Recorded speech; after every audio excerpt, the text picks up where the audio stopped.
Good morning, everyone. I'd like to call this Tampa City Council workshop meeting to order. At this time, I yield to Councilmember Carlson for the invocation.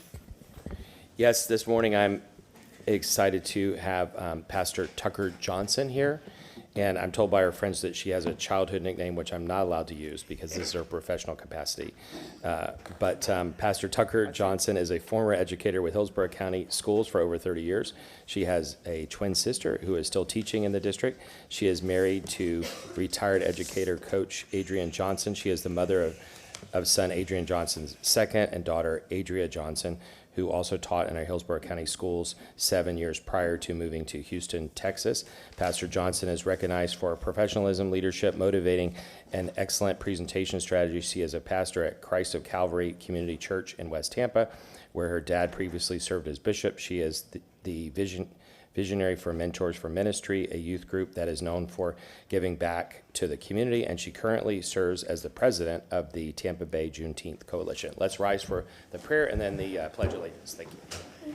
Thank you. I'm so grateful to be able to come before you this morning, and I am going to ask that if all hearts and minds are clear, we are going to go ahead and go to the throne of grace. So please bow your heads with me. Let us pray. Dear Heavenly Father, as we come before the throne of grace with a bowed head and a humbled heart, I just want to say thank you. Thank you for our city council members. Thank you for the mayor of this great city. Thank you for our police officers and first responders. I pray a special blessing upon those who suffered that devastating loss in those recent wildfires and hurricanes. I pray a special blessing on all of our leaders at every level in our city and throughout the world. Give them grace to bring truth, justice, and stability to our region. Give them the power to do what is right and to rule in fairness. May our community be known for its justice. And as we leave here today, I pray a hedge of protection over each one of us and our families. In the matchless name of your Son, I pray. Amen. Amen.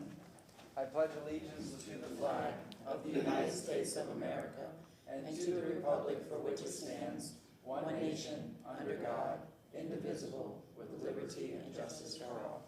Thank you very much. All right. If I may have roll call, please. Carlson. Here. Hurtak. Here. Clendenin. Henderson. Present. Vieira. Miranda. Here. Maniscalco. Here. We have a physical quorum. Thank you very much. Councilmember Vieira will be here in about 10-20 minutes or so. We have a memo received from Councilmember Clendenin's office that he will be absent from today's workshop. At this time, Mr. Shelby, would you like to discuss the rules and procedures regarding public comment? Yes. And we'll do housekeeping. Yes, sir. Thank you, Mr. Chairman. Martin Shelby, City Council Attorney. Today is a council workshop, and public comment at council workshops are different now since the council changed its rules in June.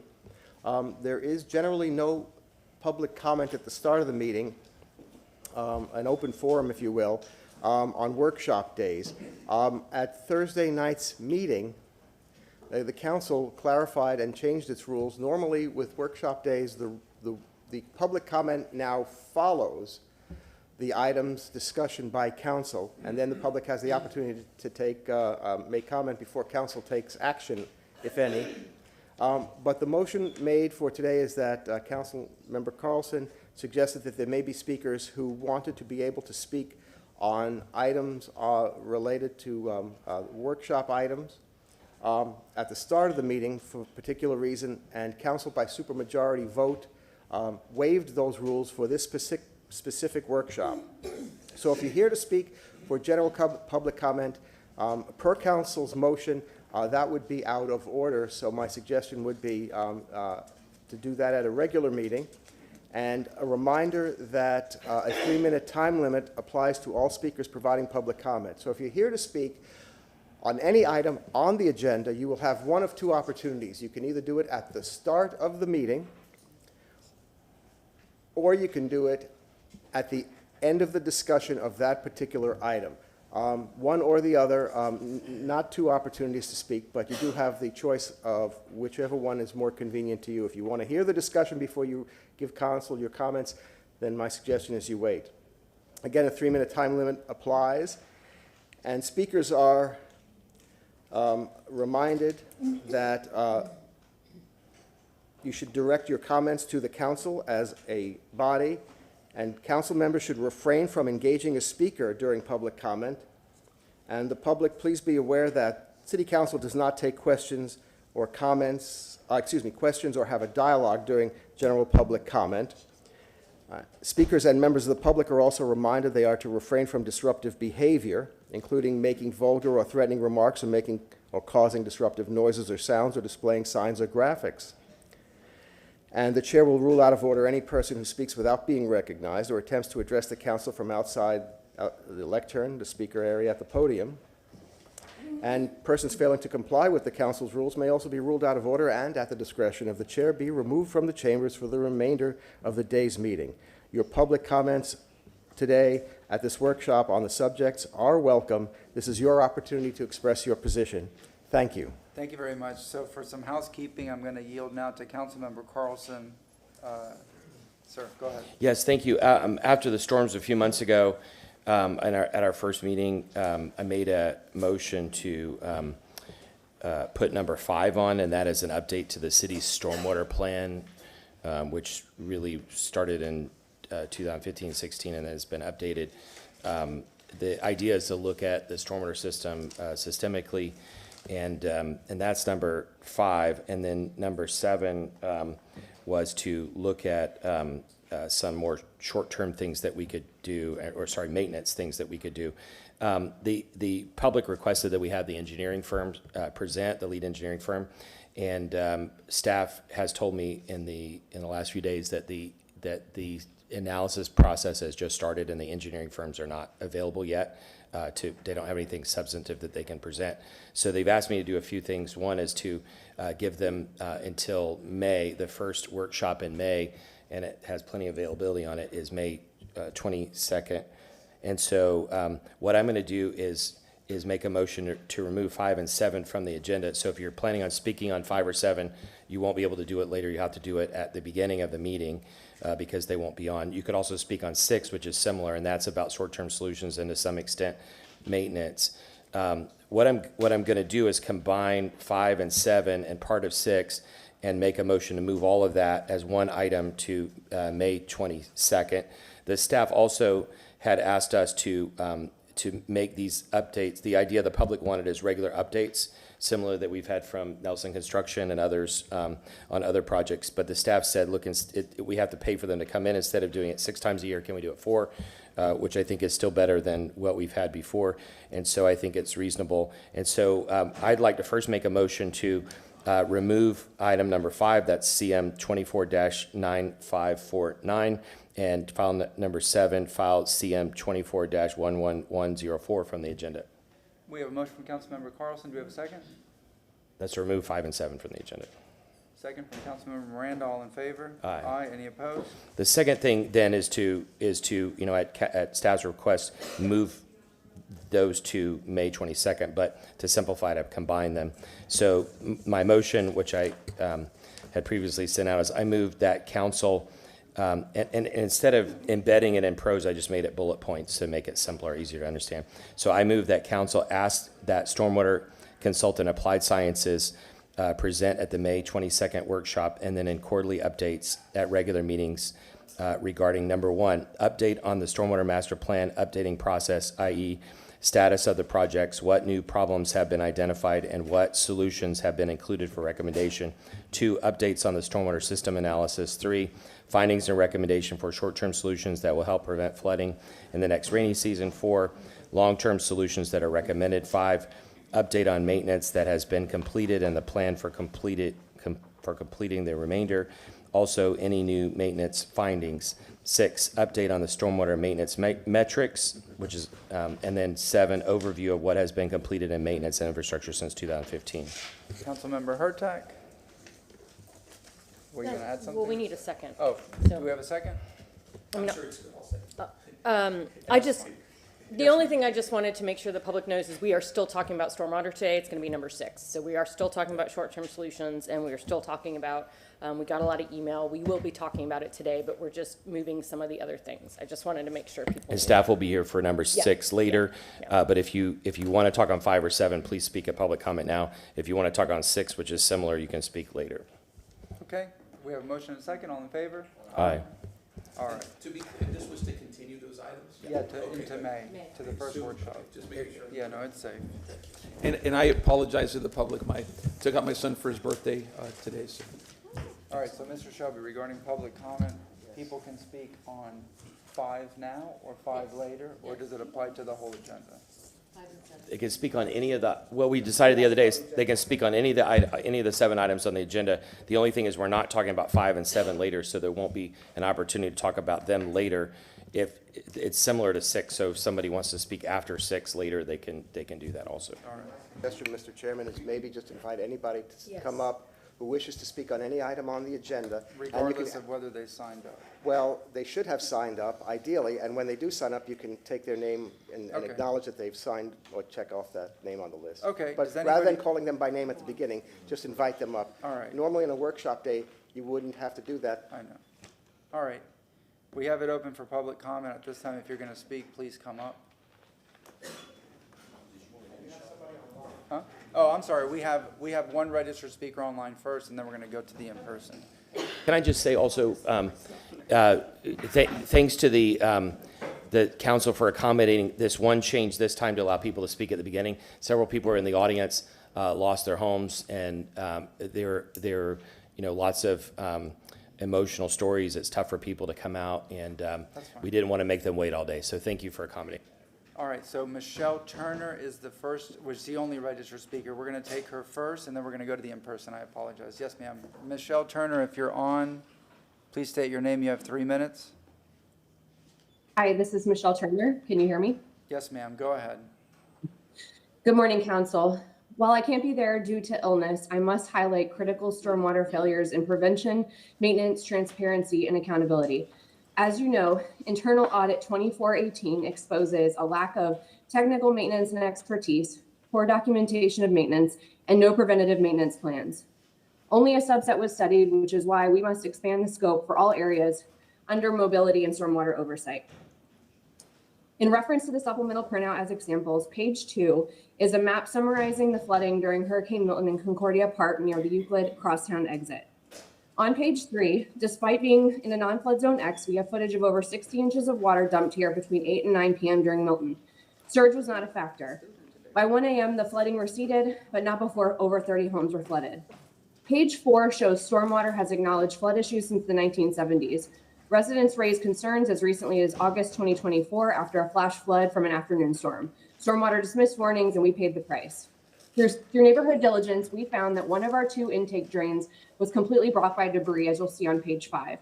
Stormwater later removed 2.5 truckloads, but remaining debris still shown on page 6, along with previous blocked intake drains, were deemed non-issues, despite this intake representing 50% of the site's drainage. For over 3 months, we requested a full culvert inspection. We were repeatedly told that the culvert was very clean with no issues observed. Yet last week, we finally received video footage of 125 feet of the culvert, a tiny fraction of our system. The footage revealed multiple structural issues. Page 7 shows cracks in the pipe, compromising system integrity. Page 8 shows a separated joint, which could lead to erosion and major failures, as well as calcium residue, signaling long-term seepage and material breakdown. And most critically, page 9, standing water completely submerging the camera, preventing a full assessment. The system relies on gravity, yet water levels increase further in. The continuous standing water can't be considered normal. We've also been told that flooding was due to a 100-year-old system, but that is unacceptable to dismiss this in combination of factors uncovered so far. The city must shift priorities. Safety must come before projects like the Riverwalk expansion. Different departments and budgets, processes shouldn't matter. We're all the city of Tampa. Today, I'm calling on the city to take immediate action to conduct a full stormwater system audit to identify root causes and solutions, implement accountability and transparency for ongoing maintenance, expedite land and water studies for short-term solutions, remove remaining debris and clear blockages now, and redirect discretionary funds to flood prevention. If our system isn't properly maintained, we'll flood again. We need to act now, and hurricane season is only 4 months away. Thank you. Yes, ma'am. Thank you very much. I will now go to the in-person. I see Pam Canello. So you signed up to speak for 6. You're going to be speaking just at this time, correct? That's it. Yes, I'm ma'am. leaving. Go ahead. Please state your name. Okay, just give me a minute. Yes, ma'am. Let me just put my...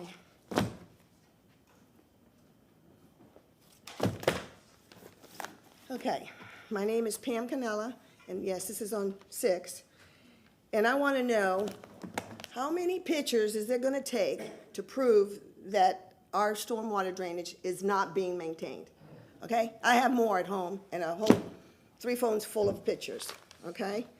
It's a new year, and about this time every year since 2015, I start calling to have the retention pond in front of my home on San Rafael cleaned of debris. I know the water level has to be below these pipes, which are right here. Which is the picture? No, that's the flooding. Show the picture of the pipes, which is the first one. Anyway, I have the picture there. There's certain pipes that are drainage pipes out to the ditch that needs to be, the water level needs to be below that. When it's not, I know that our drainage ditch needs to be cleaned, and I know the pipe that goes out from the retention pond needs to be cleaned. So I call. They come out, or they, anyway, let me go where I'm at. Sorry about that. It all goes to the Palmyra ditch, which drain west to exit the bay. The stormwater department calls this ditch a hot spot because it always has a problem, and it's important.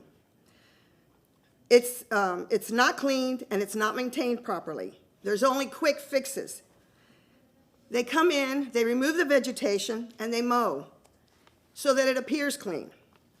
Then there are only 2 pipes draining out of the retention pond in front of my house, but 5 pipes of water flowing in. If this drainage pipe from the retention pond is blocked and not able to drain out, the pond flows over into the streets and into my house. And this is only on a rainy day that maybe rains for 15 minutes.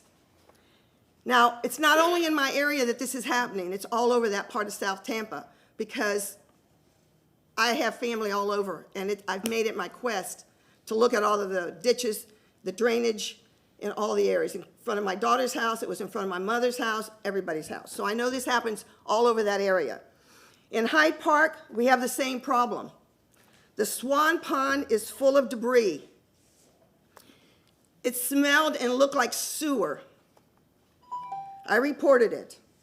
The ditches along the railroad tracks are not maintained. Drainage grates and culverts, ditches are covered with overgrowth and debris. This problem exists all over, as I said. What do? We need these areas to be cleaned. Ditches need excavating. Pipes need jet cleaning and then maintained, repaired, or replaced if needed. And that's basically all I have to say. Yes, ma'am. Thank you very much. Can you give those photos for the record? I have put over and over pictures during record. If you want these pictures, yeah, I'll give them to you. Okay. They're out of my personal, part of my personal. Okay. But I guess they're all on my phone. I can go back and get them out again. Okay, never mind then, but we saw, so. Thank you. But you very do have them. Yeah, I've been yeah. at different public hearings. I've been in the meetings. Yes. You have a whole volume full, each one of you. Thank you very much, ma'am. All right, anybody here for general public comment? Only on agenda items. Mr. Daniels, you're signed up for item number 1. Yes, I thought they say you can speak on it before or after. Yeah, so if you speak now, I'm going to take you off the list. Is Yes, that okay? right. Okay, go ahead, sir. Please state your name. It is not Tampa, Florida. And item number 1, where they're talking about the whistleblowers and what needs to be done and how that needs to be handled. I think within the city, we have a larger problem that where we need to encourage whistleblowing, and we need to encourage employees of the Florida Department of Revenue coming forward, if they work within the city limits, coming forward and tell exactly what's going on within the child support system. For the last 50 years, since January 4th, 1975, for the last 50 years, African people have experienced the worst aspect of that administrative body that's called Department of Revenue Child Support Enforcement. It's racist, it's discriminatory, it does like just draconian stuff. incarceration for indebtedness, incarceration for allegedly owing a debt to your own child. And they're saying it's not, you're not being incarcerated for debt, you're being incarcerated for contempt of court. So what black people have been experiencing, predominantly black men, and now more so a lot of African women have been experiencing, is just a Jim Crow system that just, they call it an administrative system. It's the fourth branch of government that's operating right here in the city of Tampa. So if there's anything to be done about whistleblowers, or money to be spent on whistleblowers, or a program to look at whistleblowers, I think that area of child support needs to be discussed. It's so many black men that have been to prison, so many African men that have been to prison for inability to pay child support. To prison, no legal representation, no appointment of counsel, nothing. And when you go into child support court, they talk to you as nasty as ever. It's the worst form of the Ku Klux Klan you can possibly experience. It's the worst form of it. Hearing Officer Arabella Campbell, Hearing Officer Sabrina Fry, Hearing Officer Dent, it's just horrific down there. So I think that this city I've given you guys literature before in reference to that, you know, they claim they serve you, you've never been served, they're suspending your license, they're suspending your passport, just other things they're doing that's real draconian. And the city council really need to expend some time and some resources into looking into this. It's a real problem that really affects the African community adversely and disproportionately. Thank you very much. Yes, sir. Thank you very much. Anybody else wish to speak now? If not, we wait until after each item. All right. Thank you very much. Pastor Williams, do you wish to speak now? Yes, I'm coming. Come on up, sir.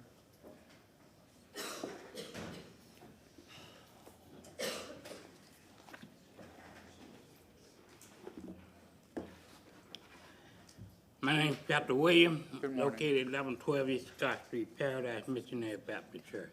You know, it's so sad that we don't want people of color to come up.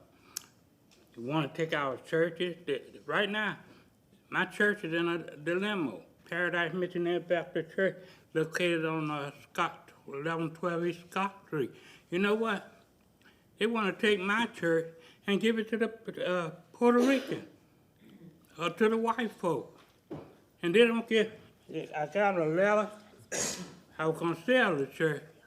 So I was going to sell the church. The reason I was going to sell it to build another church.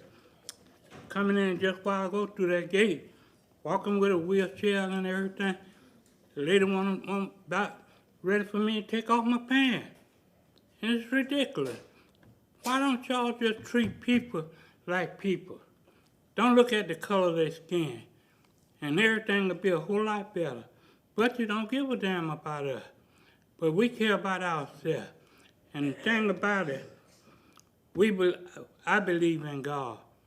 I believe in Jesus Christ.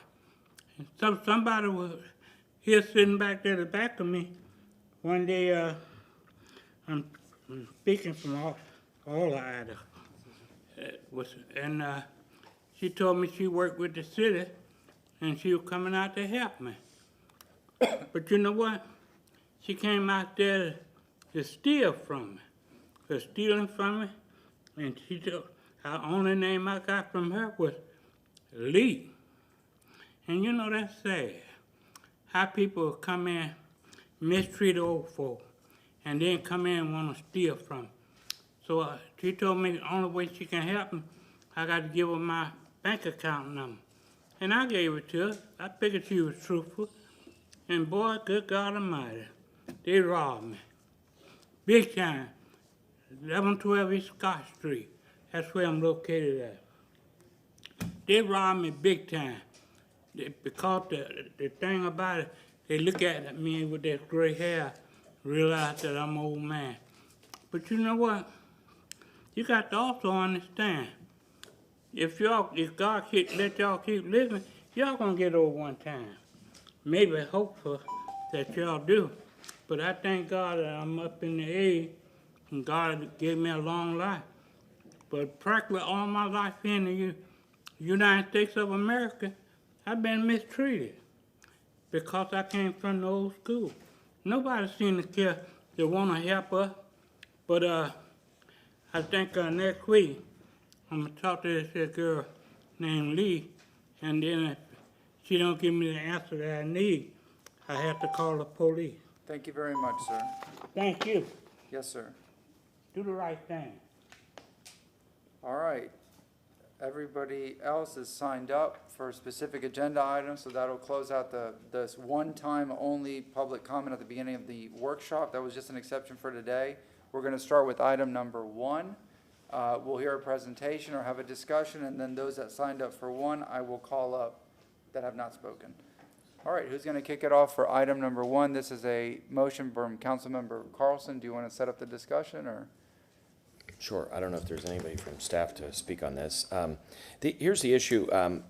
You know, when I work with a lot of companies all across the country and around the world, and most of them have some kind of third-party system that if somebody has a complaint, they can call and make a complaint to someone without fear of retribution. And then there's an external process that's handled so that people can look at it. And whistleblowers are all different kinds. It could be someone who feels like they've been discriminated against. It could be someone who observed something unethical or illegal. If, for example, the use of federal money in the wrong way, would we rather find out about it by somebody filing a key time suit, or would we rather have a third party alert us that someone has complained that something potentially unethical has happened? Right now, people feel that there is no proper third-party process with employment issues. They contact typically the HR department. The concerned employees state to me is that the HR department ultimately reports to the chief of staff, which reports to the mayor, and so they feel like they can't pass on issues. I personally have had dozens of calls over the last 5-6 years. Some of them anonymous, many of them people who just don't want to be identified. The main thing is fear of retribution from the system. They feel that the system is arbitrary and that there sometimes retaliation or retribution. Those are the kinds of things that end up inside organizations becoming major crises and major lawsuits. We know from the Buckhorn administration, we just recently settled a discrimination case that was a federal case against that men within the organization filed against the city for lack of paternity coverage. The problem is that when people contact me anonymously, maybe you all have had the same calls, they say, we don't want to contact HR because as soon as we contact HR, chief of staff knows, the mayor knows, and then I feel like I'm not being fairly heard in the process. And so we need an external system that protects people. I personally have had cases where women have come to me feeling that they were afraid to be around a certain person within the city. I passed on the information to ask what to do, and what I was told is the individuals have to report it directly. Individuals who have reported to me that they feel discriminated against feel like there may be retribution. They feel like they may be turned into a political pawn where their issues may be publicized. They would be embarrassed. It might hurt their career. And so in those cases, nothing ever happened. There was no investigation. Even though I passed on the information, I had to pass it on anonymously, and they weren't able to get any kind of investigation. And so somehow we have to make sure that in this city, people feel like they're treated fairly, that they have a chance to give feedback without retaliation. And so I would recommend some kind of system like that. I don't know if anybody here from staff is around, and if not, maybe you all have ideas of other organizations you've worked with and issues like that. Typically, there would be an outside consulting firm, and employees know that there's a hotline they can call, and that the information is kept anonymously. It's not their identity is not reported back to whoever the management is, so that it can be handled anonymously and confidentially without fear of retaliation. Thank you very much. Is there anybody from staff? No, Councilman Miranda, yes, sir. You know, I'm not the smartest or the brightest individual on earth, and I admit it. But I like to go right to the crux of things that are either permitted or not permitted, reported or not reported, anonymously or not anonymously. And I say there as a private citizen, first of all. Second of all, as a representative of the people. And I'm sure Mr. Carlson did that and all received that he received a factual. But being that said, things that you learn in criminology, and I'm going to stop there 1 second, go back to the legislature, and I'm not blaming the legislature, very carefully. If I get a call at the office and that number comes in, it's got the person's name on it, when I turn that in to court enforcement, I got to say that that person at that number called. That's the law that the legislature put it, not this council. Yep. So what I do, I say it's the office of Charlie Miranda. I take the heat, no matter who called. So, and I'm sure that all the facts are presented are valid. However, how do you solve it? You solve it with a third party that you're paying them to do something? I don't think so. I'll go right to the crux of the investigation. Turn it all over to the Florida Department of Law Enforcement. They're aside from city and county.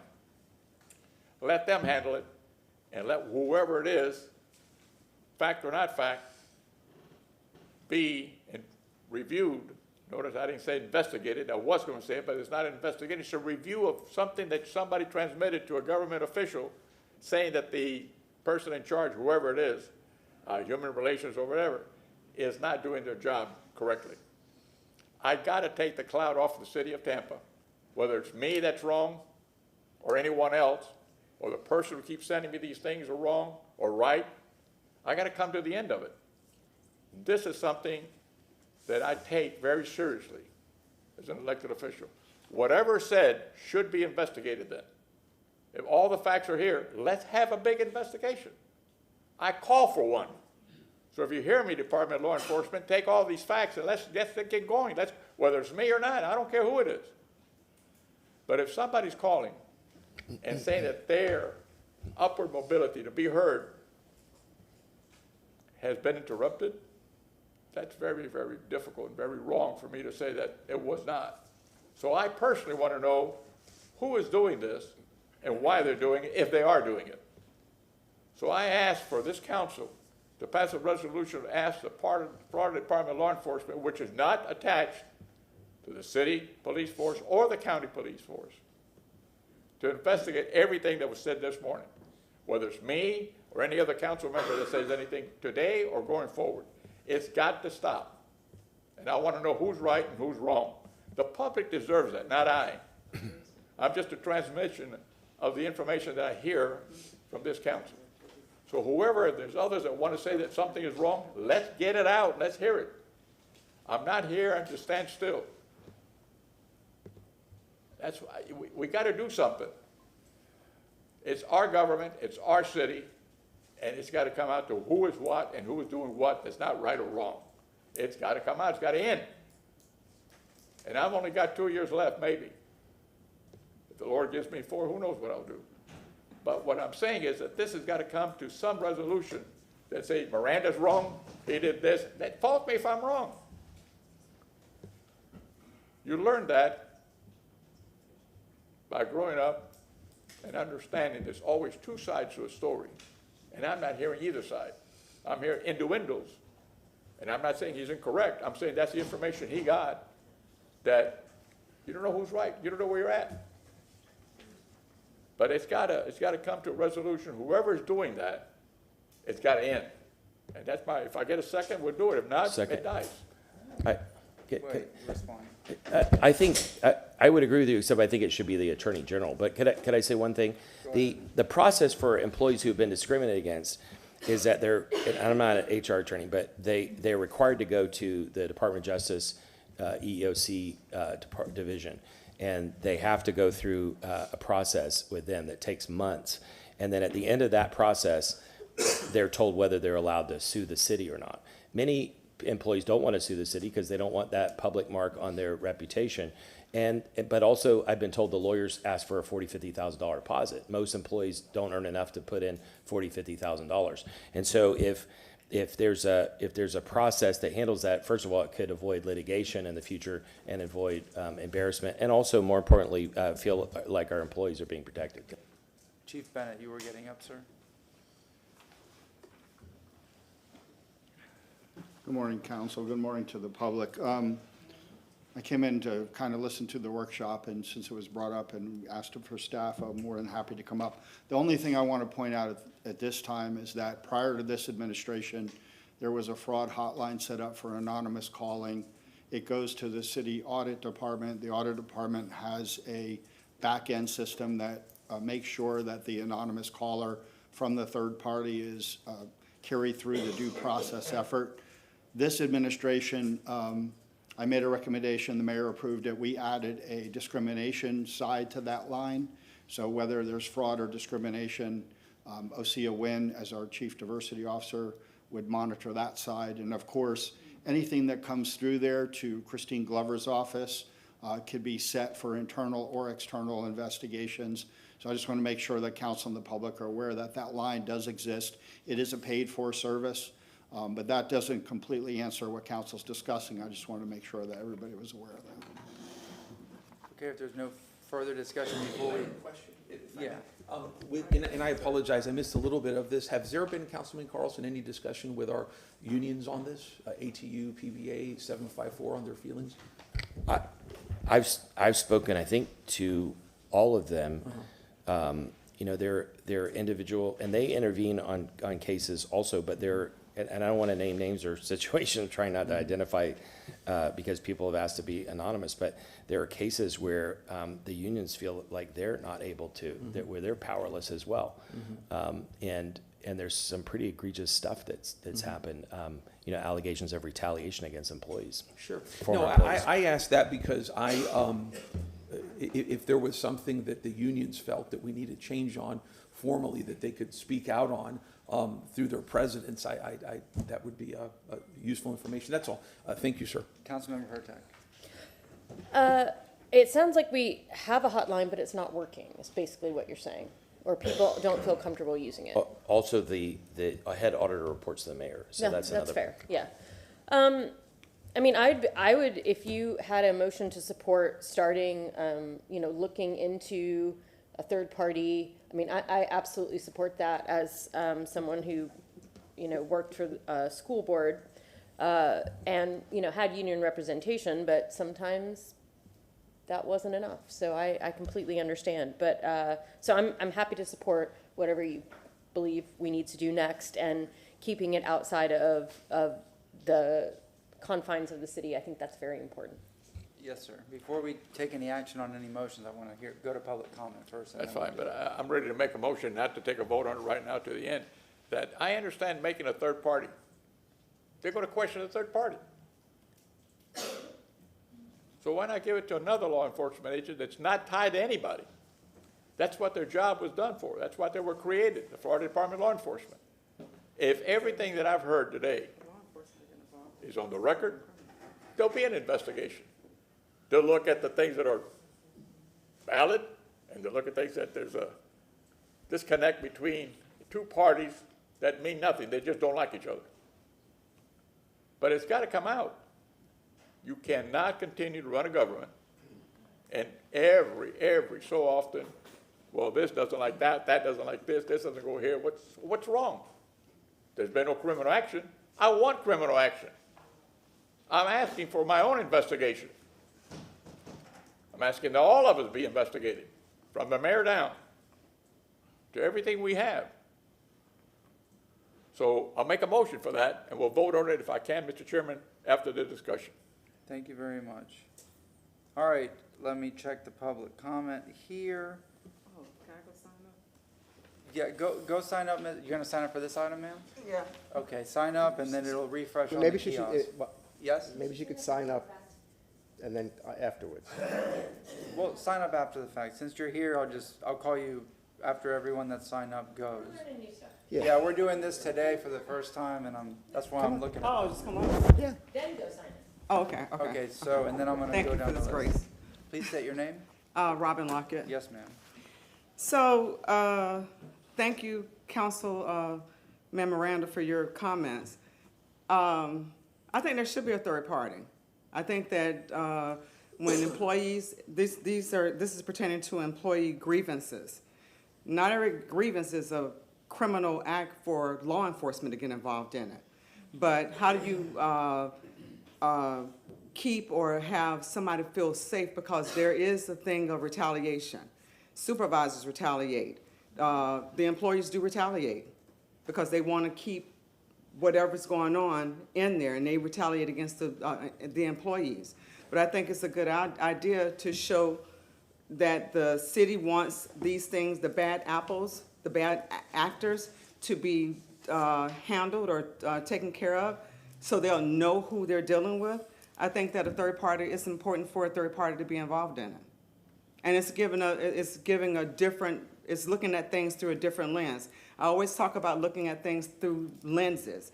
And when you're in the system, somebody that reports to administration or to anybody that's in the system, this system is well-oiled, and this system is very deep. So people adhere. Although they want to do the right thing, they want to protect their job. So if them keeping somebody or handling a person a certain way allows them to keep their job, everybody's afraid of losing their job. The third party is not. So hopefully, whatever third party you decide on will be honest and, able to, yeah, I agree. Thank you, and thank you. I'll go sign up. Yes, ma'am. All right, Stephanie Pointer is our first speaker, followed by Danny Jorgensen, Elena Brazier, Carol Ann Bennett. Those are the speakers for this item. So Stephanie Pointer will be the first speaker for item number 1.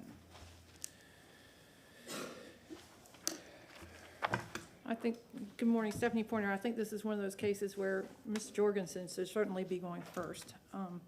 But anyway, this is an HR issue, and while I appreciate Chief Bennett being here, I would like to have seen the HR department head to be here. Data-driven folks would look at human capital in the city in the past couple of years and the brain drain we've seen. Are these folks at this level? And I've got just a short list of people that I know of, and I don't know all of them personally. And oh crap, I left my phone back there because I wasn't ready. But the bottom line is, these are some big fish. These are people who are making good money, much better money than I do. And all these people left, did any of them have an exit interview? Do these folks get contracts, or are they at-will employees? If they're at-will employees, then they have to worry about what they say and what they do. I know other entities give contracts to these folks so that there is some kind of job protection so that they can ensure that they are doing the correct thing. Thank you. 2 years ago, most of the folks on this list were given substantial raises by the mayor. She wanted to give them big fat raises. Remember that? And then we had to ratchet down the budget because we didn't give them a thing. So if they were crappy employees, they wouldn't have wanted to give them big raises. I'd also like to point out that if we spent $100,000 of citizens' money to investigate Councilman Goods and about $25,000 to investigate Councilman Dingfelder, but I've never seen a sign that says, here's how you can report a problem sign. Never seen it in the city. You know what? When you work in a school, when you work in a big factory at a big company, if they have a third-party vendor who does that, they're in the bathroom, they're on the back of the bathroom doors, they're in the elevators, where everybody can find them, because you don't know what kind of trauma somebody's going through at the time. These folks were civil servants, and they're not union members. They can't go to the union because they're not union members. And what about them? What do we think about with them? And I'm sorry, I was unprepared because I thought I was going second. So this is what is really cumbersome. Oops. Okay, so here are all the media releases where we lost all these heads and department heads over and over again. But it's my understanding that there haven't been exit interviews. Don't you want to know why these folks have left the city? People who make way better money than I do. They just packed up and left. Some of them maybe left because they wanted to. Some of them felt very uncomfortable. But I think it's very odd that HR is not here and that we haven't done a little bit of this. I'm just saying. Councilman Moran. There was two names, if I may look at your list again, that rings a bell in my head. First, Ms. Travis, doing a fantastic job in my mind, my book. A week or so before all this happened, the resignation, I saw her walking in the parking lot, and I called her over. Hey, she's still around, you can ask her. I said, you know what, you don't look too happy at all. There's something going on that I don't like, I told her. And I think you're not happy here. So I don't think she left because of that, but she did leave. Let's go to the other one, Ms. Moody. The media reported that all 4 people that left worked for the mayor. Ms. Moody never worked for the mayor. She was the head of CRA. The city council is in charge of the CRA, not the mayor. So maybe she left because of me. I don't know. So I'd like to find out why. Well, that's the reason why I'm saying, why don't we have exit interviews? That's exactly right. If you'd like to find out why, then ask them to do it. Thank you very much. And that list is, everybody in that list is a superstar. So every name I saw are people that I have tremendous respect for. So. Yes, sir. That list also does not include the people that have left TPD, fire, the legal department, and at least one of the folks that left the legal department filed a lawsuit. So I will be quiet. Thank you very much. Next speaker is Danny Jorgensen, followed by Elena Brazier and Carol Ann Bennett. Good morning, ma'am. Please state your name. My name is Danny Jorgensen. Good morning. Until June 2nd, 2023, I served as manager of the Transportation Engineering Division in the Mobility Department. During my tenure at the city, I had an exemplary performance record, received numerous accolades, and both the city and Mayor Castor recognized me numerous times for my contributions to the mayor's transportation initiatives. I'm here today to address issues concerning discrimination at the city that not only have impacted me, but also others who left the city and those still with the city who may be afraid to speak up. I feel that the city has not properly addressed allegations of discrimination or harassment, and it's time to have an open discussion and investigate these issues.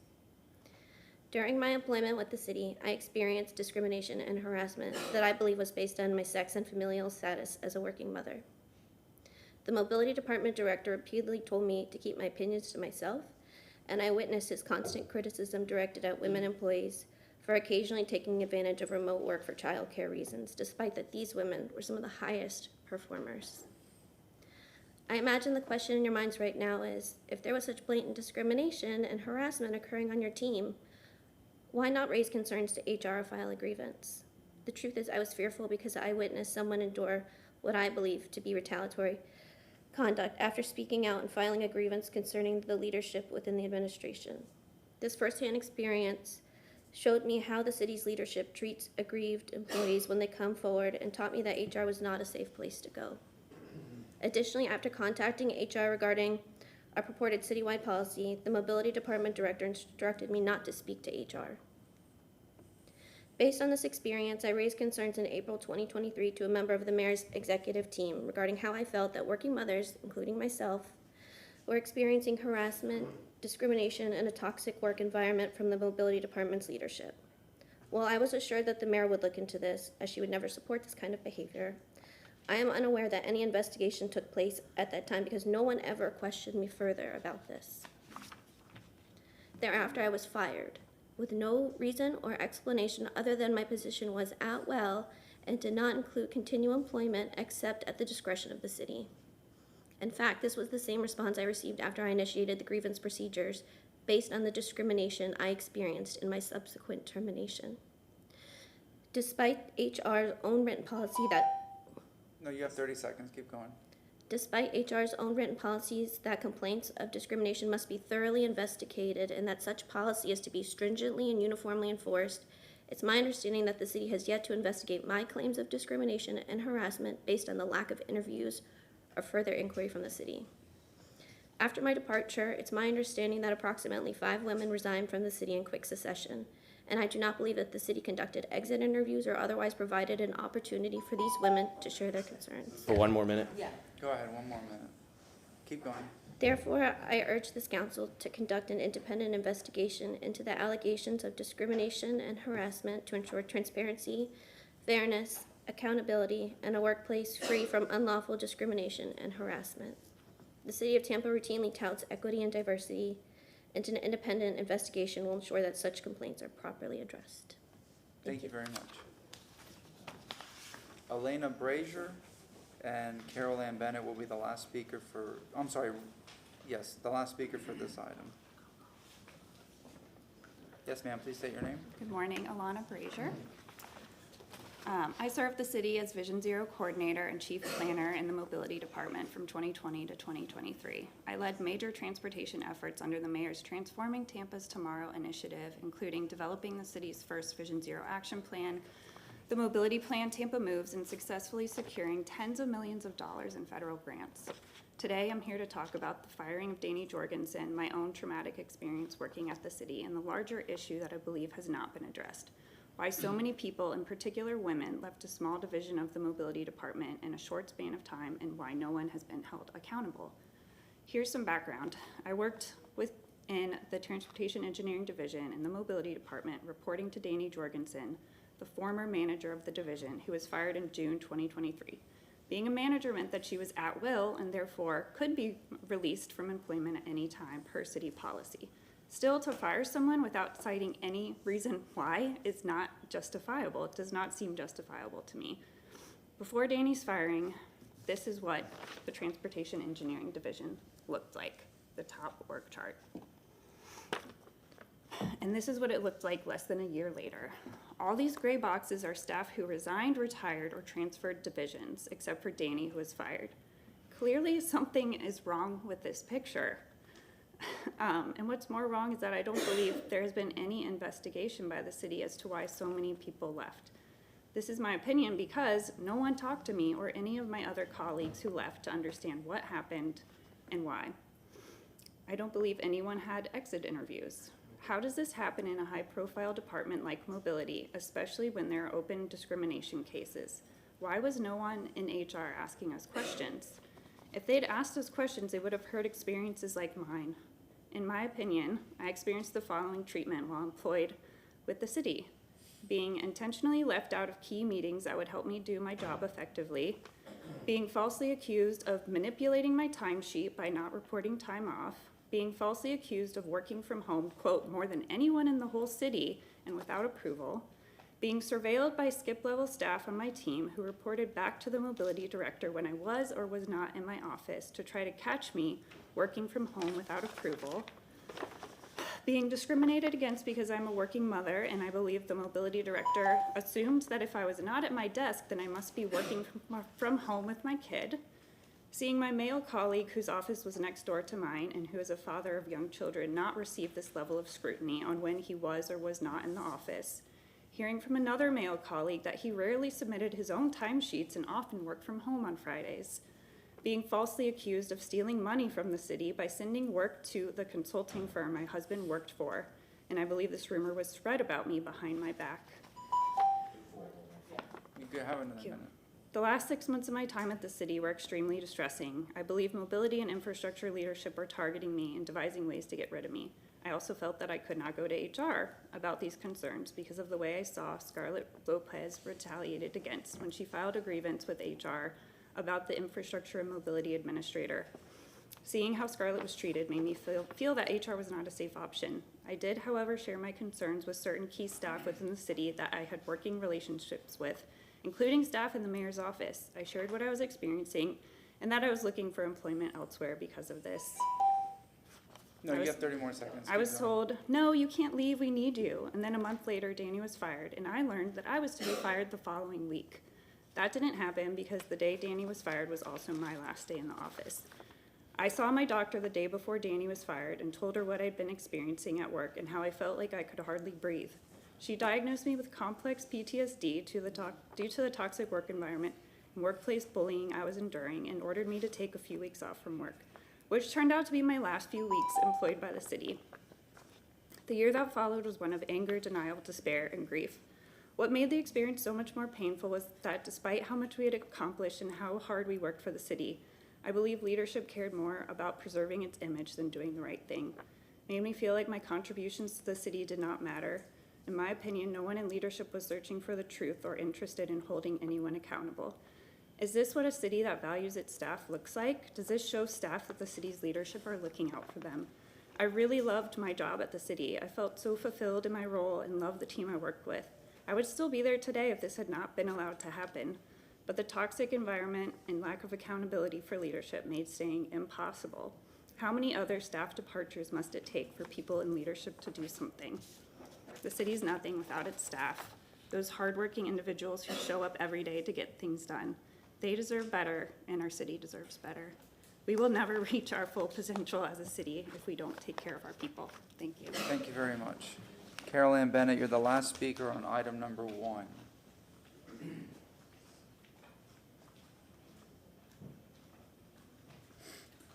Hi, my name is Carol Ann Bennett.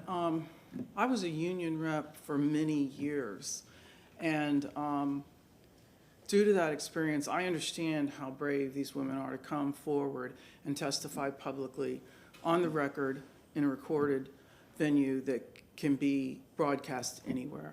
It's an amazing feat of bravery. I saw people at work on a regular basis who would come to me about issues, but they were afraid to file a grievance. They were afraid to try to do something about it because they worried about retaliation in 100 little petty ways that would make their life more miserable. They would frequently ask me to try to do something about it without bringing their name into it because they were afraid. And the ones who stood up, a lot of them did suffer for that bravery and for that honesty. I also know that through my experience as a union rep, that not everything can go to the EEOC. You have to have, it has to fall under a certain purview, and it doesn't always, you can be discriminated against or you can be harmed that is not because of one of the purviews of EEOC, so that's not really the answer. I also want to say that people talk to me. They trust my discretion, people who work for the city, who used to work for the city, and I hear what happens. I've heard that sometimes they are basically ordered to do something that is unethical, and they know that their job is on the line if they don't do it. I will never reveal their names, and that's why they talk to me. Something needs to be done. There needs to be exit interviews. There needs to be an investigation. There were accusations against 2 city council members that were aggressively investigated and pursued.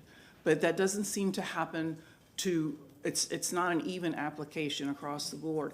If you're not having exit interviews, if you're not having investigations, not everybody wants to go to court and file a lawsuit. The toll that sort of thing takes on you mentally, emotionally, financially, on your family, a lot of times they just feel like it's not worth it. They're just going to chalk it up, accept their losses, and move on. So please, please take what they've said seriously and understand for each person who's brave enough to do what those 2 women did today, there's probably 10 people or more who have decided the price is too high to be that brave and that heroic. Thank you. Councilmember Hurtak. Could we ask that people are not, like, a bunch of people don't come in while someone's speaking? Yeah, bring them in now. Yeah, it was just a little hard to follow. If I can, Yeah, thanks. But Is that everybody? Okay, just.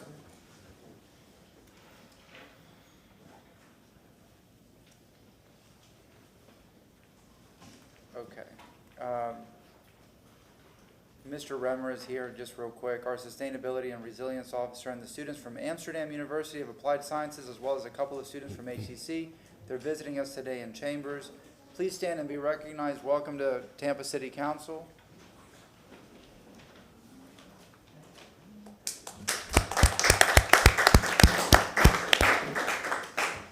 Thank you so much. So they'll be observing and hanging out with us for a little bit.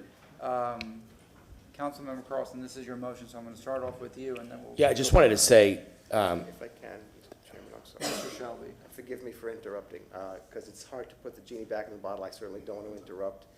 But I just want to remind council that you should avoid any discussion particular to matters at a public meeting where the city or as likely is to be a party in litigation without concurrence of council. And certainly that means the city attorney in this case. So in terms of specifics, generalities, the subject of today's discussion, certainly that's council's purview. Councilmember Carlson. Yeah, and I can't thank enough the two former employees for coming before us. It's an incredibly brave thing to do, and the reason why there aren't more is because people are afraid because they don't know how it will affect their career. And it's on camera. There's a reporter in the back. You know, how will it affect their future employment by coming to a meeting like this? And I'm always challenged by the administration. Well, give me examples. Give me examples. Well, there are 2 examples right there. And I've had at least 100 calls like this. And many of them, I'm in tears like we all felt just now because you don't know what to do and what to help them. And then when I call to ask to get help, I'm told, well, the employee has to call us and has to report it. And I say the employee's afraid of retaliation. So what are they supposed to do? Well, they have to contact us. If they don't contact us, we're not going to do anything. And we need a third party case. And since Councilmember Miranda mentioned the economic development people, you know, that's my passion area. I spoke to those employees almost every day, and I've spoken to them many times since they left. I followed them through the 1 or 2 years of suffering that they had, and I know in detail why they left. And I've reported that to the administration. I've reported to HR and the legal department. But the same thing, they don't want to come forward and talk about it. And by the way, there was at least one meeting where the administration met to try to figure out how to blame it on city council. And they tried to fabricate an excuse to blame city council, which was not true. There's plenty of documented reasons why they left. The problem is that we shouldn't look at any individual. I'm not giving individual examples because of the potential for litigation. Some of them may end up in litigation. Plus, I don't want to identify people. But there are multiple departments where this is happening. I don't know that any of us ever interface with anybody in mobility. I don't. We as a city council don't interface with most police officers or firefighters. We don't interface with most of the people on the list. And the problem is whether these issues were created under this administration or the last administration and they've inherited them. We all need to work together to resolve them. If the mayor and the administration collaborate with city council to resolve the problem and help people figure out how to solve this, then it's not about blaming anybody. I'm not up here saying, oh, the administration promotes discrimination. I'm saying that we all need to work together to try to fix it. Thank you. Thank you. I completely agree. I think that we need to use a third party. I don't think the FDLE is the proper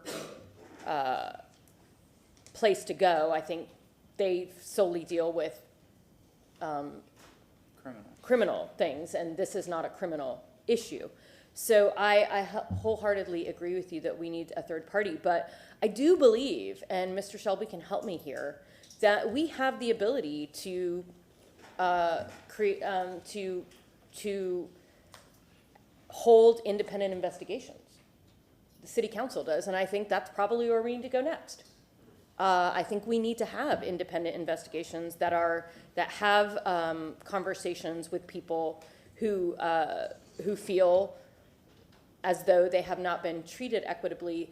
And this is the part that just I don't understand, because I get the same phone calls. I've talked to people.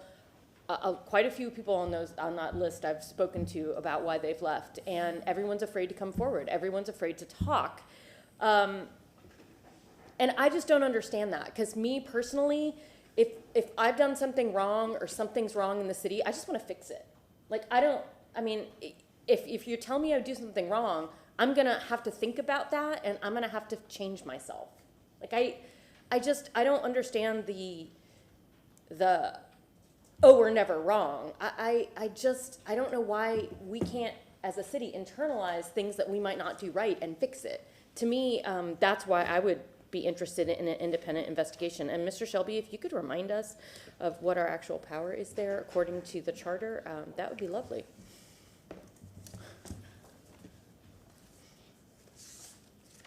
I can tell you what the charter says,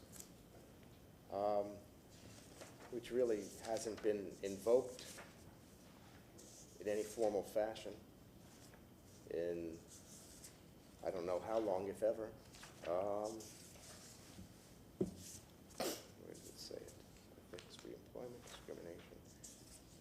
I can come back and tell you that. I don't want to hold up the meeting. I'll find it in just a minute. All right, Okay, Councilman thank you. Miranda. And then Thank you very much. When you look at an investigation, how do we know it's not criminal? No one can answer that. So we're gonna hire a third party and pay money. So they're gonna say the third party didn't came back with what whoever wanted written. Oh, we paid, and that's why we got it. You gotta believe in something. That's what's wrong with this country now. It's so far apart, so torn in the edges, that nobody knows what the hell's going on, period. And that's how they want it, on both sides of the aisle. So I want an investigation from the top at the Florida Department of Law Enforcement. See if there is criminal from all of us. You mentioned 2 council members, you mentioned others.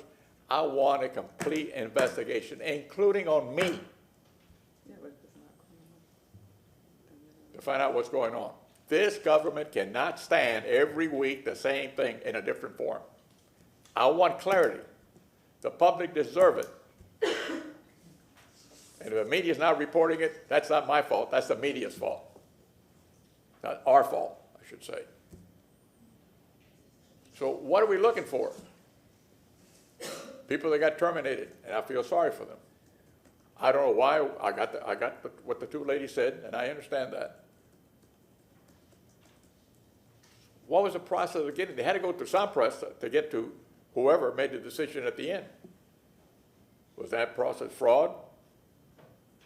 Was it legal? Was it with intent? Was it retaliation? Was it discrimination? I don't know.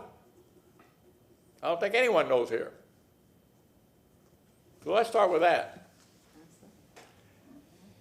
The former administration investigate everybody. I mean, you think I'm going to talk about former council members that I've ran for, against, or whatever, that I'm going to run with or against? No. It's a process that is due by clarity. Those computers and investigation do not make mistakes. It's hand-counted and verified different ways. Let's clear that out. So now you're left with individuals that left the office. I want those on the yellow piece of paper that I saw, all contacted by whoever doing the investigation and find out why they left. And I guarantee you, we take part of that responsibility. Us. The 7 of us. So I want clarity. I want to find out what's going on. Not this and that. I want the whole thing looked at. The whole government. So that the public's at ease or very disappointed. One of the two is what happened in the last, I don't know, 6, 7 years. And you can go with the prior administration if you want. But I'm not going to pay a third party to tell me that I'm paying which way they want to go. Not that it happens that way, but then, you know, up here, somebody, oh, you paid them, you want the result you got. I don't pay the Florida Department of Law Enforcement. That's paid by the taxpayers, all of us. So I just want clarity. I want this behind, and let's march forward. Mr. Shelby, you have an answer to the question? Yes, I do, Mr. Chairman. I just want to bring to council's attention section 2.14, investigations. And please note the language. In the exercise of its legislative powers, the city council or any special committee thereof shall have the power to conduct such investigations and hold such hearings as the council shall deem necessary, expedient, and proper, and shall have the power to compel the attendance of witnesses and the production of evidence by issuance of all forms of subpoena, and shall have the power to punish for contempt by fine not exceeding $100, and each day any such contempt shall continue shall be deemed a separate offense. I also want to bring to council's attention section 4.01, the mayor, and it says there shall be a mayor in whom all executive power of the city shall be vested and who shall be the administrative head of municipal government. And moving on, it says the mayor shall be responsible to the people of the city for the proper administration of the affairs of the city, and to that the mayor's powers and duties shall include, and number 3 states, the exercise of direct control and supervision over all departments and divisions of municipal government, and number 4, except as herein otherwise expressed, provided the appointment and removal and fixing of compensation of all officers and employees of the city, the employment, and it goes on from there. There was another line that I just wanted to see if I had over here. Number 1, the administration and enforcement of all laws, ordinances, contracts, and franchises. So with regard to investigations, there is in the opening sentence, it says, in the exercise of its legislative powers.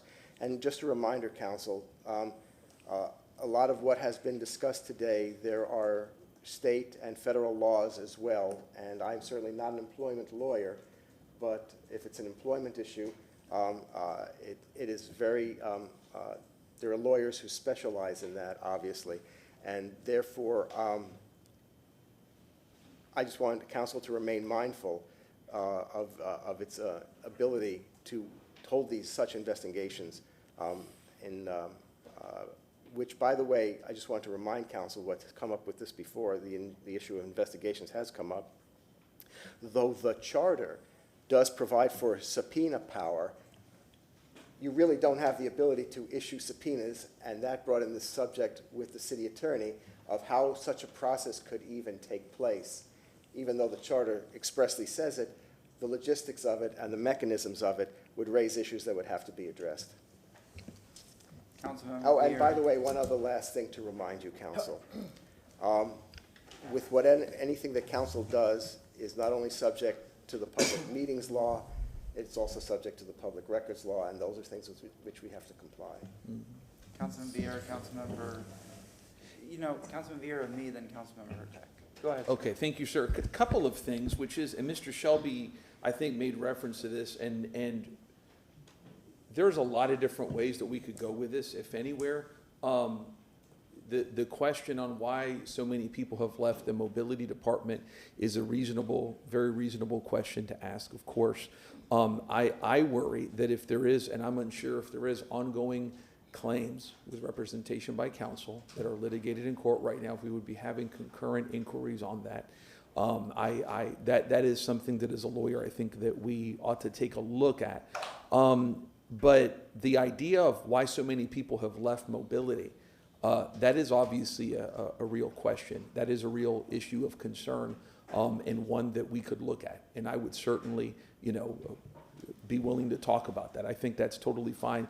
We have to obviously tread very carefully. Frankly, I'll be honest with you, if these two women aren't represented, I'd like to talk to them personally on certain things. In terms of how they feel that their opinion or the effect on this process. I think that's important. I've had talks with people who left this city, including different departments, et cetera, private talks. And people leave for many, many, many reasons. Reasons to do with people in the administration, reasons to do with people in city council, reasons to do with family, reasons to do with many, many different things, a whole lot of reasons. The reason why I'm deferential to these two women who came here and spoke is because it takes a lot of courage to stand up and speak in a public forum. I respect that. I do. And I respect that no matter who it is. Because I remember that not long ago someone else stood up and she was attacked and she was mocked. She was attacked like hell politically by people for standing up. And I gave her respect. And I'm going to give these two women in here respect as well. That's what it's all about. So again, I'm glad to take on some certain conversations on this. The fact that a department has lost so many people, that's something that we should look at. If there's additional protections that employees need who have concerns, I'm glad to talk about that. I am. And I'm glad, by the way, that somebody mentioned, because it slipped my mind, that these folks aren't in the union. So that's certainly something that another layer of protection could be. So I'm glad to have this conversation. I am. But again, the level of respect that I give these women is a level of respect I wish this other woman would have had by everybody. Everybody. Thank you. Thank you very much. I wish we had a happy work environment, because when I wake up in the morning, I love Tampa, I love my job, and I love city government. I love coming here, although some days are hard. When I look at the list of individuals that have left, I have nothing but respect for them, and 2 of them are here. And I can only hope to be like them, because I admire these people. You know, you mentioned Moody, you mentioned Nicole Travis. I mean, all these people on the list, they're superstars. I'm just a city council person. I look up to these individuals because they're all brilliant. And I see how they work. I see what they do. I see what they've done. And City of Tampa is very lucky to have had people like that. You don't find people like this. Very hard to find people of this caliber.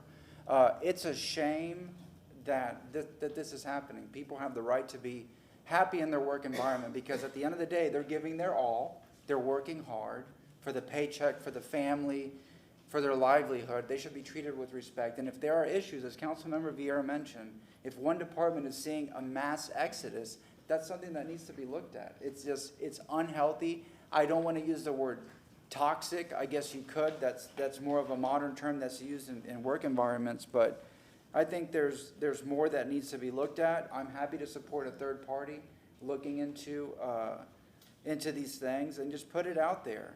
Again, we've lost a lot of very, very good people. You know, if I were the boss, those are the people that I'd hire. In a corporation, in public, they are the best. You know, look at their resumes. And it's a shame that it's gotten to this. And I'm glad and I respect the people that have come here and spoken up. But if it's 1 or 2 people, it's bad enough. When you have a lot of people and you have a list like that, and some reported to the CRA, some reported to the mayor, it's a mixed bag. But all those people are wonderful people that it's a huge loss to the city of Tampa that they're not here. Councilmember Hurtak. Thank you. So I have a question for Chief Bennett.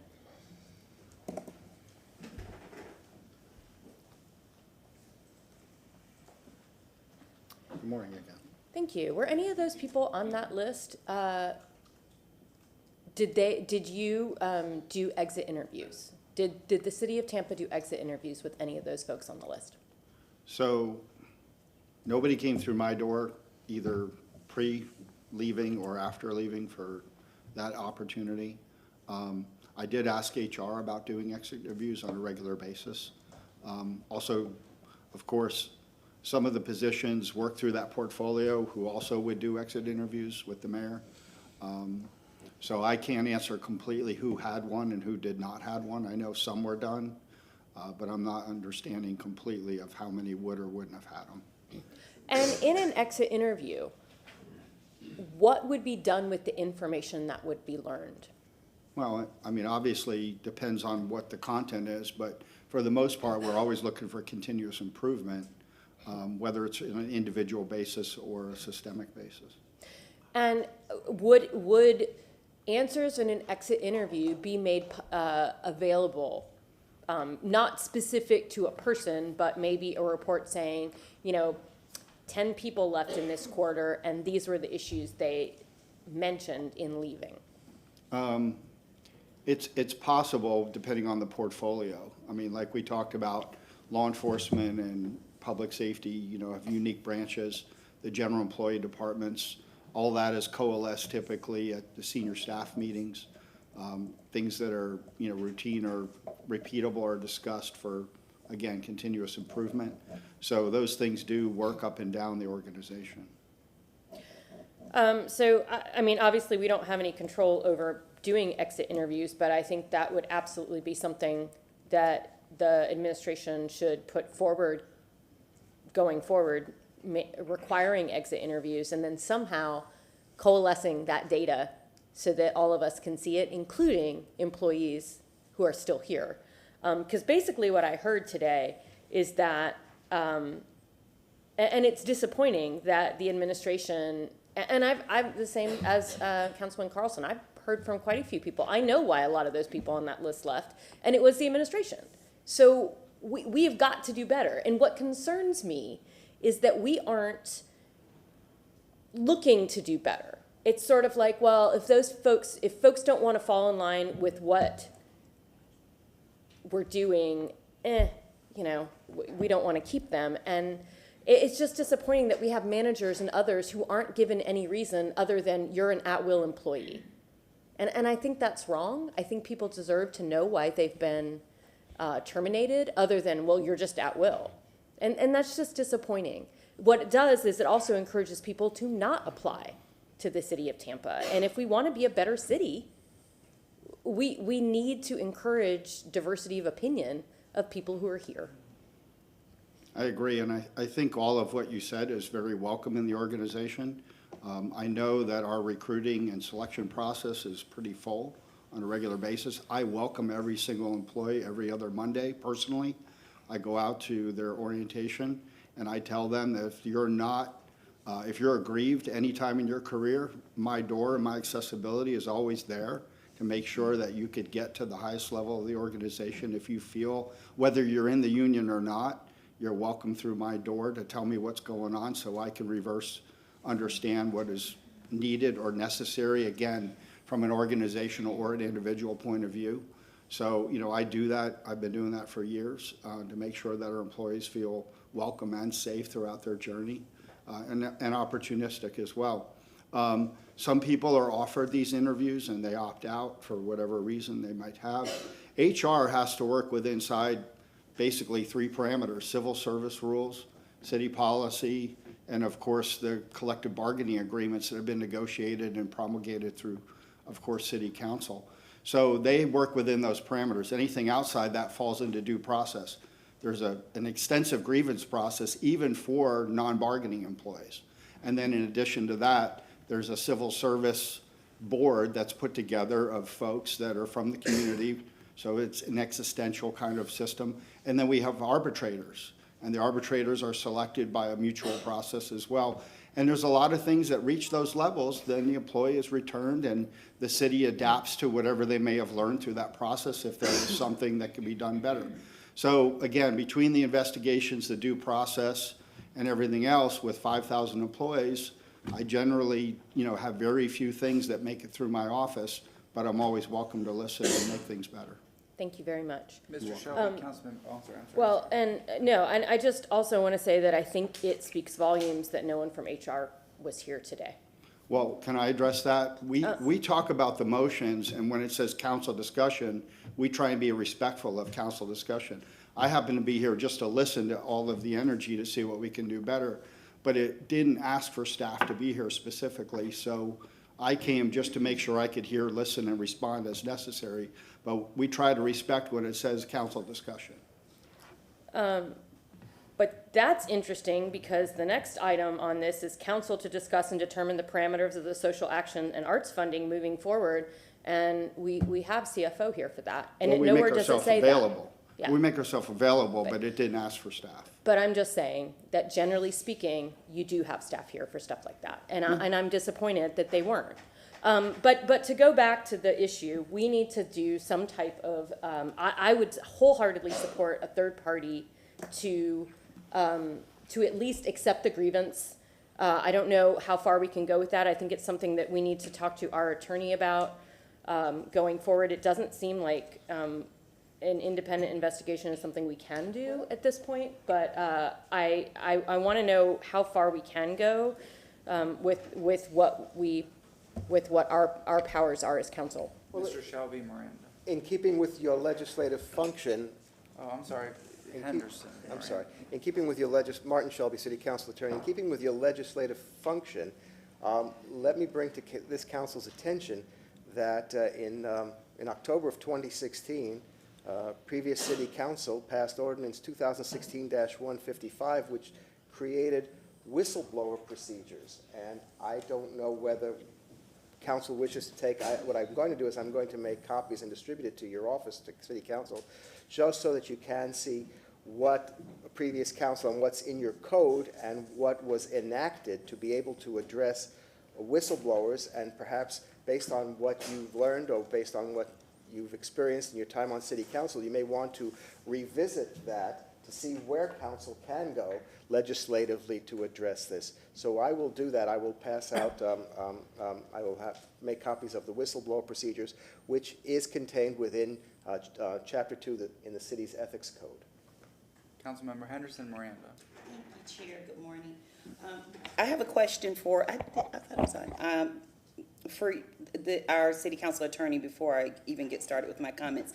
Section 2.4, about the power of city council. Can you restate that, please, just for clarity? I believe it was 2.4. Are you talking about the investigations? Yeah.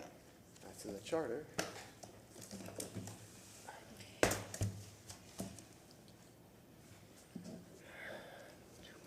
And, while he's looking for that, I want to, thank those folks who were former employees of the city of Tampa for coming forward and sharing their comments. I know that was, could be very challenging for you.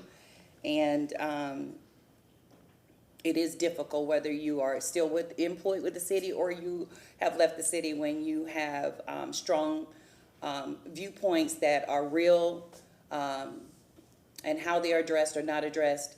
So I do empathize with that, particularly when people do stand up for themselves. I can speak on that personally as well as professionally inside this environment and with Hillsborough County Public Schools. It can be extremely challenging to put yourself out there and tell the truth, because you can be weaponized either way. Did you find it? Yes. Go ahead. Section 2.14, in the exercise of its legislative powers, the council or any special committee thereof shall have the power to conduct such investigations and hold such hearings as the council shall deem necessary, expedient, and proper, and shall have the power to compel the attendance of witnesses and the production of evidence by the issuance of all forms of subpoena, and shall have the power to punish for contempt. Okay, thank you. What resonated with me is that if someone comes to us, we actually have the power to do something about it. And I don't know how many times that has happened in regard to the city of Tampa. When people come and share things with us, do we have the authority to initiate? And I don't believe that has happened at a high level. But what about when it's us? Because an employee has come to me and said that a council member has created a hostile environment. What do I do with that information? Who holds that person accountable? They're a peer. How do we address that? It can be challenging.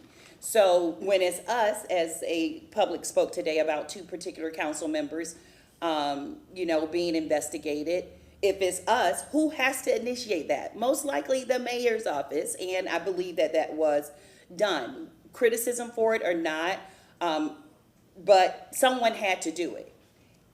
It's either the council members as peers or the mayor. It can't be an employee. So it does have a hierarchy that allows people to address things. The mayor has the authority to do that, but it also, as read by our city council attorney, we have the authority to do it as well. And in instances even whether it's a hostile work environment, sexual harassment, or whatever the case may be, the end result of going through a process that involves HR also has levels of confidentiality to it as well. And so some things eventually are made public, especially if the charges are filed officially, then the paper is going to write about it and you get to read about it. In the instance with the council member whose seat that I now sit in, yes, there was an investigation. Yes, it did cost a lot of money, but 18 of those 19 charges were credible. And that required an investigation for that to be true. But no one could fire him because he was an elected official. So someone had to beat him, and that happened to be me. And I just want to go on record in saying that publicly for the very first time. He is no longer here because he created a hostile work environment for a woman, and she just happened to be my sister. Thank you, Chair. Councilmember Miranda. I can only say this, and this is the last time I'm going to bring up anything. When I see the list that Ms. Pointer brought up, there was a lady there who worked for the CRA.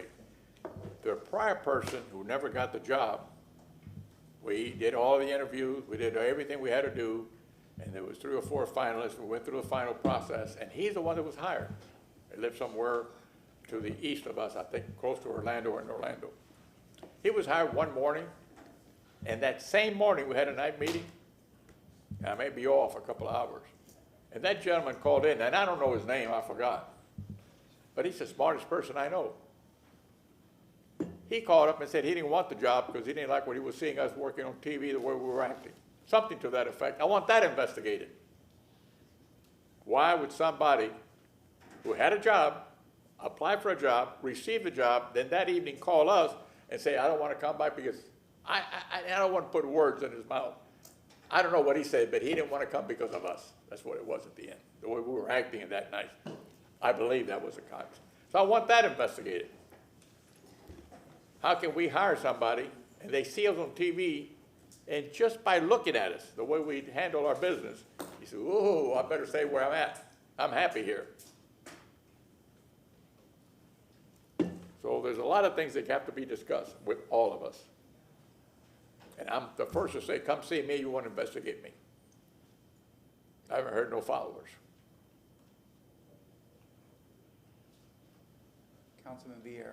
Thank you very much. And I want to say, which is, I want to make sure that we do something today that we can do to respond to, because again, we had two women who came up here who spoke publicly, and I respect that. And I know Councilwoman Hurtak talked about coming forth with some sort of an inquiry, I guess, if you will. I shouldn't say an inquiry, a line, whatever it is you want to call it, where people can go independently outside to talk about challenges they have. Let's move forward on something like that today. I do, because again, when people stand up in difficult situations, and this is, obviously, Mr. Shelby, no commentary whatsoever in any pending cases or potential cases, right? I want to make sure that we respect the courage and the chutzpah that it takes to do that. I want to make sure that we do that. So I want to make sure that we don't get in the weeds on certain things here. Just my opinion. But let's pass something that we can pass today to improve a process, if we can do that. Councilmember Carlson. Yeah, I want to make a proposal. To the point about no consultants here today, or no staff here today, that's my fault, because I wanted it to be a council discussion. I didn't want staff to push it on us. I wanted it to be our discussion, and so please don't blame the chief of staff or staff on that. I thank them for respecting that request. None of us are experts on what to do, and so we can throw something out. Councilmember Miranda keeps mentioning the guy that we interviewed for the CRA. I can tell you exactly what happened in that situation. In Orlando, he reported directly to the mayor. And the job that he was, and it was very easy for him because he had a great relationship with the mayor in Orlando. When he met with us, he knew that he was reporting to the CRA board. That means reporting to 7 different people, 7 different personalities. And at the time, although the mayor's office here technically is not involved with the CRA, they had certain opinions that they were pushing forward and certain ideas that they were pushing forward. And any issues that we've had with CRA have been where the mayor's office behind the scenes has been pushing their interests and their desires. And an example which we recently resolved was the issue of where some of the staff should reside. And legally, technically, CRA paid staff can only work on CRA issues, but they were proposed by the administration to have them co-work in other departments. And those kinds of things create conflict. If you have a great position where you're working directly with the mayor, or you can work with 7 people who all have different personalities, and then have an administration that's trying to influence from the outside, you probably wouldn't want to step into that political situation. And it's not to blame anybody. This administration, when I started 5 years ago, even though they were never supposed to be involved in the CRA, they documented in the new agreement that they wouldn't intervene with the CRA, and they barely intervened with the CRA. Whereas the last administration, you all know, was very involved with the CRA. And so I think that's a compliment to them. And just so you guys know from my experience working on the other side of these issues, listening to what the lady said here, you never know what anybody's going to say. I always have a witness in my meetings. Every phone call, every meeting, I always have a witness. And so, and the reason is that we need to make sure that things are documented correctly. If we do exit interviews, what I would demand is that HR have the person sign off on the notes, because as the ladies spoke here, there are different interpretations by different people of what happened in situations, and we need to make sure it's accurately put forward. Another thing that happened in the city is that we're not allowed to talk about claimants' names or situation. In fact, it's a misdemeanor to mention the name of a claimant. There was a situation, though, where the mayor had a press conference with a claimant who many of us knew and loved, and in the press conference, the mayor mentioned identifying information, not the name, but identifying information. Those of us who knew that person felt very betrayed by that a person's identity should not be put forward. What that did is it had a chilling effect on people inside the organization. Many of the women who have come on other issues in other areas have said, I don't want to come forward because what happens if somebody mentions me in a press conference, much less how it will be seen. We need to make sure that that kind of thing doesn't happen in the future. Maybe we should pass an ordinance that says not only should you not mention the name of somebody, you should not mention identifying information. If those people agree to it, fine, that they want to stand up in a press conference, but just arbitrarily mentioning information that identifies somebody, I think is a betrayal of trust and can potentially hurt that person's reputation. People who have legitimate grievances should not become political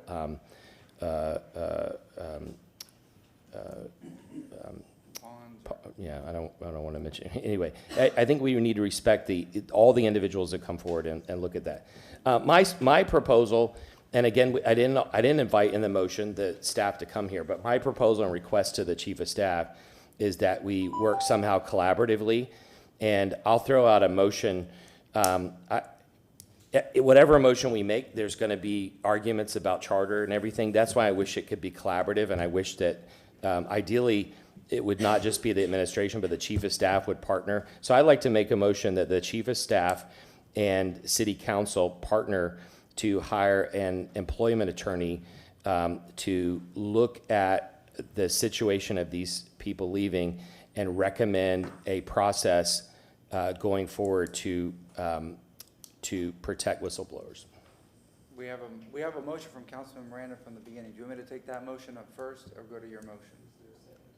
Was there a second to the motion of Councilman? I didn't hear no second, but if I may, they looked at me when they were talking about mayors and contribution between the CRA and the conversation and like the administration.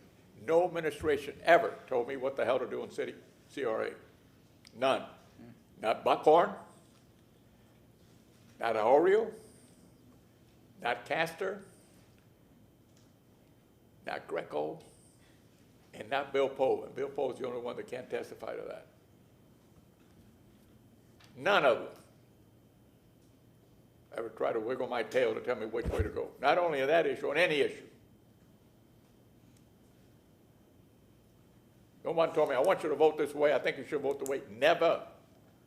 I'm not saying we didn't discuss issues, but there was never a way of saying, do this, do that. Then you better, I guess. So I want that investigated. They're still here. Go ask them.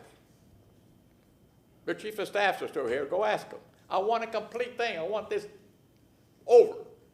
But I want it done quickly. No government can stand this every single week. The gentleman in Orlando, if he didn't know that he was working for the CRA, maybe he quit on his own. I want that investigated as to why he left. There was a phone call to City Hall. I don't know who took it, but he's the one that quit before he got, well, he was technically hired. He just didn't fill out the paperwork that same day, I guess. We hired him. We saw us on TV. And there's where he found out he was not going to work for the mayor. What? I want that investigated. I want things done. I want this city to go through the process as quickly as possible. No government We had enough storms here in the city of Tampa to last us 100 years. This storm, I don't want to last 100 years. This is about your government and what you see done right or wrong. And it's got to be fixed quickly. If not, you're going to have the same thing you have in Washington, D.C. One to the left and one to the right, the most in the middle, they forgot about. Mr. Chair, point of order. I made a motion. If there's no second, we can kill. I'm happy to second Mr. Miranda's motion after mine's voted on. Was that your motion? My motion is to have a complete investigation of the government, including the city council, By who? by the Florida Department, whoever they want, the third party, whoever they want. I'm willing to spend the money. It's worth it. Is there a second? My motion, Wait, is there a second to the he motion? made a previous motion that Is there a second to Charlie this is separate, this is a new motion. This is a new motion. Mine was already. He said to the FDLE. Yeah. The question on the floor, a motion was made, is there a second? The answer is either yes or no. Is there Yeah, a but second? which motion are we second? I made a motion and then he made a motion. Yeah, but he began the discussion at the Mr. beginning with the Miranda motion. indicated what he said initially. That But if he's his making a new wasn't motion. His motion was not seconded. I don't know. It was? It was Well, seconded. I just need to know. It's your meeting, Mr. He made a motion at the beginning, and I want to give him the priority. So we have a motion from Councilman Miranda with a second. All in favor? Aye. Yes. I mean, and by the way, I mean, I'm under the right context. I'm glad to vote for both motions, but, because I don't think they contradict in any way. But Councilman Miranda, if I may inquire, your motion is for, I mean, just to make sure that we know what we're doing. To make sure I guess they're going to review everything we voted on. And all the whatever. So what period? Well, May I suggest something? Yes. If I may, which is, I think that Councilman Miranda's motion is, and it supposes and assumes that Councilman Carlson's motion is gonna pass. So maybe perhaps we first vote on Councilman Carlson's motion, and then Miranda's, because if I'm reading you right, sir, it's it's fine. an Listen, amendment. it's going to pass or fail whether it's first or second. It makes no difference to me. All right. So we will put that motion aside and go to Councilman Carlson. This is why we get creative loafing, best of the Bay, best late night watching. Don't you have to vote on a motion if it's on the floor? That's parliamentary procedure. Yeah, and Well, we you already know what have you do this know- motion on the floor, and here's the thing, I'm not gonna vote for it because it's super vague. If he can come back with some timelines and all this stuff, and the FDLE is only gonna look at stuff that is criminal. So if you have very specific things, other than just saying, investigate all of us, which, sure, whatever, but please be a little more specific. Because if you just say, I mean, that's not what the issue is here. The issue is the entire subject today is whistleblowers for city staff, not us, city staff. I'm happy to have us investigated too, but you gotta give a reason. The other thing is that if we were going to, you're talking about criminal issues, I'm talking about employment issues. And the subject today, whistleblowers could cover either one. But in terms of investigating for criminal issues, my recommendation is to go to the Attorney General. The Attorney General does take on investigations. They only take requests by a body. And I would recommend we put some boxes around it.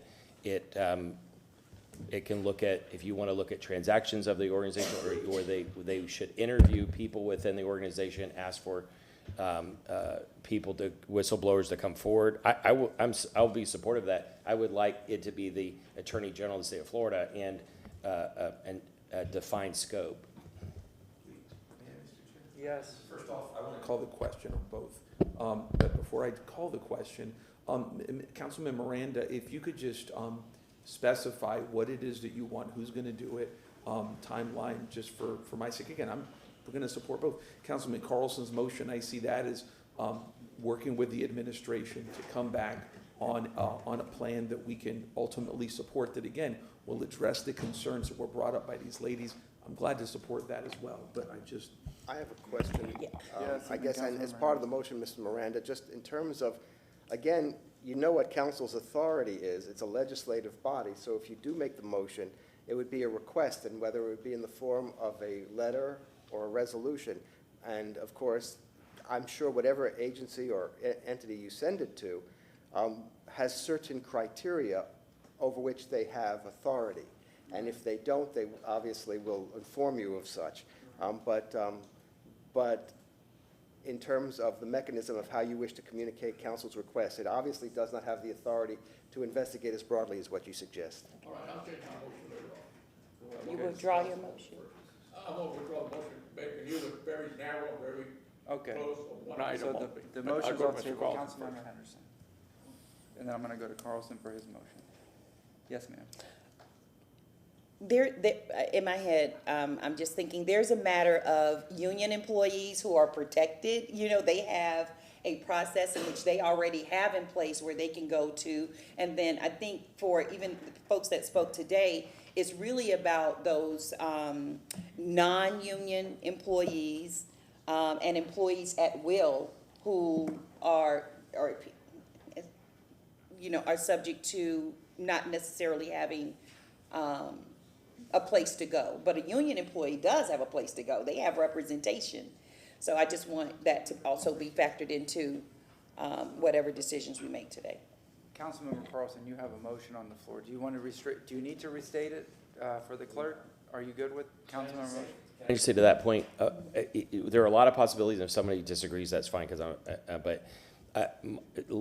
understanding all those different aspects, my recommendation is to go to an employment attorney as a jumping off point. The administration on the case you mentioned went to Trenton, for example, hired attorneys to investigate. That way the attorneys know the difference between union employees and others, and they'll guide the process, and they may end up hiring outside people to help them with some process, but at least we should look at having them come back. And then, having worked on the other side of litigation, they also can recommend to us processes that can help aggrieved persons get their situation fixed, but also potentially reduce potential litigation for us. Mr. Shelby Hurtak. I just want to point out, Councilman, I certainly haven't looked at this in quite some time, but it appears that your whistleblower procedures in your ethics code involves the Ethics Commission being heavily involved in this, and the designation of a whistleblower comes from the Ethics Commission. So there's a whole process involved in this that really I have not engaged in, but I just wanted to bring it to council's attention, just so you know that it's relevant to what's on your books. So I would like to make an amendment to the motion, if I could, and I would like to, since having the 7 of us working with chief of staff is very difficult, I would like for this initial part, I would recommend that Councilman Carlson's office work with chief of staff to come up with the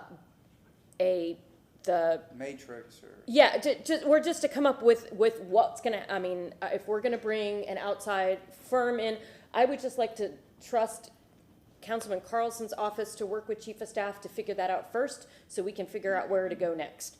Because I think we all have a lot of questions. Councilman Vieira. Thank you. A couple of things, which is I would assume as the maker of the motion that would be procedurally. That's number one. Number two is we're voting on putting a cake in the oven and we're baking it now. Let's just vote on this and move forward. I mean, like that's what the motion is. Are we going to put this thing in the oven? Now we're talking about how it's going to bake. Let's just vote, please. Is it Public's cake? Is it Wright's cake? Exactly. I know. Councilman Carlson has a motion. Could I just update with a process update, add to the motion, and she would have to read it back to me, but just with a process update on April 17th. Okay. It may not be finished, but just April 3rd. I'm not here April 3rd. If you could do April 17th. April 17th. I just picked an empty date. Okay, April 17th. We have a motion from Councilmember Carlson. Oh, you didn't write it down? You didn't write, okay. Oh, it was that you. Yeah, make a motion that city council partner with the chief of staff to engage an employment attorney to conduct an analysis of the city's processes regarding employee grievances, and to interview a sample of employees who feel grieved, and current and former employees, and to report back to us with a recommendation, with a series of recommendations for how we can improve our employee grievance processes going forward. April 17th, there is a With second, a, correct? with a waypoint update on April Yes. 17th. Okay. Wait, Councilmember Miranda, then Henderson. Motion, amendment to that motion. Okay. That the list that, names of Mrs. Pointer that were submitted on the record be also part of that, and an individual that we hired in Orlando who said he didn't want to work for us be added to that list that Mr. Carlson and Mr. Bennett are going to work with, that those names be part of the review. I would just, to respond to the proposed amendment, I would say that separate sentence, the sample should include the employees who left economic development, mobility, TPD, fire, within the last 5 years. Let me say this about fire and police. When you're hired as a group, you usually retire as a group, mostly. I'm not saying that that's the way it is, but now we have individuals that are leaving because they started back in 1999 prior to that, and they got hired as a group, and they want to retire, so they're leaving. I'm not saying that's the case, but the probability is more likely to be greater more than less that that's the reason they're leaving, because they got a pension coming, and they want to retire, and they want to do something else. But I would like the names of those that Mrs. Pointer pointed out, and you mentioned some of them, that all those names are included in that review that the attorney, whoever she or is, they're going to hire between yourself, Mr. Bennett, and the council Oh, approving those. that I attorney. forgot legal, also the ones that left in legal. Wait, Councilmember Henderson is up and Mr. Shelby. If I can. This is you had mentioned it. Someone's called the question. Is Is there a second? first of all, as your legal advisor, I have some things I'd like to state before the president is called. I'll second it once Mr. Shelby speaks, with Okay. all due respect to everybody. Go ahead, Mr. Shelby. There are two aspects to this motion that concern me. Number one is section 501 of the charter says departments, subsection A, the legal department, which shall have cognizance of all legal affairs of the city and all matters appertaining to the office of the city attorney. The city attorney shall be an attorney licensed to practice in the state of Florida and shall be the head of this department, and it shall be their duty to take the management, charge, and control of all the legal business of the city, and to be in regard to all municipal affairs the legal advisor of the mayor, the city council, and committees thereof, and the several departments, etc. That's one thing I want to bring to your attention. Number two is when you make a motion that delegates one member of your board to do something. We did it. We didn't. We did it. We didn't do that. I want to make sure that, that's why I want to hear what the motion is, because if you do that, you then create sunshine issues. We didn't. Yeah, we did. Well, then Could I also respond to the first one? You know, I was on the Charter Review Commission, so I'm aware of the powers of the city attorney. And that's one of the reasons why I wanted the chief of staff involved. So that way, two major clients of the city attorney are involved, and we can both consult the city attorney. The other thing, though, is I was careful in the wording that I put analysis. It's not necessarily a legal opinion. We're asking for an analysis with the understanding of what the law is. We have a motion and a second. I'm sorry. It begs the question how this attorney is going to be engaged and who's going to pay for it. And again, we're baking. It's in the, let's just put it in the oven. We're not, we're mixing. Yeah. Exactly. We'll go have conversations, if this passes, we'll have conversations about how to do it. I presume that before the 17th, we'll come back and say, here's based on all the conversations you're going to recommend. I don't want to do anything that's punitive to anybody. That's why I want to collaborate with the I administration. just, clarity on the motion, is it the motion stated just what Mr. Carlton said, or does it add the names of the list that are the ones that you're looking at, really? I made an amendment that added a whole bunch of people that left, but there was not a second to that, so. Those are the lists of the most important, more likely were on your list. No, all of them were on there. I said all the people who left economic development, Okay. legal, And the gentleman in mobility, Orlando. and also, Executive staff, everybody. You're adding that list that was shown and the guy from Orlando. yeah, and That's we can add. All right, the- that's Then a I'll vote second for the from motion, Councilman that's no Sierra. problem. Councilmember Henderson, do you want to say anything? If not, I'm going to ask for the vote. No, please, let's vote. Let's just vote. There's a question called, We can just vote. I think we're Vieira ready. called, okay, we have a motion and a second. Motion and a second. All in favor? Aye. Aye. Any opposed? Motion passes unanimously. Young lady, if you do all that right, you Yes, deserve a ma'am. promotion. Councilmember Henderson. Second was from her time, correct? Yes. I'm going to advise council that when the minutes are, certainly the clerk will talk to the office of the maker of the motion, but when the minutes come out, please let's not wait till April 17th to first look at the motion for the first time. Just please review it to make sure it reflects what council truly wants. Yes, Councilmember Henderson. Did you write it down? You had, okay, and we have it recorded too. Yes, ma'am. Thank you, Chair.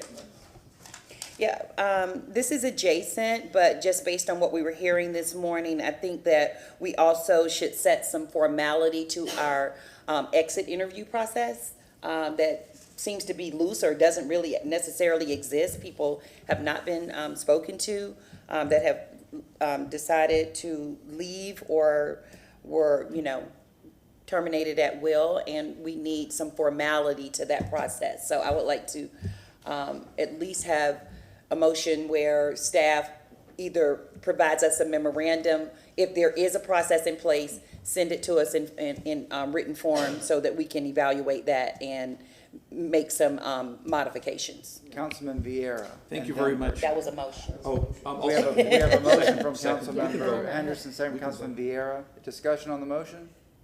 All in favor? No, I Oh, have you a do? question. Yeah. I don't, and this goes back to, the charter. I don't know what control we have over HR. That's kind of the point. I don't know that we can make an ordinance that says that they have to do that. That's why when I was talking to Chief of Staff, I was kind of vague about it because I don't believe we have that power. But I'm happy. I like the idea of just knowing what they're doing. Just a memorandum to Yeah. see what it says. Yeah, but at the end you said, and what we can do to change it. I don't know Okay, that we that have the part too. power to change it, is what I'm saying. And we can work with staff on it, but I think that has to come from the administration, and we cannot control HR. Yeah, I'm not trying to control HR, but I do feel like we should be very clear on what the process currently is, how it's used, is it random? I mean, there are people who have not received exit interviews that actually stated that in their public comments today. That's a written report? A written report. And do you want to have a date that it appears on, that you'll have it by? That's the part that I always kind of flounder under. So I know I have to written give report, people enough there are- time. So, whatever how you- about April 3rd? Second. All right, we have a motion and a second. All in favor? Aye. Any opposed? Anything else? And Yes, Councilman. yeah, and I'll be frank. I mean, I held my tongue a few times just because we got to move forward on things. But I would say this: I'm saying this about people who work for us, whether in city council staff or in CRA. Mentions were made of Ms. Travis and Ms. Moody, women for whom I have great respect. I was sorry to see them go. I would just say that before we talk about their experiences here, that we ask them privately and whether or not they feel comfortable us using their names. That's it. I haven't spoken to them about this or anything of that nature, but just for us on city council. I think that's important. I have great respect for those two ladies. And again, there's a lot of things being said. That's all. And yeah, that's all. That ends the discussion on one. On one. All right, we want to finish the workshop by 1 p.m. We're at the first item. Yeah, they're just going to exit real quick. Thank you for sharing our stuff. Thank you for coming. Thank you.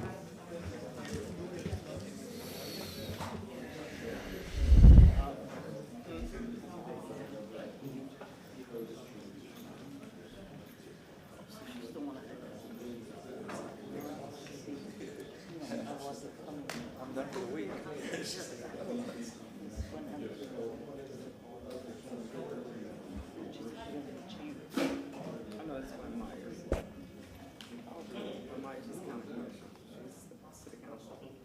Okay. Item number 2, council to discuss and determine the parameters of the social action and arts funding moving forward. This motion was made by Councilmember Henderson. And we have Mr. O'Hara here as well. Yes, ma'am, kick it off. Good morning. Good morning. I woke up this morning and I had this thought about the fact that the mayor actually, presents us with the budget with those social item actions listed in detail. One of the things that is not clear is if there's even a formality to her process, and how we as council can, request modifications, while we're reviewing the budget. Yes. And so for me, I want us to consider city assets, and what percentage of that is going to be a part of the social action fund? Is it necessary for us to do that when we're supporting them in grander ways, like with CRA dollars, millions of dollars toward projects, and what aspect of that social action fund, is it necessary within the time frame that we provide other support to them? The other part of it too is that, and this was based on a public letter written to me in criticism, and of course share it with all my council members, is that I care about, things that I shouldn't care about. And I thought about it from the standpoint of the dollar amount. This is, 0.25% of the budget. It is very small. And so I don't want to make this big and certainly talk about it for two hours this morning. But I really believe that just based on the longevity of some of the people that's been on the social action funds, receiving social action funds, a way to provide them with that information. To date, you have received, over the past, since you've been a part of this process, you have received $2 million from Tampa City Council to support your organization. And that there has to be an opportunity for other organizations to become a part of this while weaning off people who've just been on it for a very long time. And I don't want to get into the weeds of looking at, I don't want to have to say, they don't need our money, because they are a very large organization and they get so much support from other places. I don't want to necessarily do that. But I look at the amounts that are given to the organizations that I put on the list, and I like the smaller amounts. I really do. I like the smaller amounts. And so, because for me, is saying we support you. We're not funding your organization, because if you recall, recently, it was set up for it to come before council, as a resolution so we could make sure they get their money. But we had to rush one because they needed it to pay their employees. We are put in these situations where, now the public is coming to us like we're doing something wrong. And we did award the money during the budget season, and that process has to play out. But we had people come stand before us as though, we were doing something wrong, and we really weren't. They just needed their money immediately. And, they put the onus on us. So I just really, want to compel the mayor's office in the budget process is to take that into consideration, because it is a mayor-led situation, and I decided this morning that's not something that I want to take from the mayor. It is coming out of her office. If there's a possibility for requests to come into council members during the budget period to present to the mayor for consideration, and it's formal, how do we do that? Because I didn't know to do that as a new council member initially until I read a memo from, Mr. Vieira, I think, asking for some funds for an organization. So that's basically what I want to say about it, because it's a 0.25% of 1%. Isn't it about like $4 million, between 4 and 5? It's a little over $5 million. Yeah, and my very first year at the beginning, it was almost 6. So there was some reduction, based on us just, I guess, peeling off, to make our budget work. So, what do you have to say, Mr. Wait, Roy? Oh, yes. Councilmember Carlson, if you want to weigh in. Yeah, I just wanted to make a comment about that. Councilmember Henderson in the past has talked about limiting the number of years that we can fund an organization so that we're not funding them forever. I completely agree with that. Also, some of the other ideas about the kinds of things and how much we would fund somebody. In the particular case that you're mentioning, without naming names, there was a request in the spring, I think April or May, to fund a program in the summertime. And so there was they created a program, or that with, based on the funding that we were giving, they ran a program in the summer, and I think we didn't pay them until recently. And so that was a last minute thing that we agreed to do because the pool in the area had been closed, and we thought this is an alternative for kids to be involved. And so, I agree with you that on a regular basis, people should not be coming asking us urgently for money. Okay, but even with that, in that situation, hopefully that's a one-off situation. The other thing, though, is that you said this is in the mayor's office. Well, it starts from her, but it starts there. But technically by charter, city council, the mayor presents a budget, but it's up to city council to decide. So it is, you could say it's a shared duty, or ultimately it's city council's responsibility, because we can change the budget with 5 votes. True.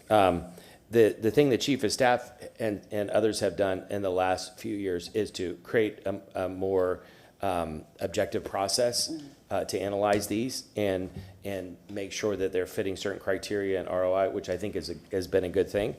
But it doesn't mean that we have to ask them for support. We can put in whatever we want in the budget.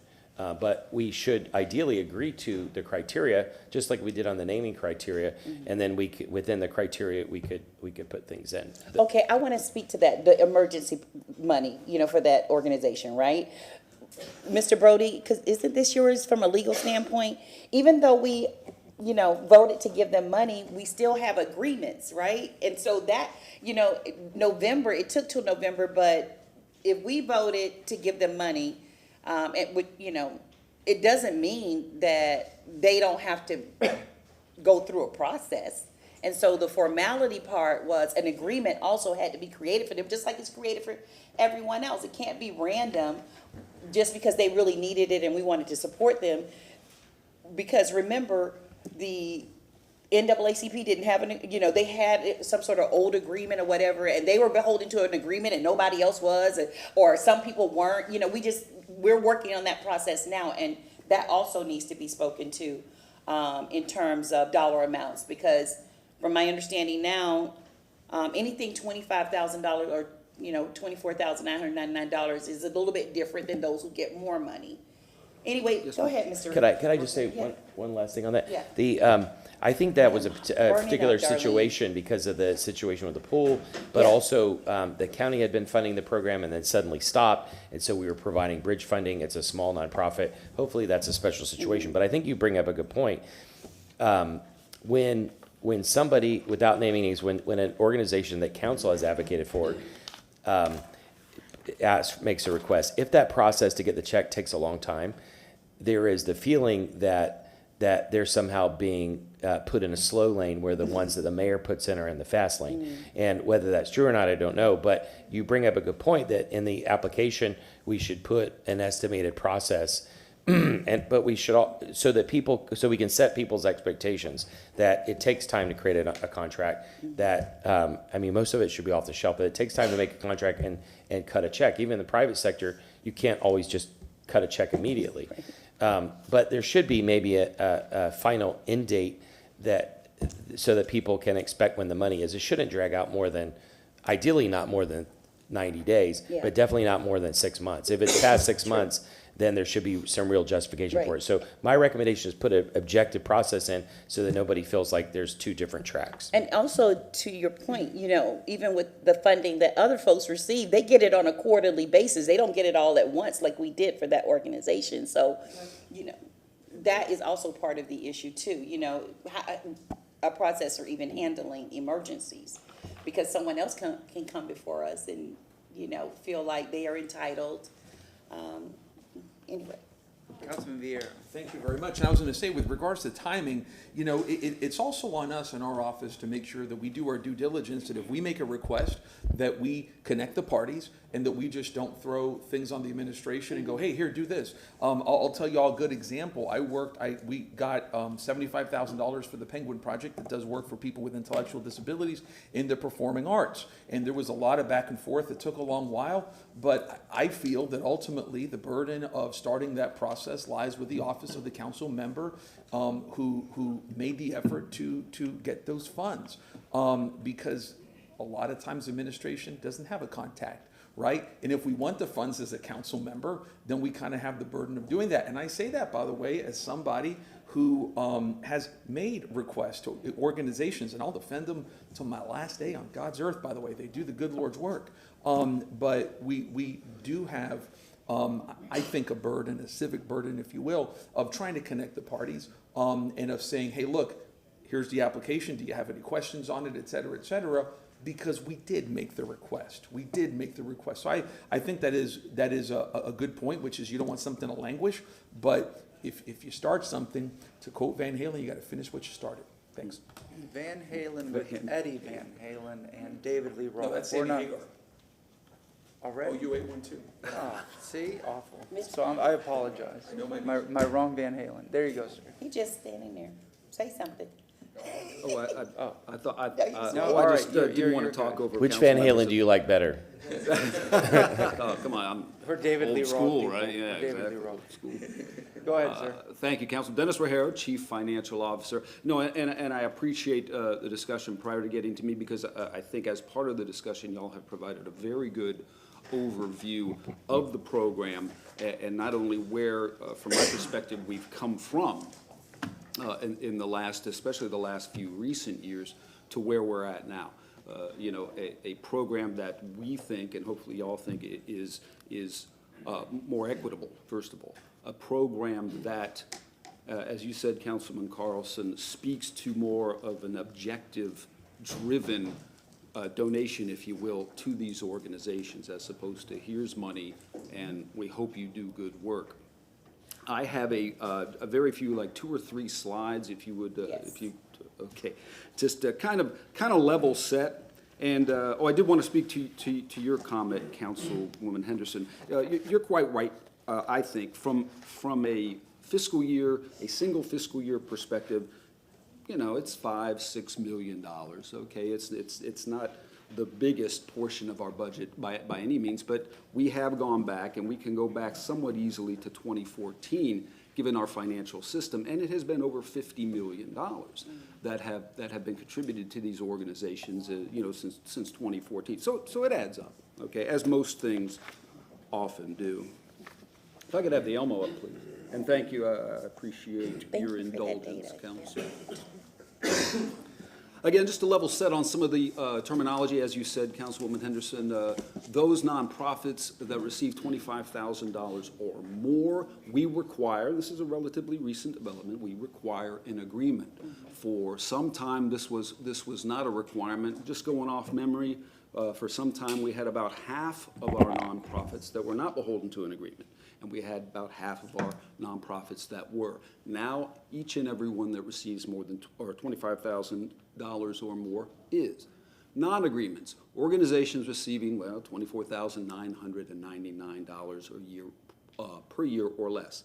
Now, this is not to say we don't try to hold them accountable, but it is in some instances a substantially less amount. So you want to balance that scrutiny and objectivity with how much money you're giving them. So we have a single page that we review quarterly, and in most cases prior to issuing the check. What have they done during that quarter?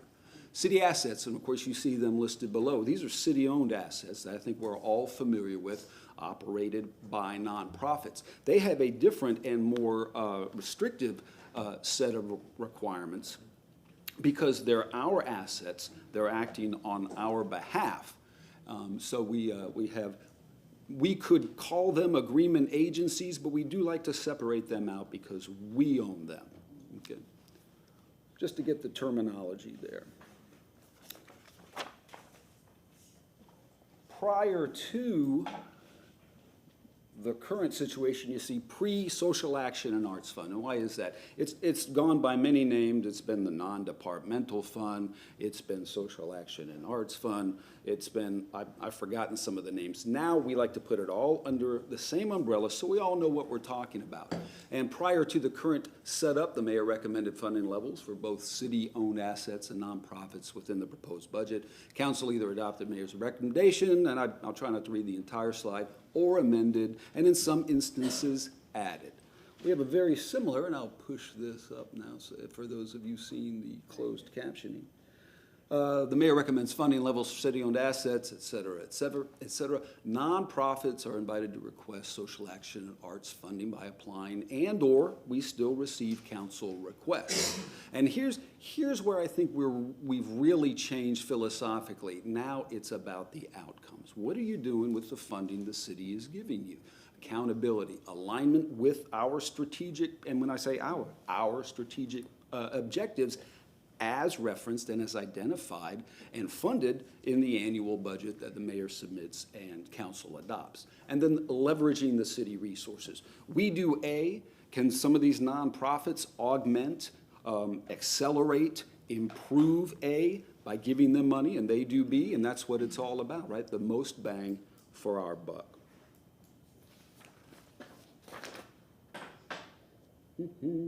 For city-owned and agreements, you see here the mayoral request, further to, I think, both Councilman Carlson's and Councilwoman Henderson's comments, city council requests. Of course, ideally, it's best to get the request during the budget process, but I think both council and the administration have shown we can be very flexible, okay? Needs arise, and we can take care of those needs. And an application. Doesn't necessarily have to come through the mayor, doesn't necessarily have to come through city council. We receive information and we surface it. Request the application process, receipt, review, funding decision, and then, again, this is relatively new, assigned to the appropriate portfolio of an administrator. Again, keeping with the leveraging and the accountability, make sure that the service is being provided, and I'll speak to that in just a moment, the service is being provided not only align with what we want to do as a city, but also align with the capabilities and objectives of the departments within the city. So we're all sailing in the same direction. And then you can monitors contract, performance, approves payment. I would like, I looked over talking about more detail to Ms. Kopesky here, and if I'm ever remiss from not thanking her, it's because I am remiss. We appreciate all the work you've done with us on many issues. Appreciate the partnership, and of course, she was of great assistance in this particular instance. So having said that, from our perspective, we think, and it sounds like from your perspective, we think the process has been improved. Again, we can remain flexible. Planning is always best, but we have received various inputs. Okay, we've heard, hey, the process has been improved. It's more equitable. That's great. Drive on. We've heard, as you said, Councilwoman Henderson, hey, maybe we want to do less appropriations for a greater number of organizations. Maybe we want to. We've also heard maybe we want to eliminate or set a sunset period for organizations that have received funding for quite some time. Maybe we want to start from zero each and every year and build up from them. So again, thank you for indulging me. We are really here to support you and your discussions and provide any additional information you would like. Thank you. Councilmember Hurtak. Thank you. I appreciate this discussion. I think it's really good. We had a bit of it before during budget time, so I'm glad we're coming back to it. I do support the idea of, sunsetting, moving things on. So what I would love to do is, didn't understand if I heard the categorization correctly. Oh, I'm sorry. So and this just might be me, but so the city-owned assets. Yes, ma'am. I believe that should probably be a separate category. I don't know, I mean, it's something that we have to fund. It's not, to me, that's not a social action and art issue. It's us taking care of our resources, of what we own. I mean, it's a responsibility of the city. It's not an option. Whereas I find that the social action things, these are things that we're choosing to take on. So I would like to take that out. I would also like to take, economic development, I think we talked about this, and make sure we move that to not be a action art fund, because social action and arts and economic development are wildly different. So if we want to look at economic development in a different light, let's do that. So And again, maybe we have a different pot of money for that. Maybe we divide this pot of money. I don't know. I'm just throwing that idea out there. But as far as talking about sunsetting organizations, since this is a new idea, I would recommend doing that. Maybe putting folks who've received funding for 5 or more years on notice this year that we will be Evaluating? not just that their funding will come to an end in the next 3 years, so that they have time, because as a nonprofit, it takes time to find a new funding stream. So if we let them know this year, and that next year they can receive some funding, but then by that 3rd year, we need to start talking about maybe 50% of the funding that they've gotten, so that they can work on moving and finding other funding sources. So that would be my personal recommendation. A letter to those folks, letting them know that in 3 years funding will disappear, and then on the last year doing that funding by half, and then letting anybody else who comes to request money to know it would be maybe a 5-year process, and then every year it will be reevaluated, not just absolutely you'll get this amount of money, but them coming in and saying, hey, we are ramping up, so we might need a little bit more this year, but by that last year, they're only going to get half of what they normally get, so that they can work on finding, that didn't make a lot of sense, but okay, so let me say that again. A 5-year cap with the idea that we work with them during that 5 years. It's not just give them the money and then they come back next year. It's give them the money. You're putting them you're putting them under a current department. Mm-hmm. So they need to be working with that department. So say someone comes to us for an after-school program and they just want to get it started. And it's going really well. So they need to ramp up and maybe get $15,000. So we start with $50,000, and then maybe they need $65,000 the next year. Well, in that 3rd year, we're helping them find other sources. So it'll go down to 50 again. Like, just working with folks, not just automatically giving the money and wiping our hands and walking away, but providing those resources to other nonprofit agencies, providing resources to help them learn how to do grants. Mm-hmm. So basically kind of what we do for small business, but for the nonprofit. So I think this opens up an idea of all sorts of things, and then we give a lot of other people, like Councilwoman Henderson said, a lot of other people to get that opportunity. And so I believe that even if they don't get if they don't have to have a written agreement under $25,000, they should still be able to have the resources that we're going to provide to nonprofits of grant writing, of connection to other items. So that's basically. I agree. Councilman Vieira, Councilmember Carlson. Thank you very much. And I think it's good to have some form of that, which is after some years we transition in one way or another. Another thing, and the idea of city-owned properties being set aside from that, I think makes sense. I was always kind of confused in seeing some of these institutions there because they are separate and distinct. I would also like to see, how shall I say this? Make sure, perfect example, we got in the budget this year, veterans helping veterans. I'm unaware in the past of any veterans organization in the past getting any funds. I remember Councilman Miranda talked about Hispanic, Latino organizations, and people with disabilities. We got into New Tampa Players, the Penguin Project.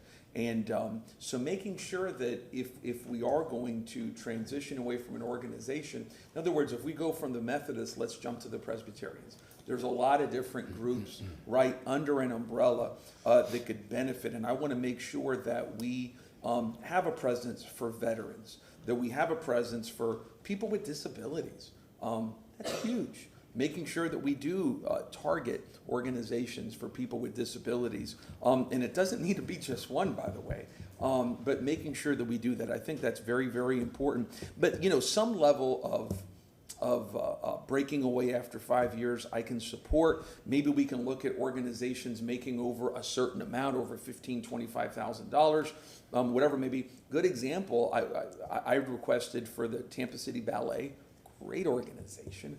that's run by a bunch of nice women from Venezuela, among other places, for funds. I think we got them for $15,000.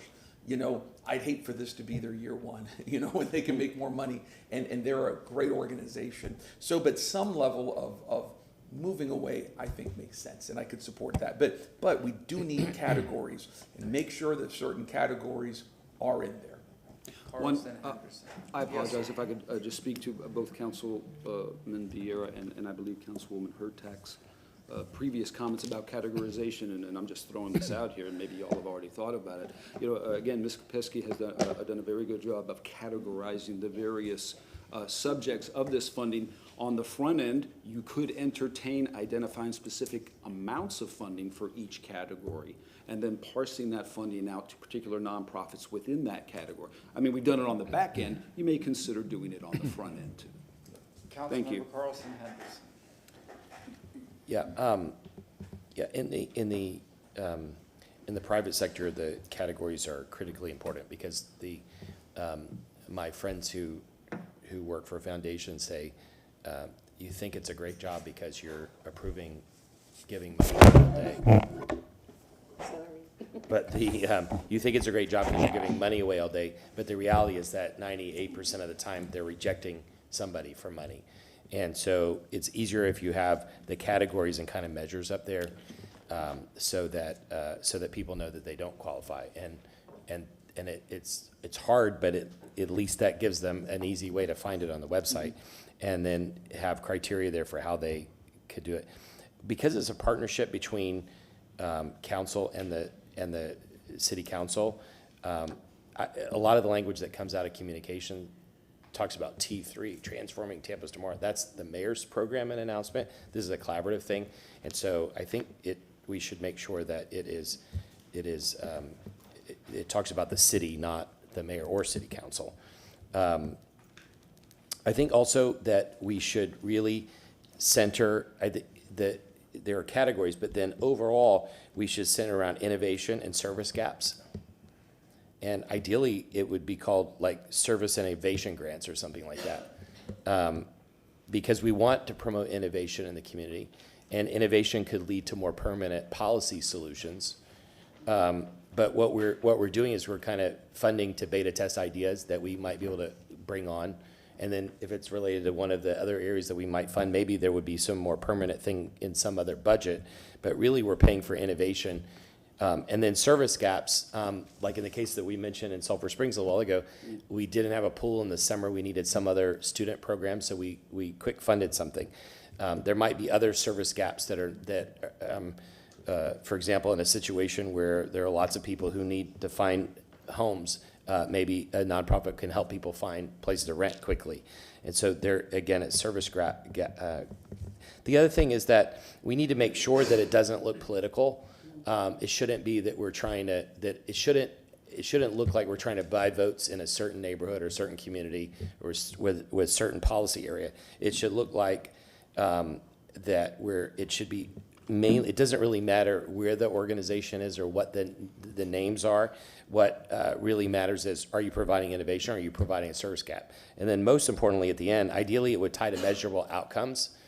And an outcome is not how many kids you had at a program. An outcome is how do you systemically change the per capita income in a community, or how do you help more people find homes to rent, or how do you help more people buy homes? Those are outcomes. The number of people you train in a HUD program is important, but that's output, that's not outcome. So ultimately, we have to be tracking against outcomes. The outcome in the housing thing is either getting people in rental homes or get people to buy homes. We have to change the ultimate numbers. Thank you.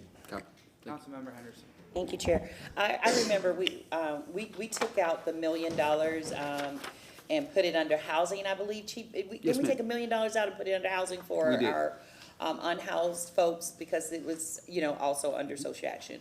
I made a motion months ago during budget season, I believe, and it was unanimous that we actually inform every organization that they are not guaranteed to get funding. Am I correct about that? You sent them a letter already. So we've already kind of like put them on notice that there's no guarantee that you're going to receive funding. Gosh, my 60-year-old brain is, I lost that thought. Oh, gosh. Okay, I'm just gonna have to let it go. I apologize for you all seeing this brain freeze. Yes, okay. I can't It's remember okay. what it was, and it was actually important. You were talking about- Hey, girl, I want to thank you. First of all, I do want to do that as well for even, helping us break these categories down. That makes it, a lot cleaner to understand. And, I appreciate, the feedback up here. But I can't remember what I was You were gonna talking say. about warning organizations that they wouldn't get continuing, ongoing, forever funding. Yeah, the and letters. that Yeah, we sent well, out. remember when he said initially he said, thank you, it triggered this. And I like this language because I could use this when I'm talking to the public. In going back and looking at the data since 2014, we do support organizations in the tune of $50 million. That's really important. So a lot of these organizations have been on there for a very long time. So that means that we've supported you in the tune of millions of dollars. And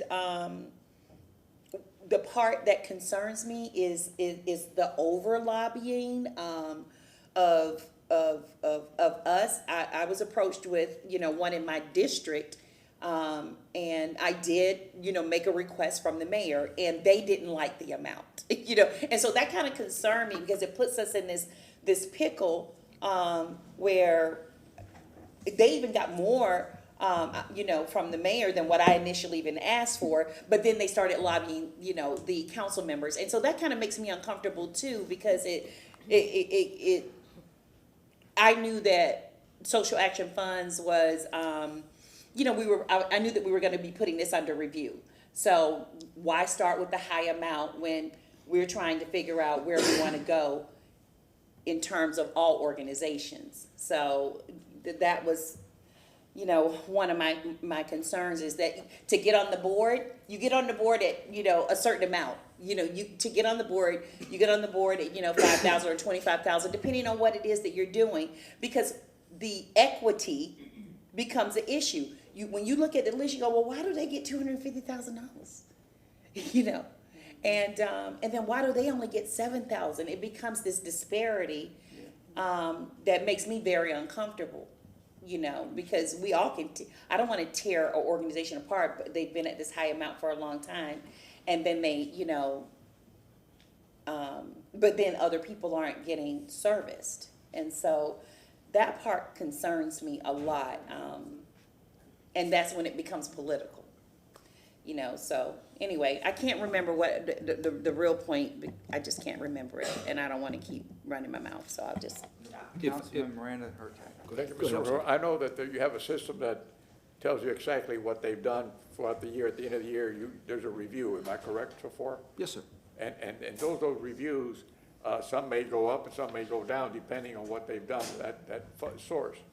And I know that will continue. And it's difficult to start one. It's difficult to stay on that peak of yours going up because things change, climate-wise, monetarily-wise, interest rates-wise. People do things and sometimes they can't complete because things change around them. Doing that is that it's difficult to get on the list because I would say that those that are there are creating a very amount within their 100. Let's say you want something to do 100%. 100% very difficult, but it's a goal that we all have to get better every year. So those private entities that we do business with, and I'm going to call it private industry because they're not attached to the government. They get money from the government, but we don't tell them how to run it, how to do it. I believe in general terms they're doing a pretty good job, all of them combined. Now there may be some that can't hit that goal of sustainability throughout 5 or 6 years. And those are the ones more than likely are going to have a little cutback to some degree. So I appreciate what yourself and your whole staff has done because I know it's tedious work, it's not easy. And so I like the system that we have. It's fair and equitable. That's all I'm going to say. Councilmember Hurtak. Thank you. And to Councilwoman Henderson's point, I think a lot of this, I think we should really, when folks come to us as council members, to really just encourage them to apply to the application and not, I believe that that's the fairest way to do it, is just to apply for whatever they need and not to apply for necessarily a round number, but they have to now show what they're going to be doing with that money. So instead of $50,000, it might be $48,700 because they want these specific things. And so we want to encourage them not to round because we want them to ask for actually what they need. And I think that that's part of the application process. And if it's not, it ought to be. So I think what we need is our ideas for going forward with this. And so my recommendation would be to take what we all spoke about today and work with Ms. Kopesky to come up with just a coalition or a coalescence of that. I personally would also really love to see the application. If you could just email us the application just so we have an idea of what it looks like. Yes, ma'am. And then come to us, maybe come back to us in April so we can discuss where we, some of these changes we'd like to see. I don't want to go too far because I know seasons, budget season starts soon, but. I think that would be good timing.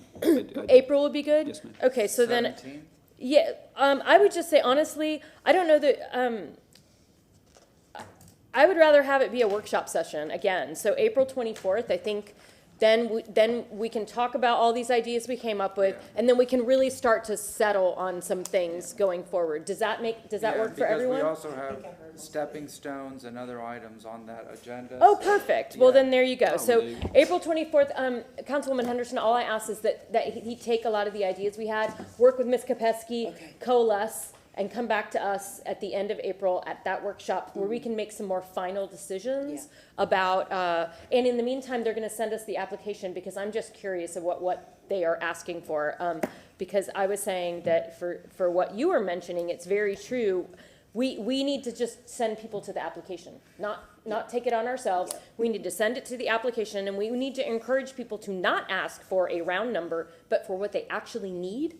And I think that, and so looking at the application and seeing if there's ways we can modify it to make sure that they're asking for exactly what they need. And then you all already have some requirements that folks have to, it has to align with some of the values. So maybe, I don't know if that's on the application, what point, if there are 5 things, which one do you qualify for under? And that sort of thing. So I think that helps narrow people's focus. If they have a large organization, but their focus is on, whatever number 3 is, they can simply ask for that. So again, really looking forward to that. So my motion is to have you all come back on April 24th at the workshop to move this forward. Motion, do we have a Second. second? Second, Councilmember Henderson, all in favor? Aye. Any opposed? Councilman Vera, do you want to speak? And then Henderson. Okay. Go ahead. You wanna Thank go you, first? because I remembered. I'm remembered? so excited.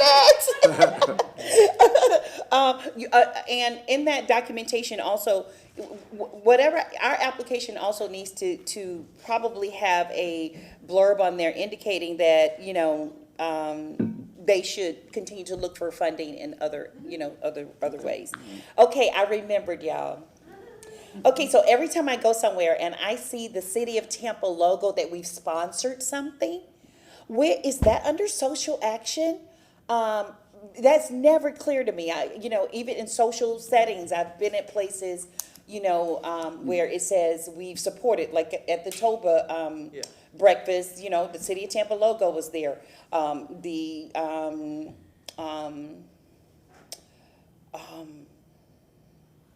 What is that one?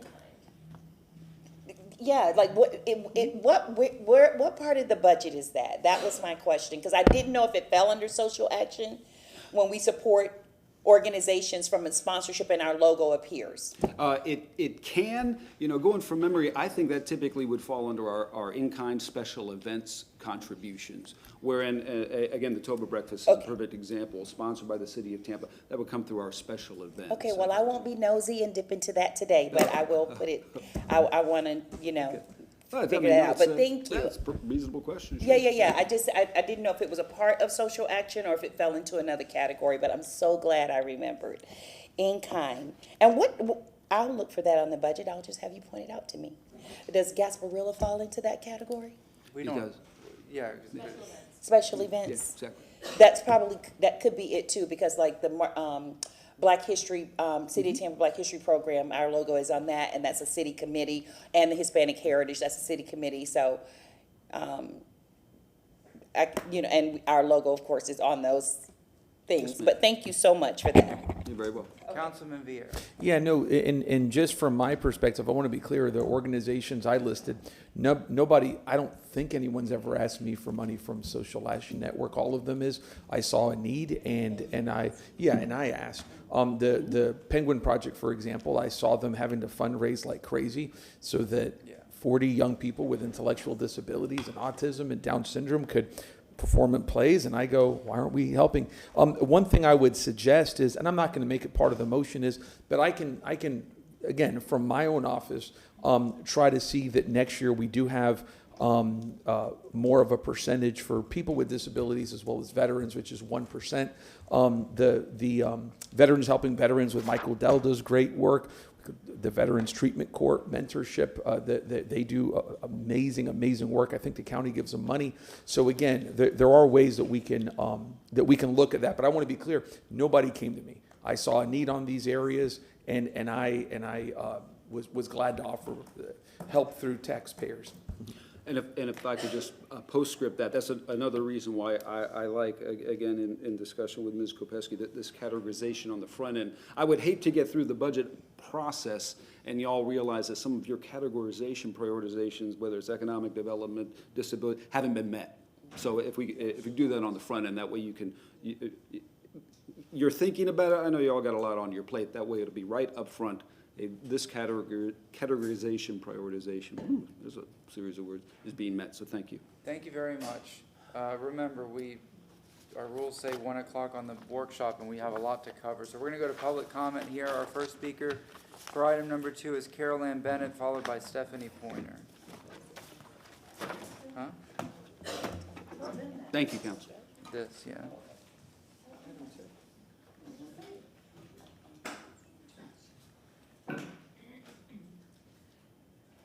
Carol Ann Bennett, you're the first speaker. Come on up. Carolyn Bennett, I pass. Stephanie Pointer is the second speaker. How was I first speaker last time and now I'm second speaker because we signed up one right after the other? But anyway, one concern that I have, first of all, the system, I looked at it online and it seems pretty cumbersome. But I'd like to know who makes the decisions about who gets the money and who doesn't. It doesn't seem like there's any consistent flow with that. The other thing I've already, Janelle's reached out to me about this, but we've got neighborhood associations who don't have $100 to open a bank account.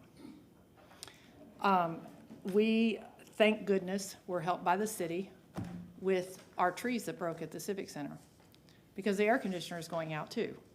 And those two things together would have broken us off. We applied for a grant with the county. We were told we could not do capital improvements with the grants from the county. I don't know exactly what format it would look like. I mean, I would like to be able to see forming neighborhood associations be able to set up a checking account, get mailers put out, whatever it is that they need to do to get started and actually stood up. And some of the more established entities, and I'm not just talking about mine, I'm talking about all of them, have the ability to do good projects because everybody's always got a list of something they would love to see in their neighborhood.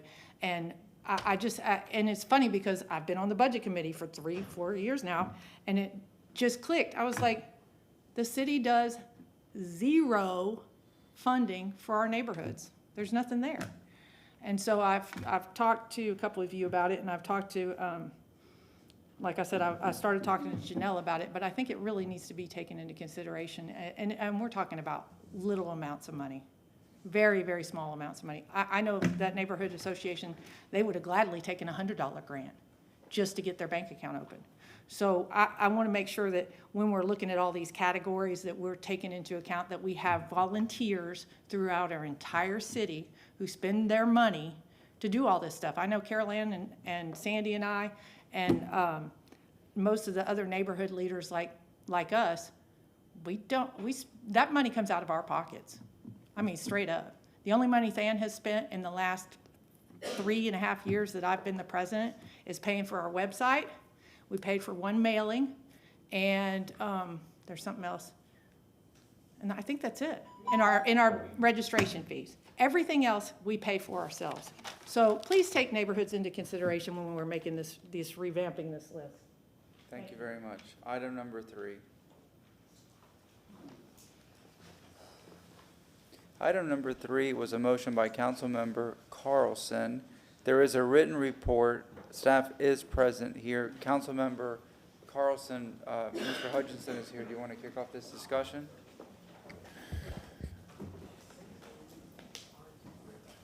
The environmental groups have come and said that older technologies of turf pollute the water and the ground, and I've talked to people in the turf industry who say that the newer technologies don't do that.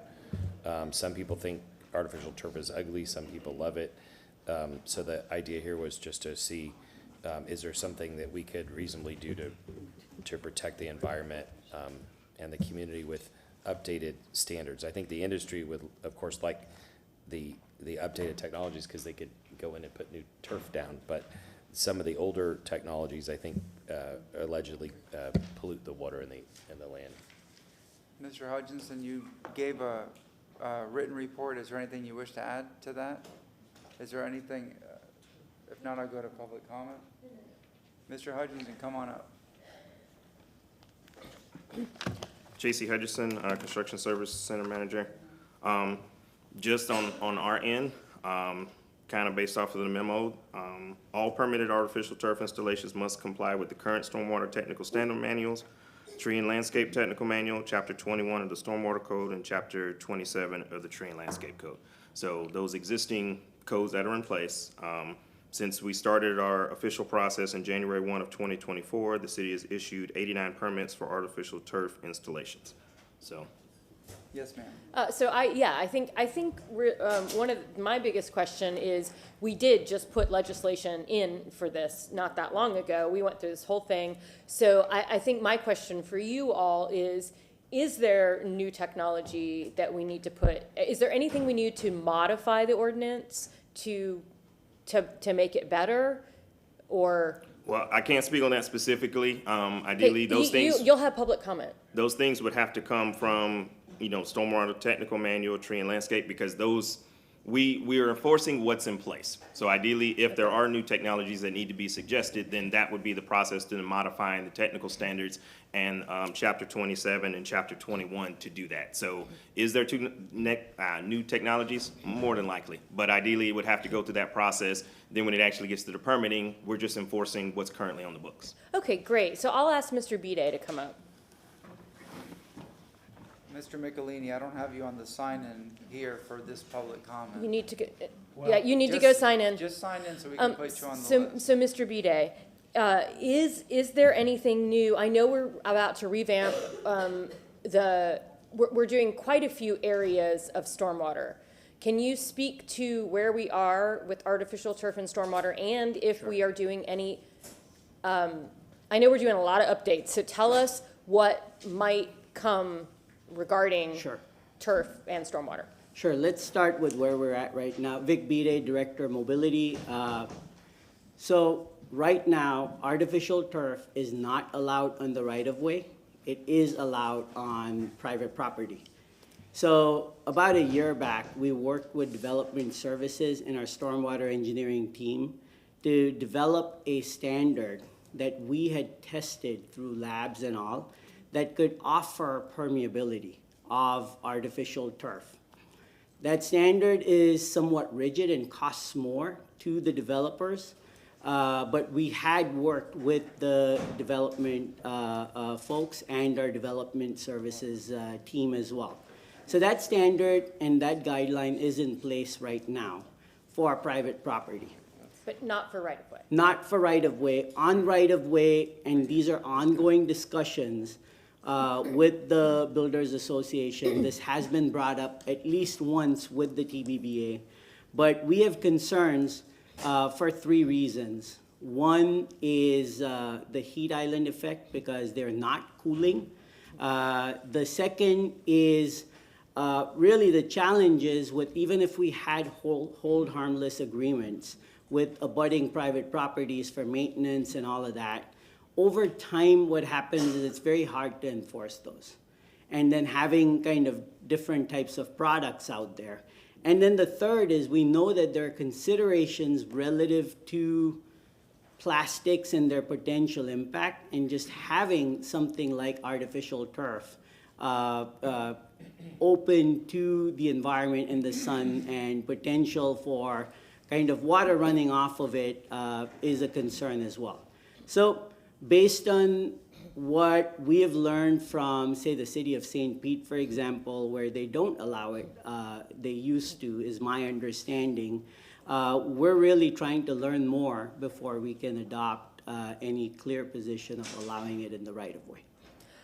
I'm very concerned about the idea of right-of-way allowance because, quite frankly, that's what we've always been told is we maintain the right-of-way, but the city or the utilities can come anytime and dig that right up. And so some of my neighbors planted some bushes, and I was like, I just want you to know that your bushes may not be here. If the city or, TICO needs to come in, you're out of luck. And they're like, okay, we understand that. Our bushes will stay, but if they get pulled out.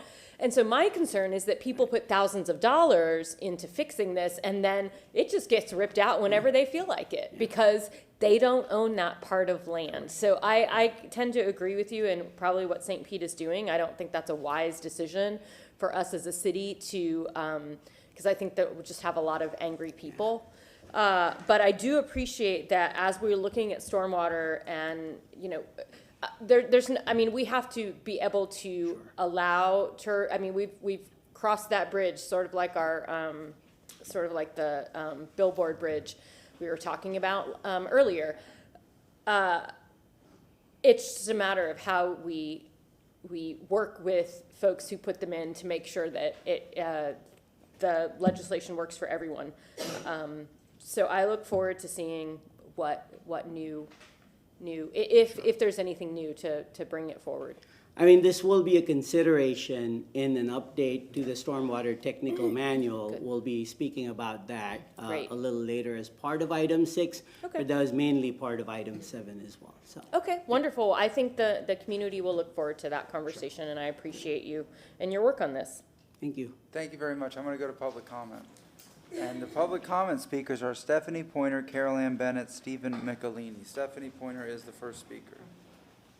Mr. Chair, may I walking up really fast? Sure. We have a couple more items. Maybe afterwards we get a plan of action, since if we have to begin or end by 1 to revise or whatever. Well, 4 is going to be done, so. Okay, if we can, great. There was a big debate last week. Please state your name, ma'am. Stephanie Pointer. There was a big debate last week on one of the Facebook groups about turf. And, we love turf and we hate turf and blah, blah, blah. What I found quite interesting was everybody wanted to look it up and they couldn't find anything negative about turf. Well, because all the first 2, 3, 5 pages of Google searches are only going to bring up companies that want to sell you turf. So just keep that in mind. But I did find a very interesting memorandum from the state of New Jersey that says in there, on the second page, and I'll forward the whole document to you, it says in there that you should not use turf within the 100-year floodplain because it is bad. I mean, like the state of New York does not allow turf within the 100-year floodplain. Now, I'm going to tell you what, there's probably a good basis for that in this technical addendum. So I don't think, as much, I hate grass. Y'all know I hate grass because grass is stupid. We put chemicals on it. I mean, it's lesser of two evils. Weeds are great for my yard and most of my neighbors' yards, but I just wanted to, and I'm kind of flabbergasted that nobody's here because I posted that this was going to be this week and nobody bothered to show up and probably didn't even bother to write you a letter. They just want to whine about it on Facebook. But anyway, I'm going to send you guys this document, and I thought it was very interesting that it says it should not be used in the floodplain, and I think we should not put it in the right-of-way at all because it's just not permeable enough. People don't care for it well enough, and they don't do it requires annual maintenance for it to stay working the way it's supposed to. Thank you. Carol Ann Bennett, Stephen Michelini. Please say Carol your Ann name. Bennett, I pass. Mr. Steve Michelini. The TBBA has worked, Steve Michelini, we've worked very closely with the city in developing a standard. There weren't standards, and that there are new products, and I don't know what the previous speaker was talking about when they said it's not allowed because of this and that. The products that are being proposed in the city have cross-sections that show permeability equal to or better than grass. And it also shows there's no heat gain, because the type of product that's being produced now is a new and improved product that acknowledge the fact that the older products did have heat gain. They also were installed with Visqueen underneath them, which is completely unacceptable, and that would stop the percolation. There are a number of cases throughout the city where turf has been installed in the right-of-way. It does not require annual maintenance. I don't know where that came from. But it does percolate, and it is anchored down so that it doesn't drift off and create some kind of a drainage hazard somewhere else. This is a work in progress. We're continuing to work with mobility as well as with the City of Tampa and the Building and Constructions Division to come up with some additional and better ideas on how to deal with it. So the first round took us a little over a year to reach an agreement on and try to work with it. Some of the issues that still remain are how you count it and how close it can come to a tree and things like that. Asphalt, in some cases, is allowed to come closer to a tree than artificial turf, or has been anyway. But anyway, we're working on it. It's a work in progress. Thank you very much. Thank you very much. That concludes item number 3. Unless there are any motions, if not, I'm going to take it up to item 4. This is a Councilmember Hurtak motion. Kick it off. Yes, and Mr. Campbell is here, Okay. and basically, I'll let Mr. Campbell speak to it. But they have found a organization, or they found a consulting firm. So they will be starting, I believe you're bringing the contract to us. It said the 9th, and unfortunately the 9th is a Sunday. So I don't know if you meant if it's the 6th. I'm coming in. No, I'm not. So I think you meant the 6th, but if not, that's what I'm just going to ask you to update us quickly on, is it the 6th that you're bringing us the agreement? Yes, thank you. Brandon Campbell, Mobility Department. Good afternoon, Council. I did also want to address that. We are anticipating it coming on the 20th. Okay. Initially, I think we were anticipating the 6th, but at this point, we're expecting it on the 20th. Wonderful. So I don't want to belabor the time because we're trying to get to 1 o'clock. So I just want to say thank you for your work on this, and we will talk about it on the 20th. Sounds good. Thank you. Thank you very much. Public comment on this item. If you're not going to speak, just say pass. But if you are, Carol Ann Bennett is first, Stephanie Pointer is second. Yes, ma'am. Please state your name. My name is Carol Ann Bennett. I want to talk specifically about the fees for sidewalks. Slow roll doesn't even begin to address it. I just Googled it in my calendar, October 2018, August 2019, December 2020, February 21, April 21, October 21, Monday, Saturday 22, February. I mean, I can't even begin to tell you how long and how hard I've been working on the sidewalk issue and the fees. This is not a slow roll. This is a snail who's got broken legs and no one's going to give it crutches. And my biggest problem with it is that there needs to be a text amendment now. We can't wait for this person to do the report. We can't wait for the LDC rewrite. We need to do it now. The code says it should be the average cost of the city to do infill sidewalk. But then it has to be, a city council has to actually set an amount. Just strike those last words about city council. On an annual basis, mobility says what the average cost is, and on an annual basis, it's adjusted. I was in a meeting recently with builders, and they're like, well, the amount the city pays is higher than what it costs us. And I said, nobody's making you pay into the fund. If it's cheaper to put in the sidewalk, put in the sidewalk. You get to choose to do that. And the reason it costs the city more money is because they have to have a survey, they have to grade the land, they have to do all these extra things. They also end up with the most challenging projects, and Mr. Vide can speak to that better to me. And my biggest concern about the fact that the fund is only $29 a linear foot, which is at least $100 too little, is that it gives an incentive to builders to manufacture barriers. Okay, you see this right here? They paid into the fund. Do you see a barrier? No, you don't. This is the barrier they said they had. This pole is the barrier. This is the property line. The barrier wasn't even on the property. In addition, this area right here is big enough for a 4-foot sidewalk. It just goes over a ditch. The city could have easily connected that. If they had done it to here, the little bit the city had to do was little. But oh, look, there's a barrier. Here's a house. Oh, look at this barrier. This tree that is 25 feet from the street and is on the property line, they have 100-foot frontage. They paid $29 for 100 feet because of this tree, which is not a barrier. Here's a house they admitted it doesn't have a barrier.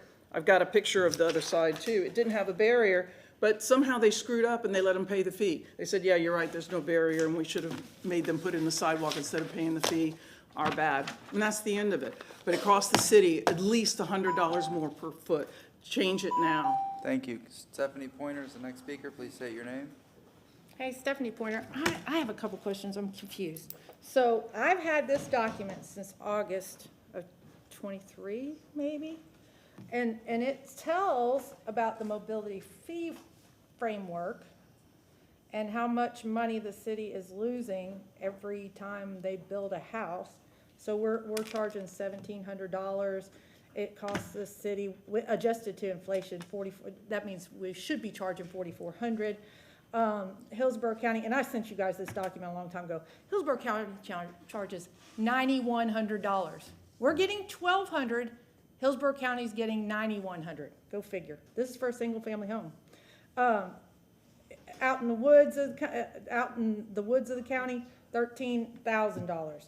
So if you look, I'm confused because we're sitting here talking today, and honestly, I thought this agenda item we were going to talk about this. Today we're talking about paying somebody to do this. Somebody please help me with this. And I didn't even think about mobility being. Are they going to talk about sidewalks? Because if they are, this is, and I thank God I had this in my backpack. In the last 3 years, the city of Tampa has lost $1.97 million because of this sidewalk scam.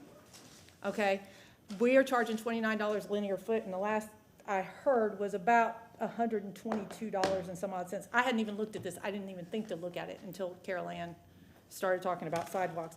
But I'm just confused. Somebody is going to have to help a sister out because I've had this document for at least a year, maybe more. I don't know. I don't remember when I got out. I was trying to look and then I got sidetracked. So bottom line is, where's the rest of this study? Why do we need to keep paying people lots of money if we've already got this information? I'm just so confused. Somebody help me out here. I mean, I'm on the budget committee, and I've had this for a long time. Hager, I gave this to the budget committee, and I gave this to you guys a long time ago. Why are we talking about spending more money now? And slow roll? That's because people thought they were going to get all for transportation. They thought they were going to be able to let the developers out of paying this, which goes back to the Buckhorn administration's full-fledged support to not raising impact fees whatsoever. And you know what? That's come out of staff's mouth multiple times in the budget committee meetings, that Bob Buckhorn said, we will not raise these fees. I don't know whether the mayor said it or not, but I know that Buckhorn said it. So why do we not charge the people who are coming in and building this stuff, the people who have the money? Why are the citizens of Tampa, because we don't even know what, we know that what this should cost, at least $4,400, and who's paying the difference between the $7,772 and the $4,400? I am. You are. Everybody else in here is paying it. Why aren't the developers paying it? Thank you very much. Thank you. Item number 6. Item number 6, Mr. Bidet. So, this is a motion by Councilmember Carlson regarding finding short-term solutions that would immediately prevent rainfall. in the flooded areas. I know we talked about that South Howard project. That was a big topic of discussion. I put myself at great political risk in 2016 to vote for the stormwater assessment because I wanted to do the right thing. Because growing up here, I saw where it flooded repeatedly throughout my lifetime. And I would always say to myself or to my parents, I wish somebody would do something about that. We took that vote. It was a very contentious hearing. I brought this up many, many times. But what I'm saying is I've given you the tools and the funding because we've been collecting the money for years. And we saw what happened with Milton and Helene and the amount of properties that were damaged. We need to do something quick. It's not just South Howard, discussing the path of where it needs to go. We have people that email us and send us pictures and brought us pictures today of, because of construction, because of poor maintenance, things are flooding. I see this myself. The lack of maintenance and overgrowth, I think it's negligence on our part, and we can prevent a lot. Perhaps we can't beat that 100-year storm because Mother Nature is Mother Nature, but in basic, simple rainfalls, we have to do better. Just like how I maintain my car and I have to change the oil and rotate the tires, we have to clean the ditches and we have to do all these things. Again, the money is there. So kick it off, Councilmember Carlson, and then we'll go to you. Yeah, we had some folks in public comment this morning. We have at least one here this afternoon. I've spoken to several external experts. There are lots of different solutions that we could put forward. We know that when the Buckhorn tax was passed 2016 or 2015, whatever that was, that was supposed to fund a plan to fix everything. Obviously, it didn't work, whatever the plan was back then. We're going to talk about the plan update in May now instead of today. But we were also told, I was just a citizen back then, we were told that, I don't remember the exact number, somewhere around $2.5 million was spent with the new tax on maintenance and upkeep. But we've seen many, many examples from many neighborhoods where culverts are completely inundated, where there are cracks, ditches have not been dug out, other things. I took around an expert to Palmacia Pines recently. It's obvious that there's maintenance that needs to be done there. I've also talked to many experts who have confirmed that the Howard Avenue project is a bad idea, waste of money, and we need to stop it. And at the very least, I think we'll stop it by the time the design comes back. What we need to do is work on real solutions that will help people in all the neighborhoods.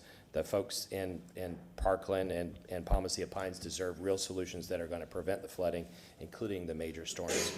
And so I've had lots of conversations with Mr. Beatty, as I'm sure you all have, and this will be the start of the discussion today, but then we have the bigger motions now have been moved to May 22nd. We'll be having a bigger discussion then. Thank you. Councilmember Hurtak-Morin.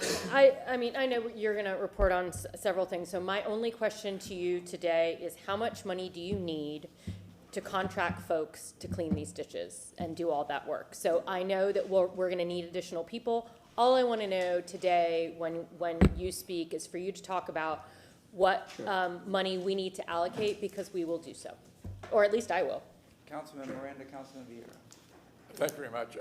And this is just not a one item to fix one way or the other way. It takes many things to solve this problem, including the way we build houses. We build houses that when they flood, you got just about ready to tear them down. There's islands like Puerto Rico, like anyone in the Caribbean, like the island of Cuba. You don't have that problem.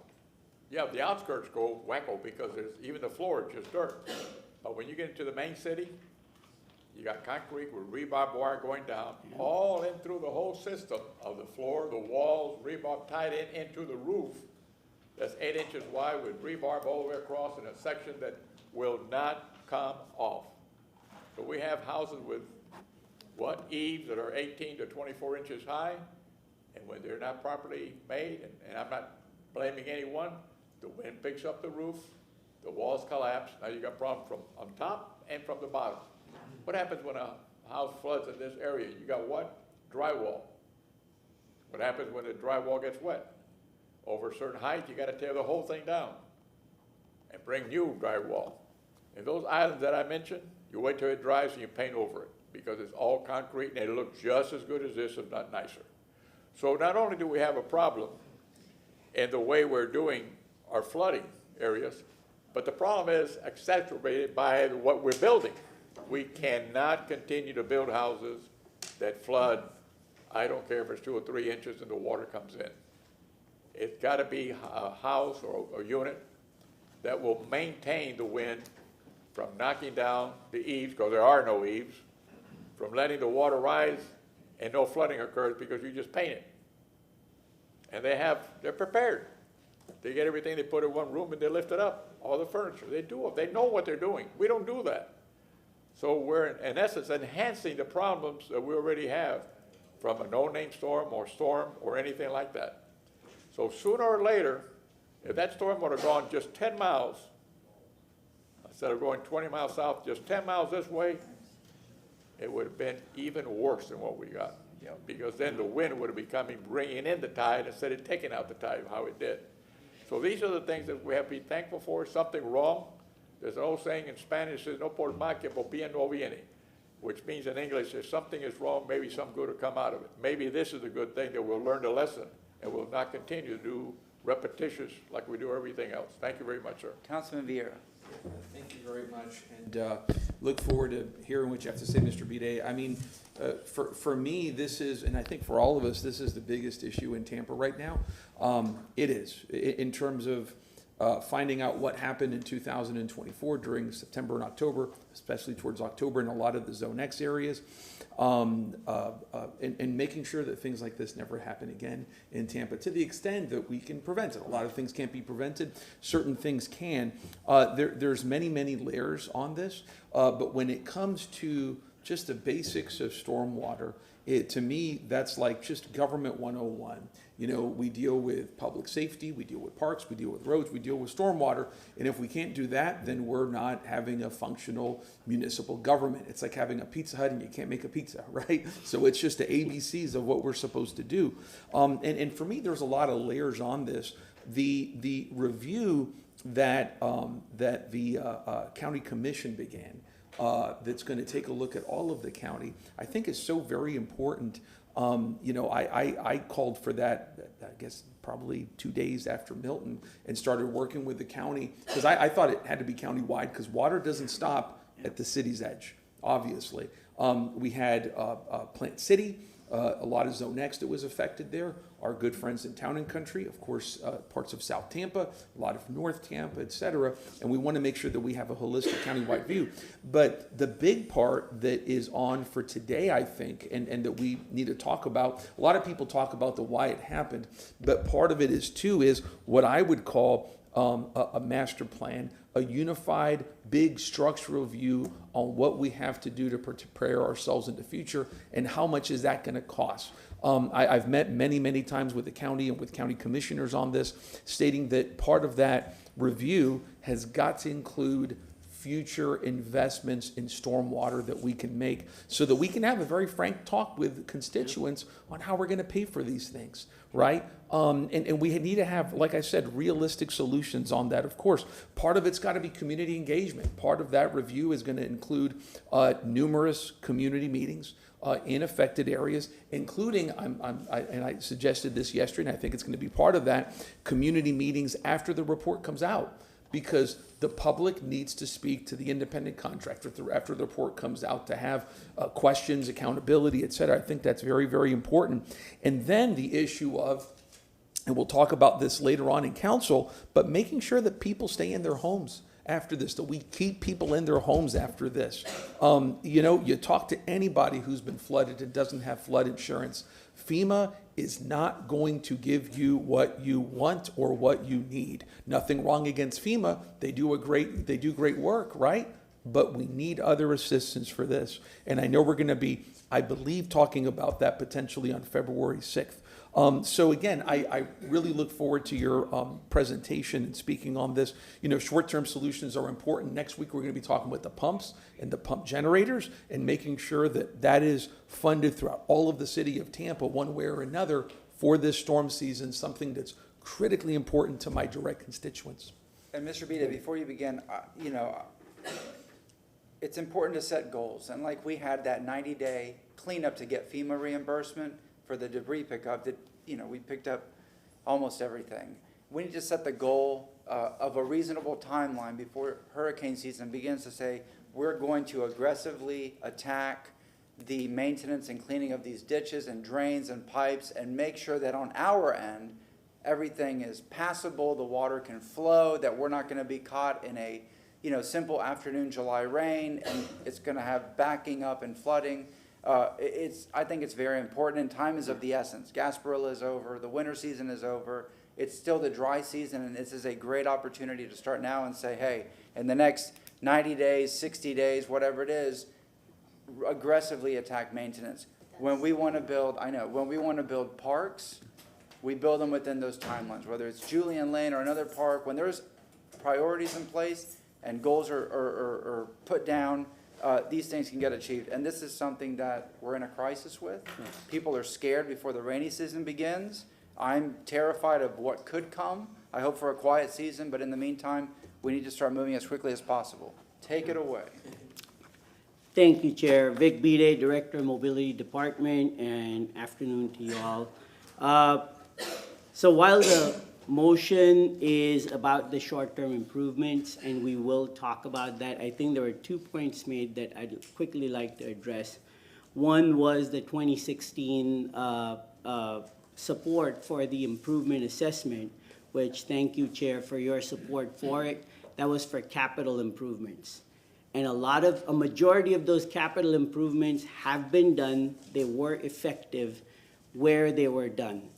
We're wrapping up that program with the last few projects, which is why, to Councilman Vieira's point, and that's also part of item 7 that Councilman Carlson had previously had, and thank you for accommodating the schedule around that, about stormwater master planning. So September 19th of last year, this body council did vote for a $5 million watershed master plan. That's the technical term. And I am joined by our stormwater manager, Yuan, as well as our stormwater operations and maintenance manager, Brian Roger, and our chief engineer, if there are any specific questions. But broadly, that stormwater management plan, the work on that will begin early February. What that does is exactly what Councilman Vieira mentioned. We need to look at every single basin within the city of Tampa, model it to today's data and standards to understand and develop a list of capital projects that are needed and attribute costs or estimates to that.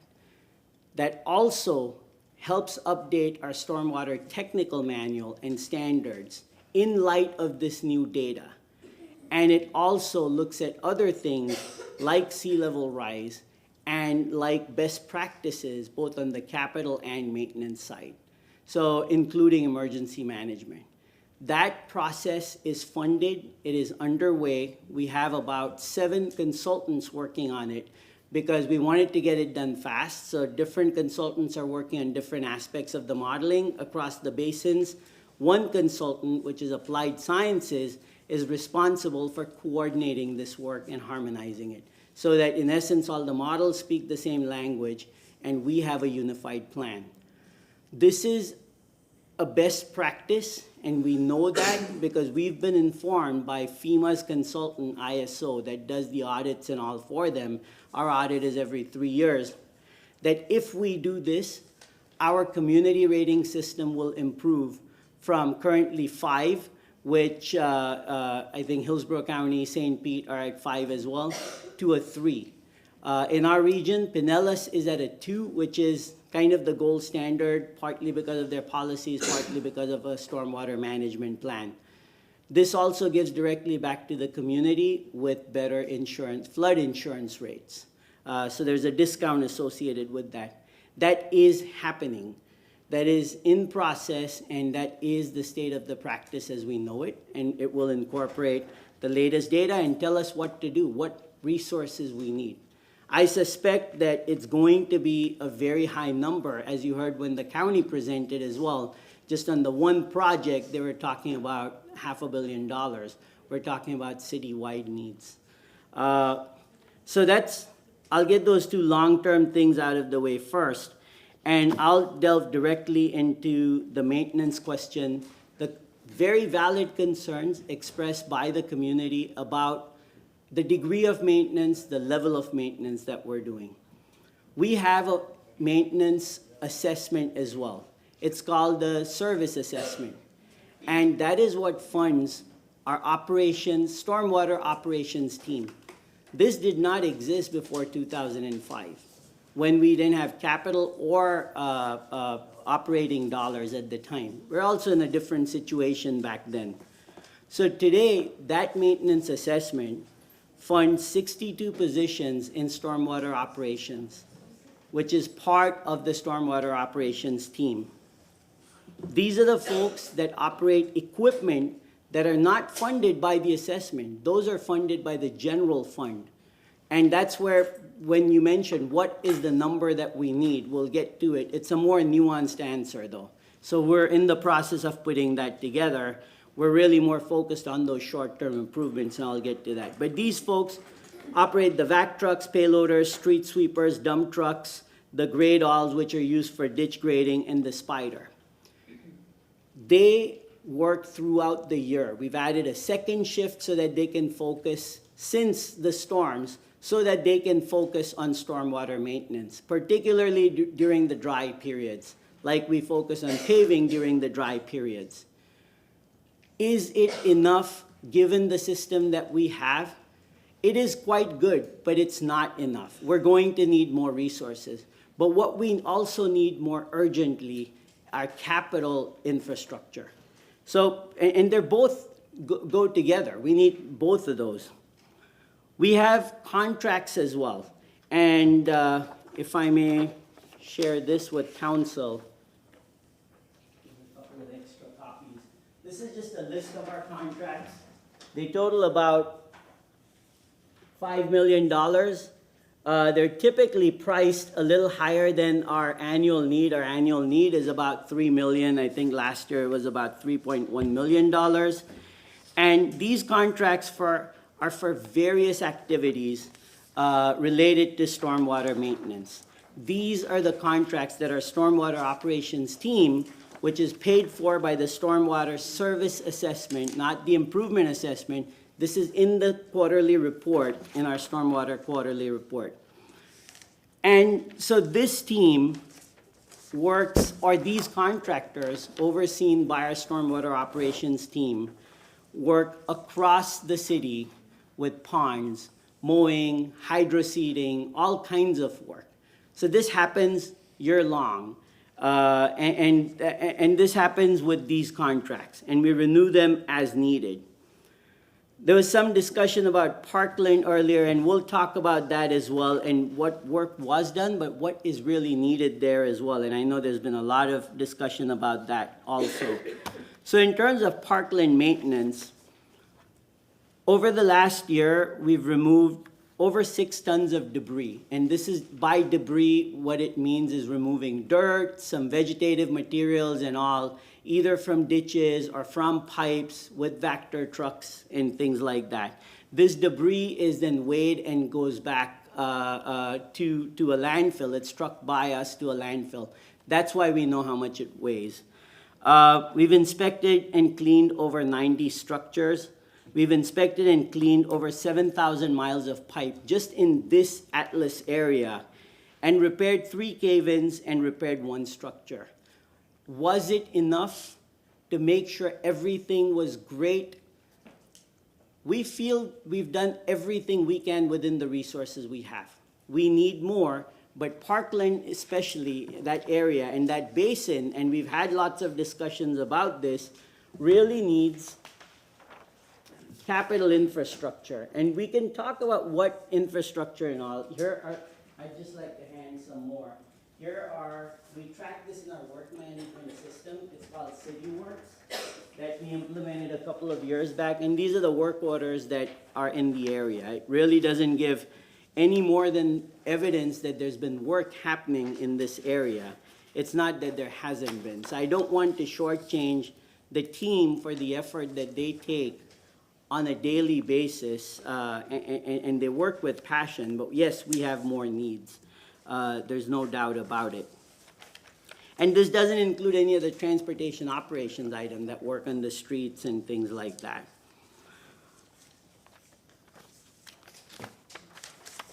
Now, let me just touch upon a few other items relative to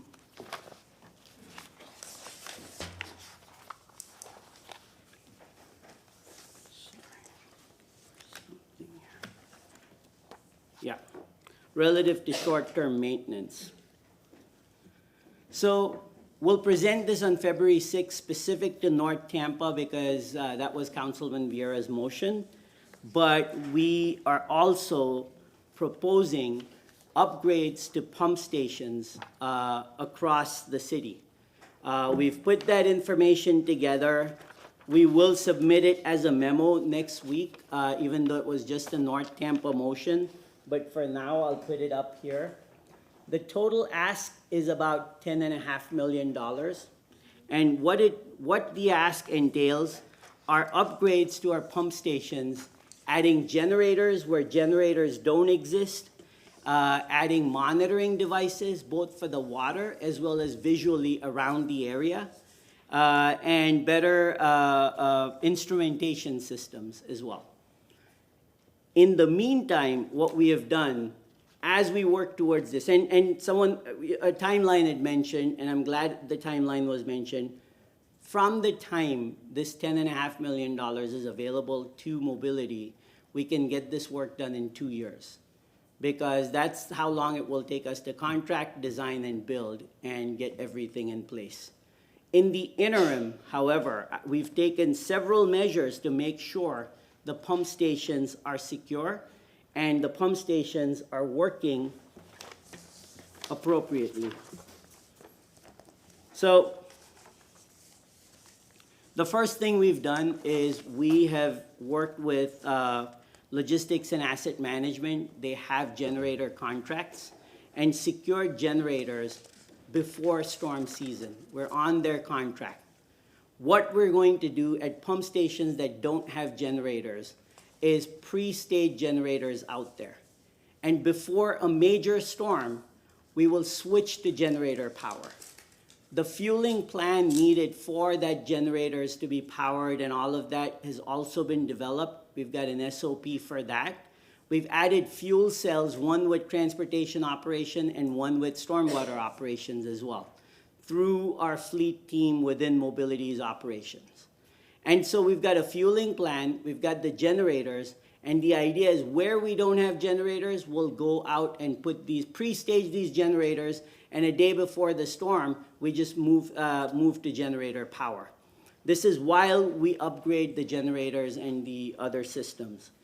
What this also includes, the interim plan, is for pump stations, especially like Curiosity Creek, where there was a challenge with the automatic transfer switch, where it didn't kick to generator power.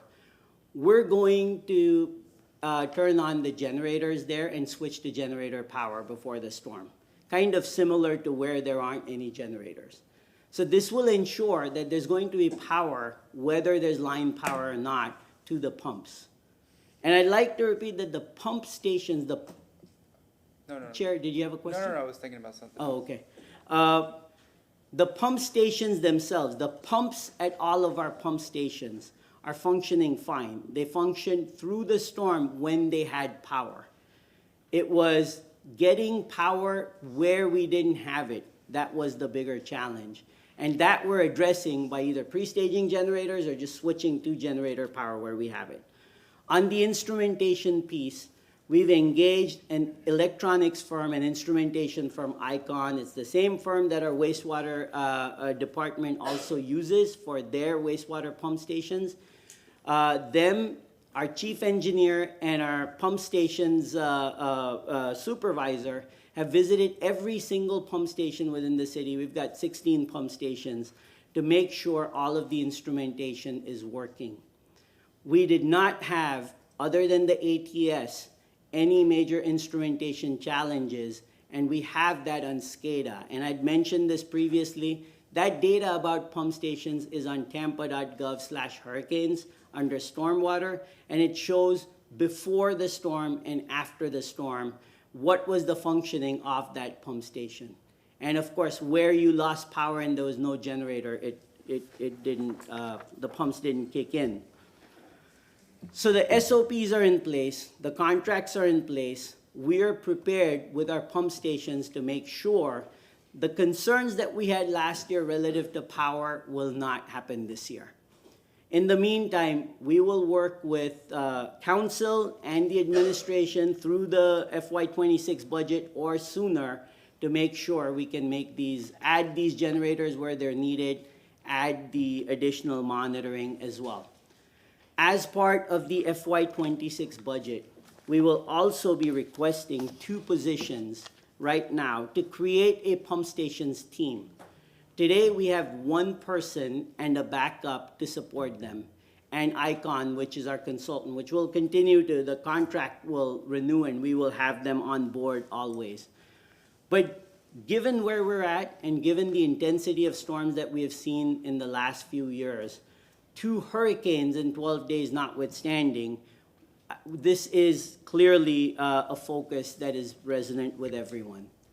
So we're going to ask for those 2 positions as well.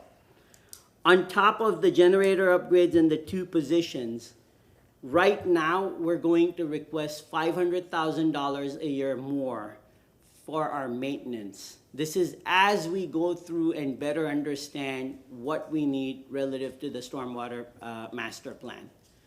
So having all of these things in place do address a lot of the challenges that we had with the last 2 storms in 2024. I can address a couple of items specific to Parkland if you like, because I know that the council received a letter recently and there have been some emails relative to ponds and pond maintenance. I don't want to take the council's time. It's up to council. May I?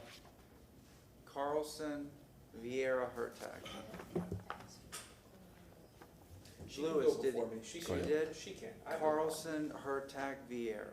There we go. Do you want to go ahead. before? You want to go first, Scott? No, go ahead, Councilman Carlson. Yeah, it's your motion. Yeah, thank you for the detail, Vic, and whoever put that together. I also want, since you have several staff members here, I want to thank, several of them have been out in multiple neighborhoods with me, even multiple parts of individual neighborhoods. And I want to thank Jeff DeBosier in particular. Sorry to call you out, but he has a personality and a directness that even though people don't like the answer, he tells them how it is. And everybody who's been out has been fantastic. And it's not easy to go talk to constituents. But I think the great thing about his demeanor is that constituents know they can trust him. And even if they don't like the answer, and the other area that we haven't mentioned that's not here at all today is wastewater. Many areas of South, and that's a different department, not with Vic, but wastewater was another big thing. The pumps failed on wastewater. We had already approved some budgets to fix the pumps on Bay Shore, so that will be fixing some of them. But we had areas that first flooded with fresh water, and then they flooded with wastewater. And we have to address both of them, and there are reasons for both of them. But I want to thank Eric Weiss also and his team. One neighborhood we met with, they had a river of poo for 2 or 3 days, and we got the pumps fixed, got the electric back on for the pumps, but then he brought, within an hour after the neighborhood asking for it, he had sanitizers going up and down the streets. And so I want to thank folks for their responsiveness. Everybody's trying to work together. So we need, as we're going through this, we need to remember the wastewater component of it. On my street, a wastewater pipe caved in. And we were really, really lucky it didn't rain, because we would have had a river of poo in our street. And it caved in because there was like a 150-year-old tree that fell over and busted it. And so like 5 different teams of people had to come out and I can't remember the name off my top of my head, but the guy on the staff who handled that, it was like a 2 or 3 week effort to get multiple crews out to fix it, because there are power lines and cable lines, and it was very, very complicated. And that's just one instance that I saw. So stormwater, wastewater. The other thing that we haven't talked about is permitting. There are areas that where houses were built in retention ponds, and Jeff and his team brought the maps. And I would encourage anybody who's buying a house, look at the elevation maps before you buy your house. You might be in a flood zone, whatever, but when you look at the elevation around you, if the areas around you are higher than yours is, that the water's going to flow down. So it might be 4 inches of rain, but if the 4 inches are in a mile area, they're all going to flood down in your area. And there's an area in South Tampa where there allegedly was a lake 100 years ago. Somebody filled it in. There are old brick streets and everything, but the water flooded down there. And there are pumps, and those had other issues, not just electric, during that storm. There's another area where somebody has like a $4 or $5 million house that literally was built in the last 10 years in what was a retention pond just a few years ago. I don't know how that was permitted. I took the staff out. I don't want to mention the address, but all of us looked at it. You know, Vic, you've told us that the roads typically will maintain a certain amount of water as a holding point. This house is like 5-6 feet below the road. How is it possible that got permitted? We have to figure out what to do in that case. And the only solution, we can't build it up. You can't possibly put enough filter that'll flood everybody else around. The only solution in some of these cases is to buy houses. And I talked to someone in stormwater with another city recently who said, we also have to look at maybe funding people to lift houses. He said $400,000 a house, but like in the Parkland Estates, for 20 houses, $8 million, we could pay to lift their houses instead of spending $130 million on a project that won't work. We also need to talk about the surge that's come in, and Michelle's here to talk about what happened to her, but in her case, you'll see the maps in a minute, but the wave came over like 300-400 meters of vegetation that we thought would protect houses, and it didn't. Also, we found in going out in the field that the maps need to be updated. Sometimes there's city equipment that predated the current maps, and so we need to update them with the infrastructure that's missing. Sometimes neighborhoods show that behind. And also people have modified. They filled in ditches and other things. The last thing is we've got the budget for all of this. We don't have to raise taxes. We got the budget all of it. We cancel the boondoggle South Howard project. It's not going to help the people in Parkland Estates. Even the people in Parkland Estates who are against short-term solutions, now they're recommending the things that we proposed a few months ago. They wanted the South Howard project instead of the short-term solutions. Now they're advocating for the same things that they booed a few months ago. So we've got to fix these issues, and $130 million on that is not the solution. Vieira. And I'm just, again, going to go back to the single drum I'm beating, and I think it really goes for, you saw the photos this morning, you've seen, so one of the biggest parts of this, quite frankly, is just the visual of it too. When people see these ditches that are filled in with dirt, that they see the pipe that's half filled, that may not be the first and final thing that you would do to solve it, but it really does help, and it really makes people believe that we're doing something. It does provide assistance. So you said $500,000. Would that be what it takes to dig these ditches out, to clear these pipes before the rainy season? So, yes, but I will add this, that after the first major rains, we have an inundation of an insufficient system that continues to create problems. So it's not just before the rainy season and doing it once. You have to keep going back, which is why we've got the hot spots and we've got folks going out there. And earlier today in public comment, there was a person from the Concordia Park neighborhood, and very valid point, because we'd met with the neighbors out there. We looked at the system. We'd said we'd TV the system.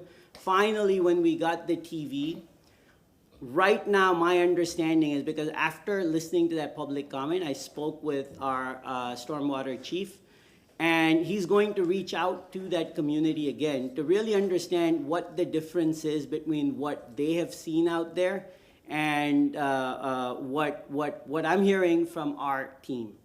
And so if there's anything, we're going to focus on those. We're going to focus on every area that we know, but we're also doing two other things that I failed to mention. One is a policy item, and this should come to you by March. We're working with the Builders Association and THAN to update a stormwater policy that we've had since, I want to say the 90s or 80s, I'm not sure when. But it basically, to put it simply, if you have a 100% impervious lot right now, and if you have to rebuild it, you get credits for that impervious and you can build impervious. We're taking that away, that loophole away, and saying there's a single standard for that use, basically. And so that's in the works. The other thing that we're going to use partially the $500,000 for is a more robust TV inspection program. That is a deficiency right now that we will address with that, meaning basically getting cameras and going through the pipes to make sure what's where. We have just one TV truck right now, so we're adding another camera that was, I think it went through council a couple of weeks back. And then we're also looking at contracting that. In the meantime, we leverage with our partners in the wastewater department because they have many more TV trucks than we do. Those things cost about $533,000 each. So there's a cost issue as well with that. But will we need more resources beyond the $500,000? We will. We just don't know exactly what that number is. What we do know is in the short term, for the next 2 years, this will help us get going. We may need additional in the FY27 cycle, I'm pretty sure. And by the time we have our watershed master plan, a lot of that will be much clearer as well. And then one more question. You're talking about hotspots you know about. Yes. My concern also is hotspots you don't know about. So one of the things that noticing all these photos we've gotten, is there a way, I know that we do it for other things, I don't know if it's within the city, but I'm pretty sure FDOT does this for concerns on roadways. Is there a way that we can create a system or use a system we already have where people can go to a GIS map, drop a pin, add a photo that says, hey, this area is flooding? So that's one thing I'd really love to hear about. I know you're supposed to be coming to us on the 6th. Just a quick, if you could add that to the update, just say, hey, what are our capabilities here? Just a really basic, because I think that that will help tremendously if folks know exactly where they can go to show, and it will help with your email, because when you can see it right where it is, right where the water problem is, that will help you also to figure out where resources need to go that you may not know about. I know that's quite a bit of a problem as well. Thank you. We have a flood reporting tool that really doesn't work that well, the flood map. And we're working on a better system, but beyond the hotspots, because the hotspots are before something happens. They're typically the low spots. It's really driven by the geography of the area. We do get reports of flooding, either through TPD or directly through the 3101 number. And the number to report flooding is 813-274-3101. And then we respond to those. And those are tracked, again, through the work management system. But that's more responsive. The more proactive we can get, that is really the goal ultimately. Thank you. Councilman Vieira, if there's nothing else, I'm going to go to public comment. Yes, sir. Thank you very much, Mr. Chair. And Councilman Hurtak, good point on the hotspots, because before, I remember inquiring, hey, why aren't there any sandbag locations for North Tampa? Doesn't flood. Well, you don't know what you don't know, right? So I wanted to commend you for that. So, Mr. Bide, thank you for your presentation. So, your statement is that this year we're going to have backup generators at pumps, correct? Correct, yes. Okay. So what I would like to do, and I've already emailed my aide on this, is because the North Tampa community, which again, like many communities, didn't see this coming, is obviously very, very nervous about this. There's a lot of anxiety out there. I'm going to have a March community meeting over in North Tampa, whether it's in Forest Hills, Overlook, wherever it is, where everybody can gather and congregate, where staff, whether it's you or anybody else there, doesn't need to be you, can come and brief that community on what's being done. Because people, gosh, folks are scarred out there. They're very, very scarred. There's no $2, $3, $4, $5, $10 million homes out there, right? These are people who live paycheck to paycheck, and they're nurses and they're teachers and there's teachers' aides out there, educators, cops, firefighters, welders, electricians, et cetera. And like everybody who was hit, whether you're in zone X or zone whatever, people are scarred. And they never thought that this was going to be part of their existence out there. So they want every single guarantee that things are being done to make sure that we prepare for the worst. So I do think that is something that's important, and we'll be working with y'all on that to get dates, et cetera. I have a question for you as well, which is I was talking to the Office of a State Senator over in Tallahassee and talking about state funding. Are we requesting any funds from Tallahassee for assistance on this infrastructure?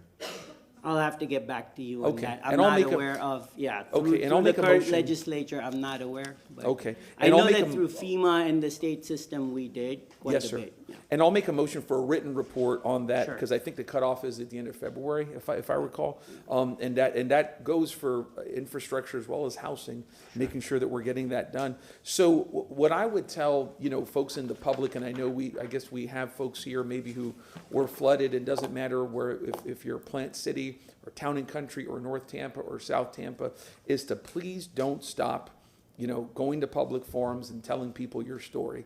Because if the flooding and the tragedy didn't happen to you, it's very easy to forget about it. That's human nature, isn't it? Right? And that's why empathy is something that's so important. But to always tell your story and to be active in connecting with elected officials and letting people know your stories. Because people have been devastated, scarred, PTSD, gone through the worst hell in life that I've seen. And it's so important to continue to tell your story and not let people forget about what happened about 110 days ago. Thank you so much. Thank you. We're going to start public comment. My first speaker is Michelle Mastro Totaro. I'm one of those people. Do you want me to come to you in a little bit? No, I'm gonna do it. What? Yes, ma'am. Please state your name. My name is Michelle Mastro-Totaro, and I live in South Tampa. Wait, can you turn the spotlight off? No. Oh, No, I was gonna say, we should just let people speak. We shouldn't have time. This is really Okay, that's important. fine. Oh, turn your So I time. make a motion to not time people on this. Thank you. Give her 6 minutes. I mean, let her speak to what she needs to speak to. I don't wanna time her I don't want to interrupt her That's thoughts. fine. We have a motion and a second. All in favor? Aye. Any opposed? Yes, ma'am. Go ahead. You already stated your name. You're good. First, I have to say he's a liar. He knew since Idelia that there was an issue. Idelia came 3 feet up, and it came to my floorboards, and I've been fighting with them. Thank you, sir. I've been fighting with them since Idelia. He had enough time. What happens is the West Shore Point apartments were built, and they blocked all the drainages. There was ditches all in there, and I can show you the pictures of all the ditches that they were allowed to fill in and blocked, and they built a 15-foot wall, 400 feet long, and Benchy was hired, ironically, after the first flood that was in 11/11/2020. That's how they got hired, Benchy. I don't know, Catherine Hartley. She admitted in the meeting that she said that the apartments was not a good choice, and how the 15-foot wall, obviously on wetland built, will block your overflow. So now Ellicott never flooded over there. Now they're getting all this water. I'm getting all this water. My house is 111 years old. I have an autistic blind child. I live in fear. This has been the worst I've ever, between Helene coming in 6.77 feet in my home with sewer and salt water, destroyed everything. I lost everything. I can't even express what they were allowed to do and what they did not care. And I kept fighting with them. And if they talk about the hotline and the spots, only north of Gandy was allowed to pin, not south of Gandy. And guess what? When you call stormwater and they know you're by Port Tampa, oh, we already know you flood and hang up on you. They didn't want to know nothing about us. It was very corrupted and very sad. And then Helene came, and that was bad. But then, you know, a week and a half later, Milton came, and my house was destroyed. Bless his heart, Bill came out that next day, and he went all around my house, and there's no drainages anywhere, not one drainage. We got a big tap-in park right in front, no drainage. And then the West Shore Points were allowed to put all their drainage out onto Prescott. So he was having a secret news meeting, not telling nobody, and I found out about it. I ran down there, and all the news people didn't know the real story. He was trying to blame it on Tropical Debbie, Hurricane Debbie, that tore up Prescott. That wasn't the truth at all. And Milton, I had to evacuate. Didn't know if I was coming home to a home or not. And there was this one thing that was actually not wet. And it said, "God got me." And I put it on my mailbox.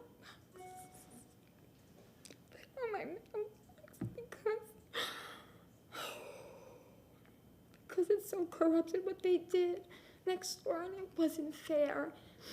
It was not fair. And I just would like to show you some pictures of, I'm sorry, this has put me in PTSD. It's just so bad. So, is this how this works? Yeah, put it down there, and then it'll come up on the TV screen. Is that good enough, or you have to? Yeah, Yep. they're zooming in a little bit, so you can. So we see the overhead aerial map. So this was in 2013. Just leave it down on the, Yeah, leave it down. It's in focus already. So you can see the drainages in 2013 leading to the water.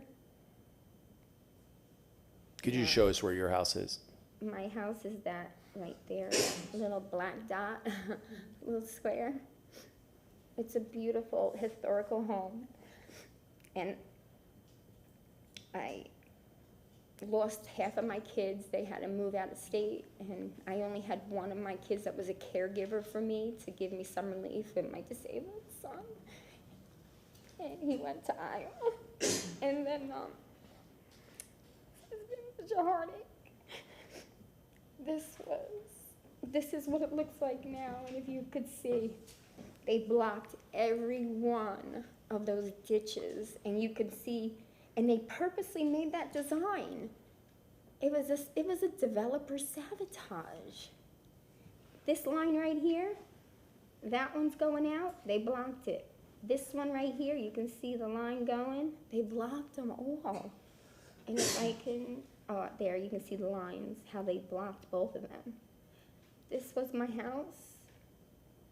That was at 8:15. That was at 9 o'clock. It came in so fast. I can't even fathom to you how that fast it came in that. I mean, it was once it was up to your knee, then it was up to your hip. I mean, it came in like this was Debbie. This was Debbie, the one right before Hurricane Helene. That much water came through. This was back in 2012. That was the most water we've ever had in 2012. And that didn't even get up to my step. And that's what has always, I've only seen that one time since I've been there. this. I'll just give you a little. I'm sorry, this is so emotional for me. Oh, I can't even, I'm shaking. This is, and I thank you for giving me this time. So this is a little story. So you can see, we're living upstairs in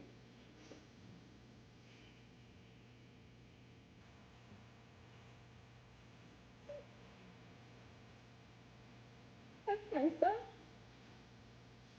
I'm living out of a bag. That's how high.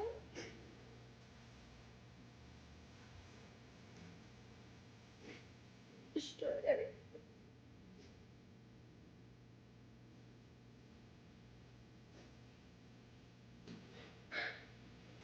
That's the end. That's the end. That's how far Halloween came through. You can't even see those palm trees, pretty much.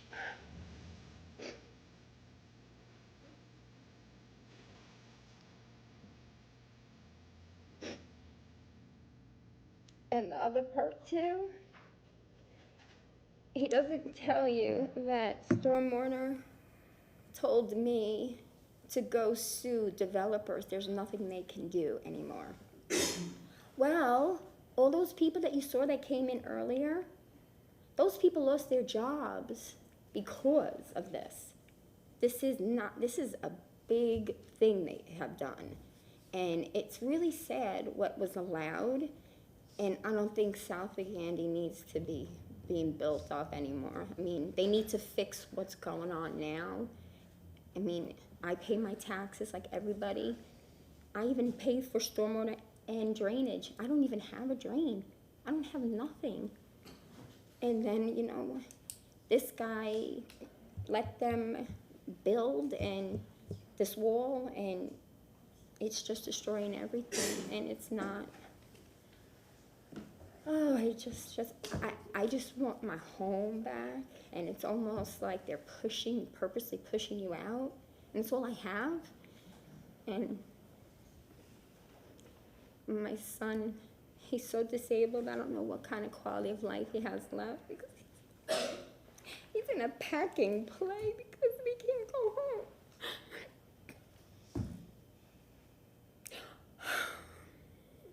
It's just terrible what they allowed. And I wouldn't be crying like this, but it's just heartbreaking. It's really heartbreaking, and there's not one care. They don't care. I would love to ask him for his resignation and Alex Edouard. I don't think they deserve to be running for this position because they have not done nothing in this area. And maybe, for the record, there might be retaliation from that, so if anything does happen, so I'm just saying, I don't think what's going on is fair. And if you understand, I just hope you guys can help the small people. Don't allow these developers to build 10 feet high. You know, I lost 24 families in my area. 24 families had to forfeit their homes because of this. And then when he was over there trying to do his secret news, and when they seen the 15-foot wall, oh, I didn't show you that one, the 15-foot wall. So this will just show you exactly what corruption is. They built this wall.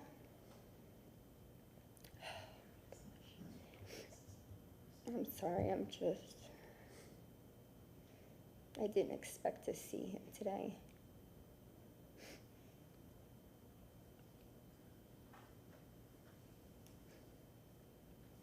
But anyway, I'm sorry I can't find it. I'm frazzled right now. But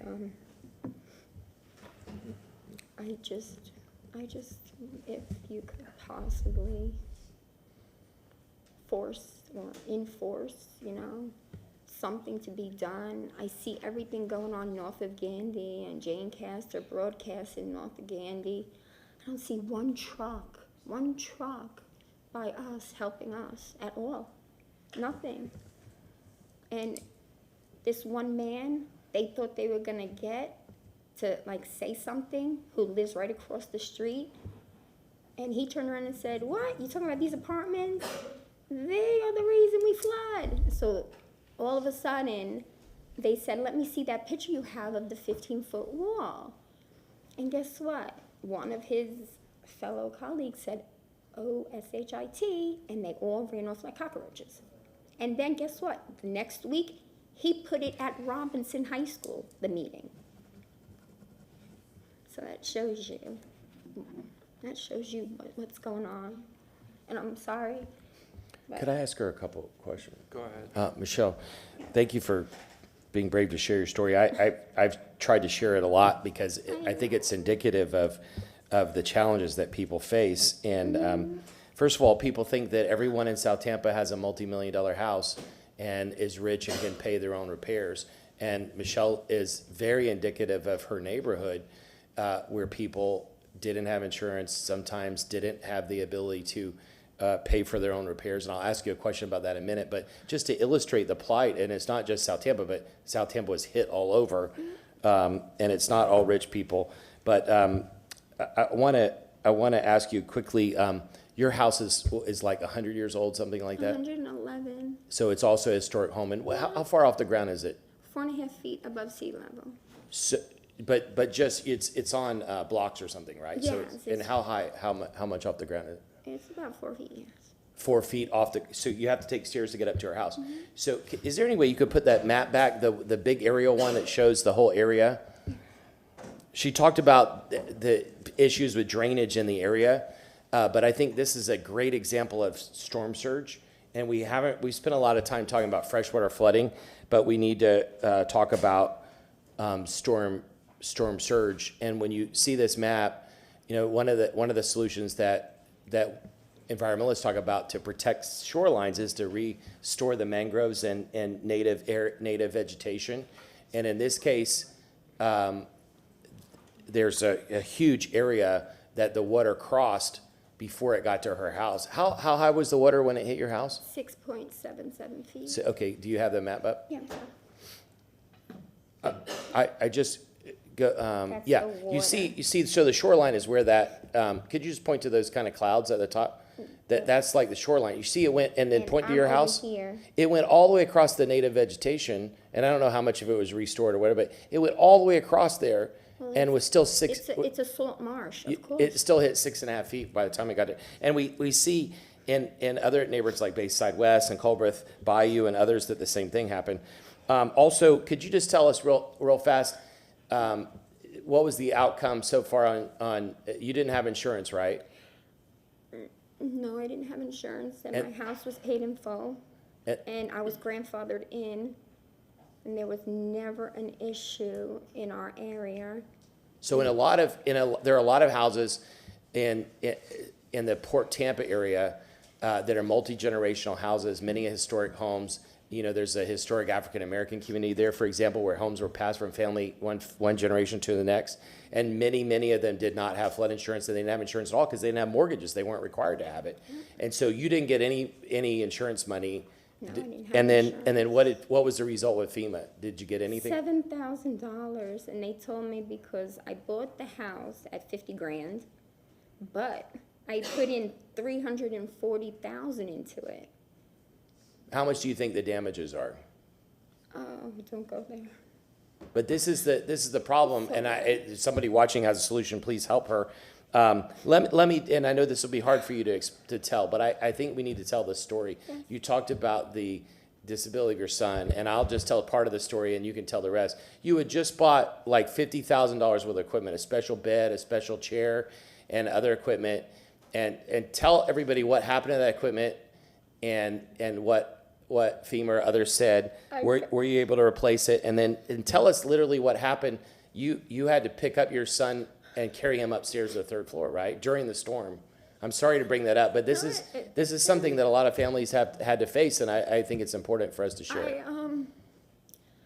He just got a $32,000 safety bed because he's self-destructive and he self-mutilates, and this mama's worn out and not being home. It's really hard.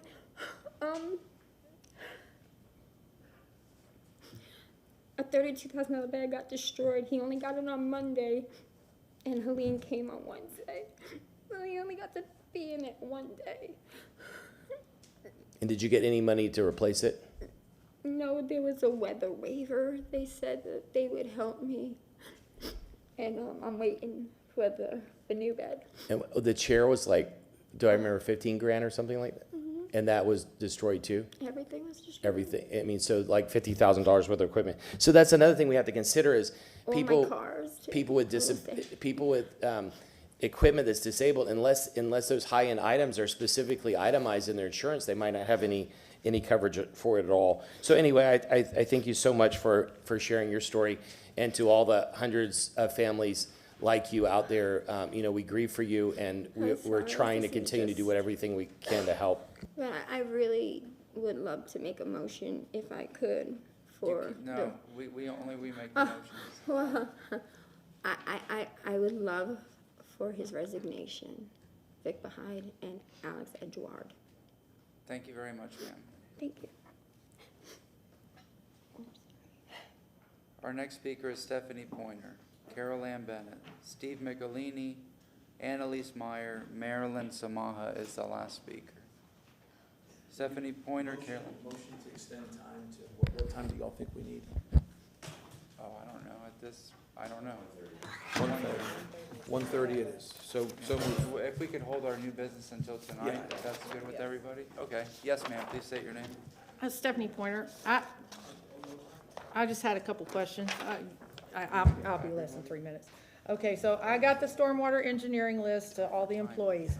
When I add them up, and of course I'm counting back here in the back, but then I realized I counted it before, so it's either 104 or 105. Where is the 62? Where'd the 62 number come from? And then, I still am kind of befuddled at the whole stormwater employees and the 70. What I figured it was 78% going to personnel. So I haven't had a chance to look at this again in a while, but I've made my binder and I'll dig it back up. Carol Ann and I have worked desperately to teach everybody south of Gandy to report flooding. Every time it rains, we tell everybody, we bump our posts. Here's the connection. Here's how you report it. It's never shown up anywhere, and it's very disappointing. And I'm glad that Mr. Bede admitted to us today that the system really doesn't work very well, but we need to get that fixed yesterday. Where are these backup generators going to be stored? Who's going to start them? How do they actually start? Are we going to have them 10 feet up in the air so that they're going to not be waterlogged? If a generator is sitting next to something on the floor, it doesn't do any good. And how much is that going to cost to have the platforms built to put the generators on? I don't know. Changes to the land development code, we're working on that. But there's some stuff that needs to be considered. First of all, the amount of impervious surface, especially in the coastal high hazard areas, needs to be less than 50%. Why is it 50%? And then people go in and they build fences and they build walls and they build swimming pools and then they build, and they put turf down. And so then we don't have permeable surfaces anymore, or they take out the trees that they're not supposed to take out. But one of the things in the coastal area action plan that one of these days you guys are going to get to see is talking about reducing that permeability. I mean, and there's other things that we need to start talking to the city about. And I think Catherine Hartley, when she did this coastal action area plan, did a really good job of talking about bioswale. She's got 2-3 pages. I sent you guys an email one day with all the ideas handwritten on there. But we need to start encouraging citizens to do those things on their own properties. I mean, if we're better at explaining these people, it's just like the turf conversation. We had all these people who said, "Oh, turf is wonderful, it's the best," but they don't realize that it only makes flooding worse. Thank you. Have a good day. Thank you very much. Yes, ma'am, Carol Ann Bennett and Steve Michelini. My name's Carol Ann Bennett. I want to say that the apartment complex that Michelle's talking about was built on marshland.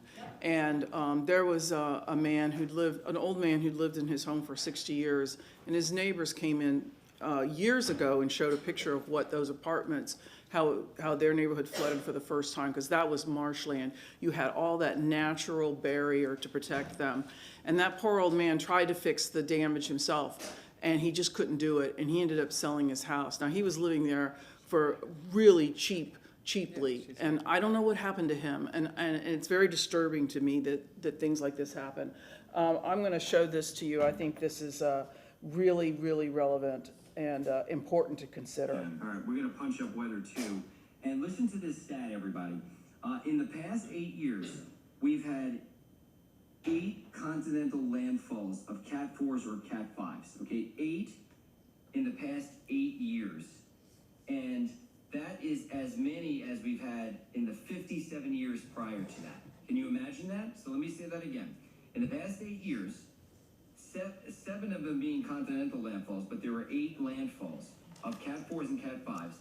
That's as many Cat 4s and Cat 5 landfalls as occurred in the prior 57 years. So we're seeing a big surge in major hurricanes.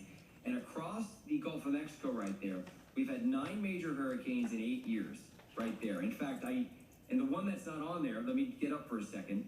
And actually, you know what, Eric, can you reach back and just go to the end of the timeline on that graphic? I think if you go to the end of that graphic, you'll see, okay, you'll see the lean pops up. There it is, okay? So that's pretty astonishing. You know, JB, you know about the study I did with the Department of Energy, and Eric, you know about it too. We did a study and we looked at the future. We said, okay, water temperatures are warming, air temperatures are warming. This is what we found. At the end of the century, so the second half of this century, our computer models, we used 9 big, hardy climate models to do this, say that our major hurricane landfalls in Florida, and especially in the Tampa, well, and everywhere in Florida, especially Tampa down to Miami, and including Fort Myers, will increase by 3 times. So instead of seeing a major hurricane landfall once every 100 years for any one county, we're likely to see it 3 times, once every 30 years. In addition, what we found in the study is that we would see about a 20% increase in the maximum intensity of winds. 20% is a lot. Means a 150-mile-an-hour storm becomes a 180-mile storm. And maximum rainfall rates increase by 50%. So instead of getting rainfall rates of like 3 inches an hour, you end up with rainfall rates of like 5 inches per hour. All those things because the atmosphere is warming due to climate change, and that's the result of it right there. All these excess major hurricanes making landfall in the U.S. As many in the past 7 or 8 years as we've seen in the prior 57 years. Yeah, that's something else. And it's an insurance nightmare. How do you, as an insurance company, how do you do business, you know, in a place that gets this many major hurricanes? It becomes very difficult. So let's paint a picture for. Let me just say, that was before Milton. That was before Milton. So he didn't count, in the original thing, he didn't count Helene, and then this was September, it was before Milton. So. Thank you very much. Yes, sir, Mr. Michelini, Marilyn. Steve Michelini. And Annalise Myers, our last speaker. Yes, sir. Several years ago, Mr. Miranda pointed out that the stormwater maintenance crew was a gentleman with a pickup truck and a weed whacker and a mower, and he stopped it. This kind of maintenance has got to stop. We need to get into some really serious maintenance. 2 years to wait for this to happen is too long. I would ask the city council to at least consider an immediate insertion of funds for, if the city can't do it, then go out to a private contractor that can maintain these ditches, maintain these ponds. I'll just show you one picture quickly that's over in the Soho district. It doesn't function. The outfall is broken. The ditches are overgrown with trees, not just shrubbery, trees. And it's just ridiculous. Maintenance is a critical issue, and it's an immediate issue. Consider looking at the existing stormwater system and interconnecting the pipes that are there. Many of these pipes don't connect to other pipes. They just they go around in a circuitous manner. They eventually go in either down McDill, or they go down and they connect to the pond there down Rome. They go in different directions. Being in a flood zone or not being in a flood zone does not guarantee that you will be safe. It has nothing to do with that. The intersection near my house, Sunset, Prospect, and Watrous, floods every rain. Not every hard rain, every rain. The stormwater inlets are uphill from the basin. And you know, I've talked to Vic about it, and there simply isn't any money to address that right now. But this condition exists all over the city, where these inlets don't function because they're not designed properly. They don't interconnect with anything. The inlets, by their own report, by the JMT report, the inlets on many of these stormwater inlets are too small. They're designed to be small because they can't accept all the water flow that's coming down. Mr. Carlson, Councilman Carlson mentioned the provision for an immediate solution for Parkland, which was, it's already been designed. JMT designed it. At least schematically they've designed it, to put in a retention vault with a pump station. It's already there. We don't need to spend another 2 years designing a system. The diagrams, they've already been spec'd out for the pumps, what size pumps they need. It's in the JMT report that they use as a backup. It's in their background report. It's, you know, it exists in their recommendations. It's there. We need to pull these plans off the shelf and get to work on this immediately. Consider changing, just another couple seconds. Consider changing the building rules. You don't get an incentive for putting in pervious concrete. You get a disincentive. So if you want to put in a driveway and you want to put in a pervious concrete, which is required, you're required to have the driveway there, give them a bonus of some kind to put in something that's pervious that helps the percolation. Look at some of these other development and building codes that are disincentives for stormwater. Instead of going back, you're going back and you're trying to retrofit existing conditions from 100 years ago. Some of these sites will never be able to do that. Thank you, Councilman. I was just wondering if you could enter those to the record, and if you have that whole report, if you could email it to us, I would appreciate it. I'll be happy to email it over to council, but it contains a lot of recommendations. Okay, thank you.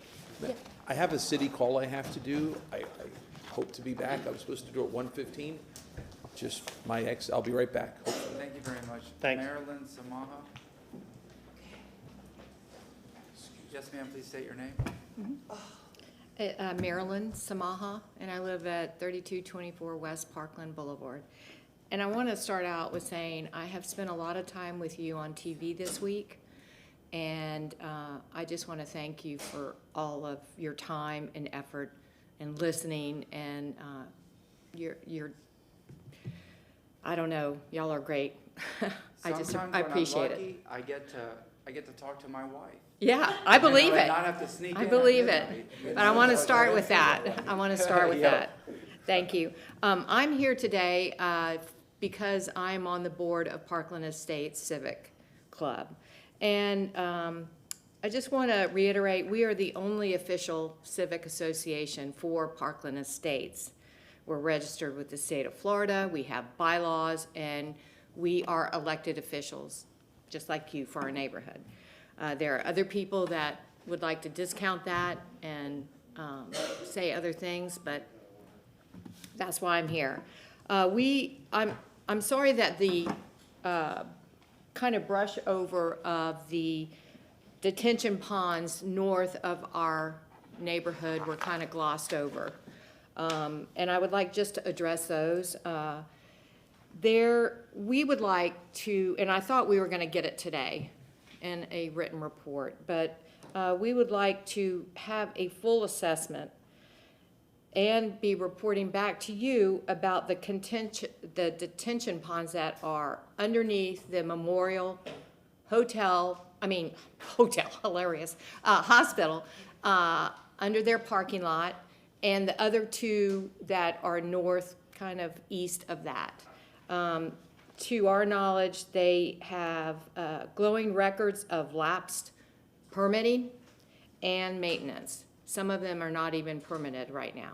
And so we're not sure who's taking care of them, who is responsible for them. And so that is a big thing, because all that water comes over those and comes right down Albany and comes right down Armenia. That's one thing. Fountain Park, we've asked for this, and it cannot be that difficult to see if the giant, and I mean, it was a giant pool that was in Fountain Park. Is it still there? Is it still under the dirt? I can imagine that just a couple of borings would figure that out. And if it is, it's huge. It's huge. So we would like to see that either yay or nay so that we can know what that surface is like under there. The Albany Pond over by Winn-Dixie has been mentioned several times. It needs to be repaired and cleaned out. It is an eyesore over there. And it's not working, so it's coming this way.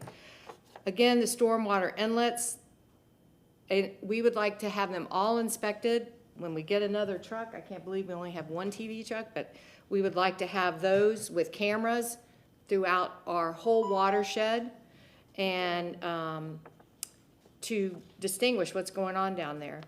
And I would like a lot more community outreach. We as a civic association have reached out to you many, many times. We've reached out to the mayor. We've also reached out to Vic. It has taken us 10 months to get a meeting with Vic, which is coming up, and we're very excited about that because we get to actually talk about it.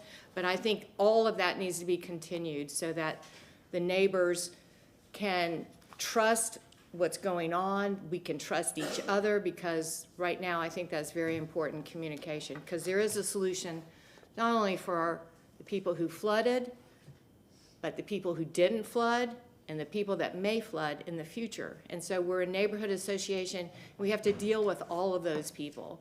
And we are trying our best to help find the solution that will be beneficial to everyone. And so that's really what I have to say today, and thank you again. I appreciate it. Yes, ma'am. Our closer today is Annalise Meyer. Councilmember Hurtak wishes to speak first, Councilmember Moran, and then you. Yes, ma'am, please state your name. Annalise Meyer. I am not on the board any longer, but we have started a historic Parkland Estates Preservation Society. I am part of that. Let me just show you some pictures to start with, and I might just go over by a minute if you will allow me. Okay. This is Morrison Avenue, right by the crosstown. There's a broken pipe underneath there. It is not a CSX problem. It is a city problem. Here's the other side of that pipe. This is after it was cleaned by CSX. Now there's an area on the crosstown, nobody knows who owns it, nobody knows who maintains it, and it's right there in the Burns, Hyde Park, up to Swan Avenue area. This is not rocket science. You know, it takes getting on the phone a couple times from department to maybe THEA to maybe CSX. You can get a hold of these people. So this is after cleaning, and that's a little less than halfway that pipe can go. Oh, we've got tons of pictures, and by the way, you've received these pictures before from Pam Cannella and other people many, many times. So you have these pictures. Why are we stalling? I don't understand. Here you go. There's some more trees there. There's actually a tent back here. Homeless people are living back there.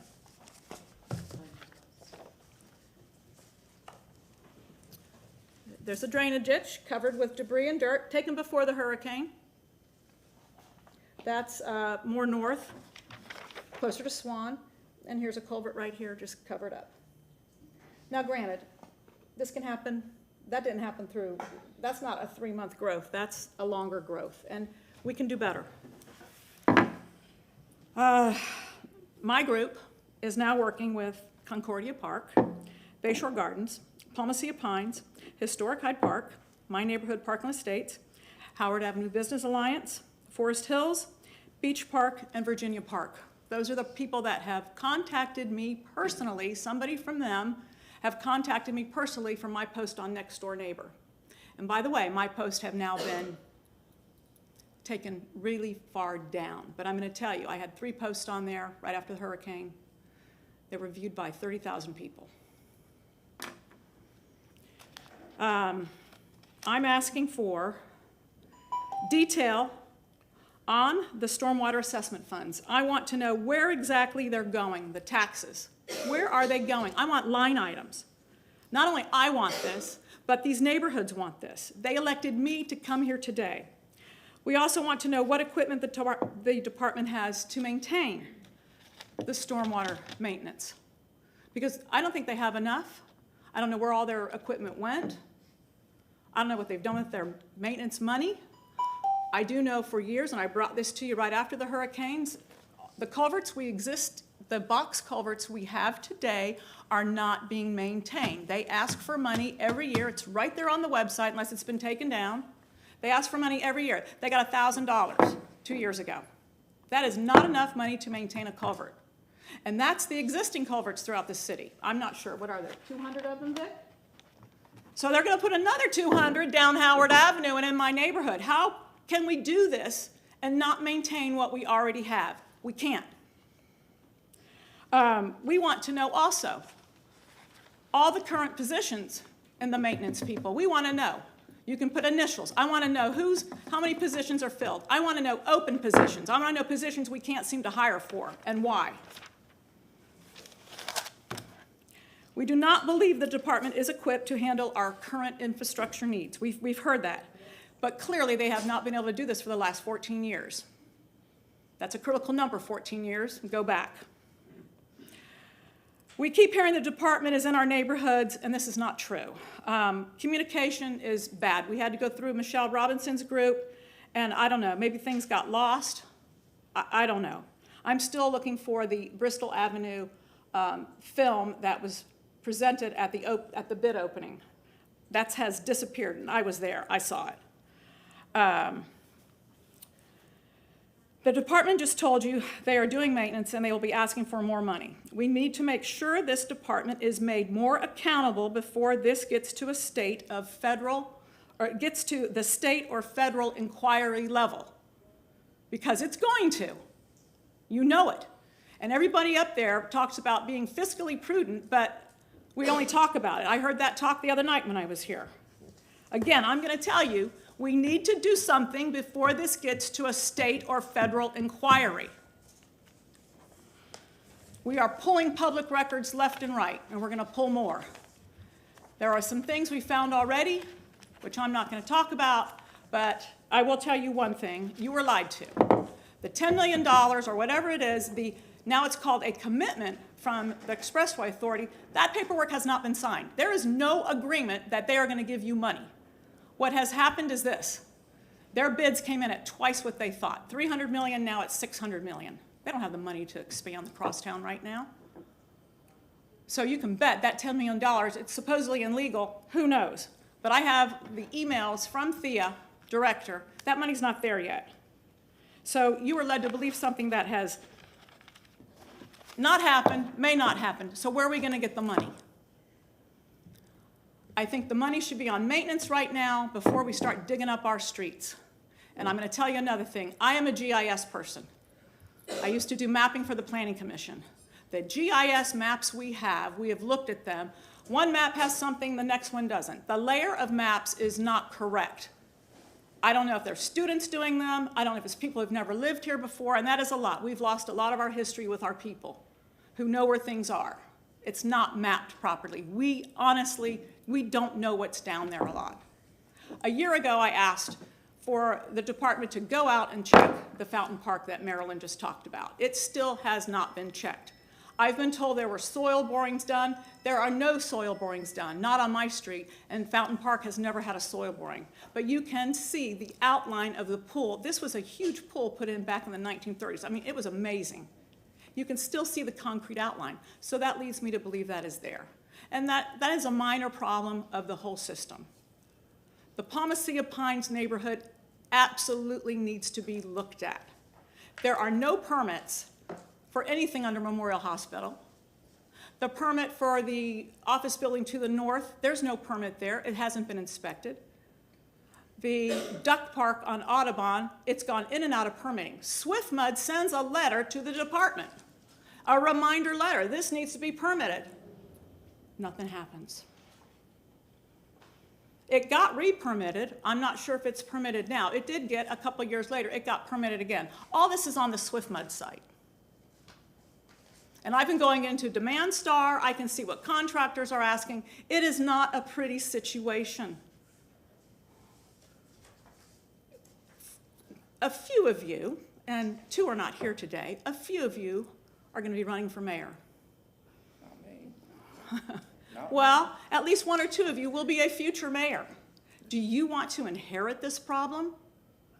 Do you really want to inherit this problem?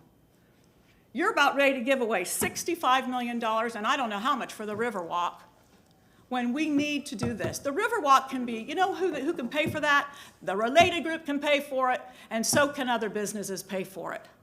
And don't be telling me it's going to be used as transportation for poor people to go to their jobs. No, it's not. It has nothing to do with transportation, because most of those people in West Tampa do not work in downtown Tampa. Thank you very much, ma'am. Thank you. Councilmember Hurtak, Councilmember Miranda. Yes, ma'am. Thank you. So it's clear, I think one thing needs to happen. I think we need to have a monthly status report. It just seems very clear that we need to do a monthly status report. I will work with a couple of folks to figure out what that status is going to be, because right now I've got a few things in mind. I'm going to talk to Vic. I will take some of the suggestions the public has made to put that together, but it will include things. I am going to ask for a report, and I'll put these motions together today, and I'll do them tonight. But I want to do probably a monthly report about where we are, what we're doing, the types of culverts we've cleaned out, that sort of thing. And I agree with a couple of the public commenters that we need an accounting of the funding for the last 5 years, the staffing for all the maintenance work, and stormwater ponds and their permits. Again, this is motions I will make later today when I fully have all of my thoughts together. But also hopefully some money for the Fountain Park soil boring. I think if nothing else, that will answer the community's questions, and I think any money spent in that will be well spent. I also want to make a motion this evening for Vic's ask for $500,000. We can't make those motions right now, so I will make that motion later for funding. But again, I will work with Vic and a couple of others this afternoon to come up with those motions because the public has made some good points, and I feel like this is sort of a Nelson issue. It's not really that things are, I think the community just, part of what will make people feel better is a continual reminder of where we are, what we're doing, the types of movement that's coming, how much we're clearing, what things look like, and I think we all have a lot of PS or PTS. Disorder is a you have to be, a doctor has to diagnose you with that. But post-traumatic stress is real for almost every Tampano. Like, absolutely. I cried a bunch today because just the trauma of bringing it back. I'm tearing up now. We just need more constant reporting to talk about where we are, what we're doing, make people feel more comfortable, what these where these generators are going to go. Some pump stations flooded, so we can't have a generator.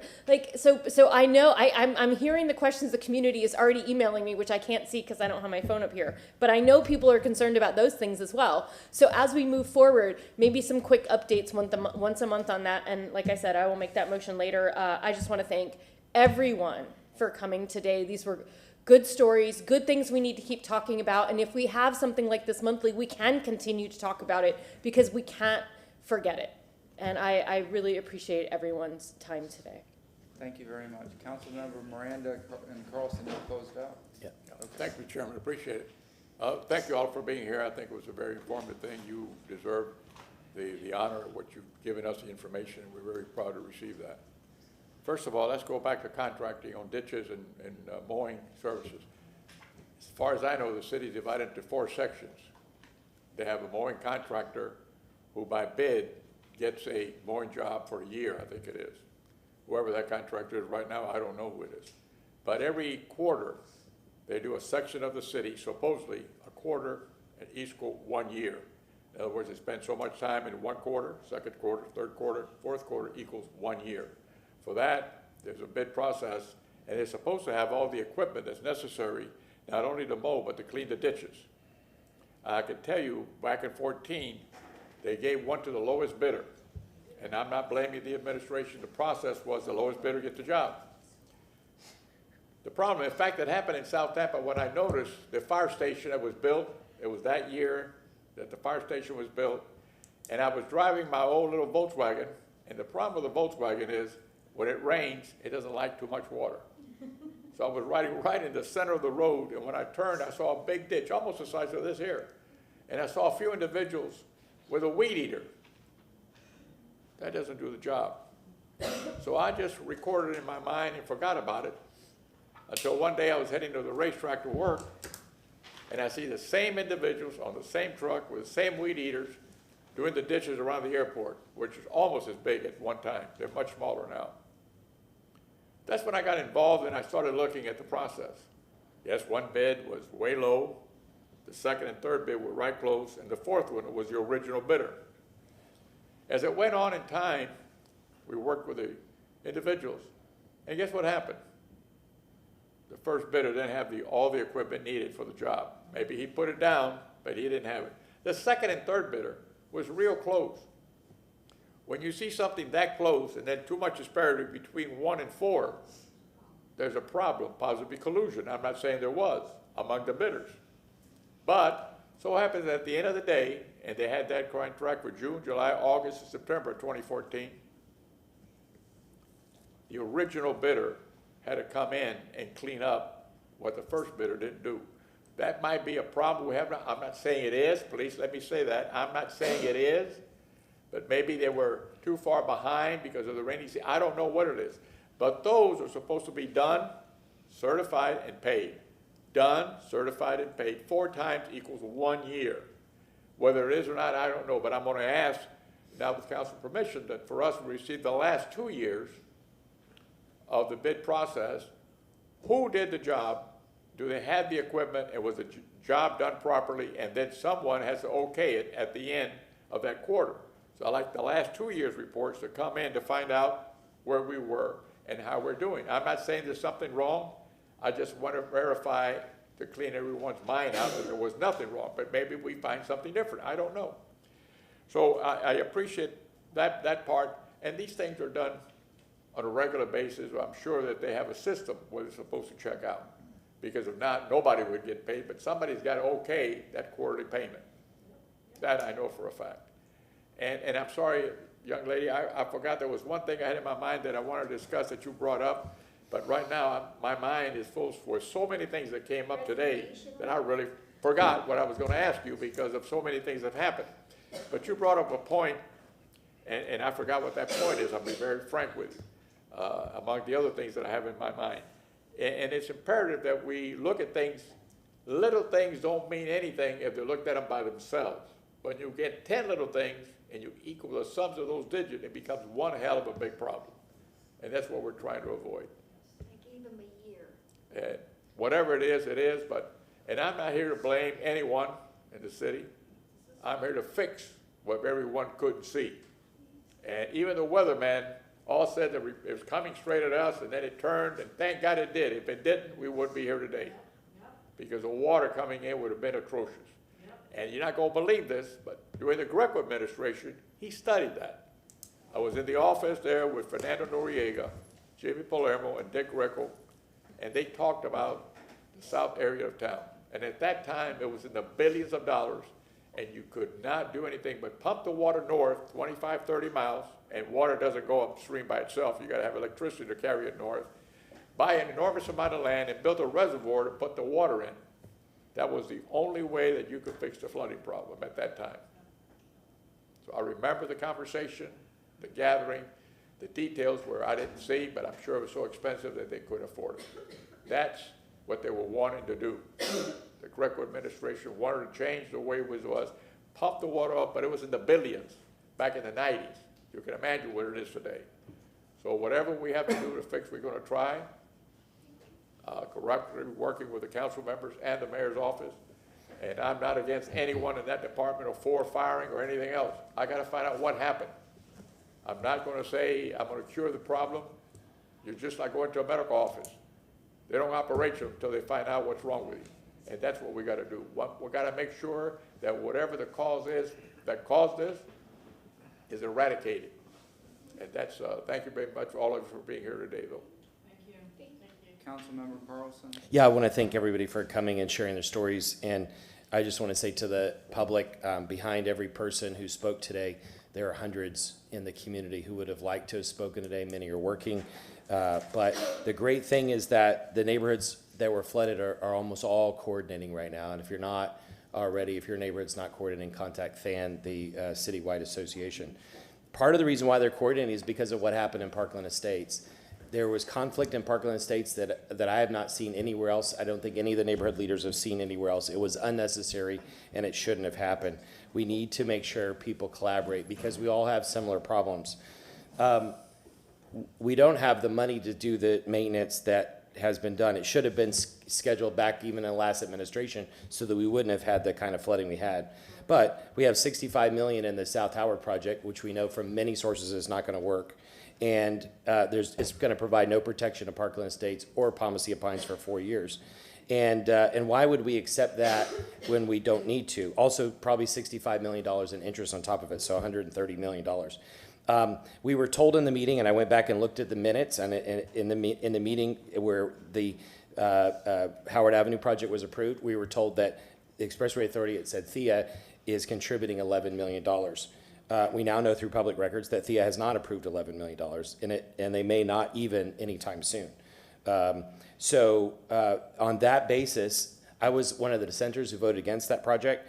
On that basis, I think on that basis alone, despite all the other overwhelming evidence we've shown that the project won't work, I think somebody who was on the prevailing side who voted for that project should make a motion at one of the upcoming meetings to reconsider that motion so that we can get rid of that project and go back and do a real analysis. Why was there politics in Parkland Estates? Parkland Estates Parkland Estates members have done public records now, and we know why. The reason why there was conflict is because the same staff members in the mayor's office who caused conflict in the CRA and other places caused conflict in that area of Parkland Estates by pitting neighbors against each other, and it's unconscionable. They should not have done it. We have public records to prove it now. The neighborhood has public records. They cannot do that anymore. If we want to solve the problems in our community and work together, I plead with the mayor to end the conflicts that are being created by some of her staff. The Riverwalk also was another issue that became very contentious, and there's lots of justification for it. Whatever the federal government is putting in, there's a new administration. Let's ask them for money for stormwater damages instead of building an amenity for a developer. The last thing on the stormwater is to let people in the public know we moved the strategy plan updates and the bigger discussions to May 22nd. And so you have another chance to talk about it. It's a long way away, but the engineers are moving and working on it. And we had an excellent update by Vic today, but the engineers that he mentioned will be presenting, and they will be giving us an extensive update. And so I hope anybody who's interested will come and or coordinate with your neighborhood association. The last thing I want to ask you all, we only have 4 people here, but tonight my son is getting an award, and I have to be gone from 6 to 7. I really want to vote for the University of Tampa, and I would like to come here from 5 to 5:30 so I can vote for the University of Tampa. If at all possible, whether you're for or against it, I think there will be public comment, but I hope we can move fast because I would like to vote on that and even make it in time for my son's thing, please. You should no one should ever apologize for putting family first. So we understand. No, can I get a motion to receive and file? Just a second, 1 second. I was going to also make myself that I really want to go to Nelson Lagori's wake. It starts at 6, but I'll leave it. I'll just go to the process for tomorrow instead of today. I'll do that. But it's a friend of mine that passed away for many years, a great guy and a great family. And so I'm sorry that I can't attend, but I get elected to serve, and I won't be here. Yeah, it's not as intelligent. That's family. This is friends. Motion to receive and file? So moved. We have a motion from Councilmember Hurtak, second from Councilmember Miranda. All in favor? Aye. We're adjourned, and we'll be back at 5:01 p.m. We have another meeting.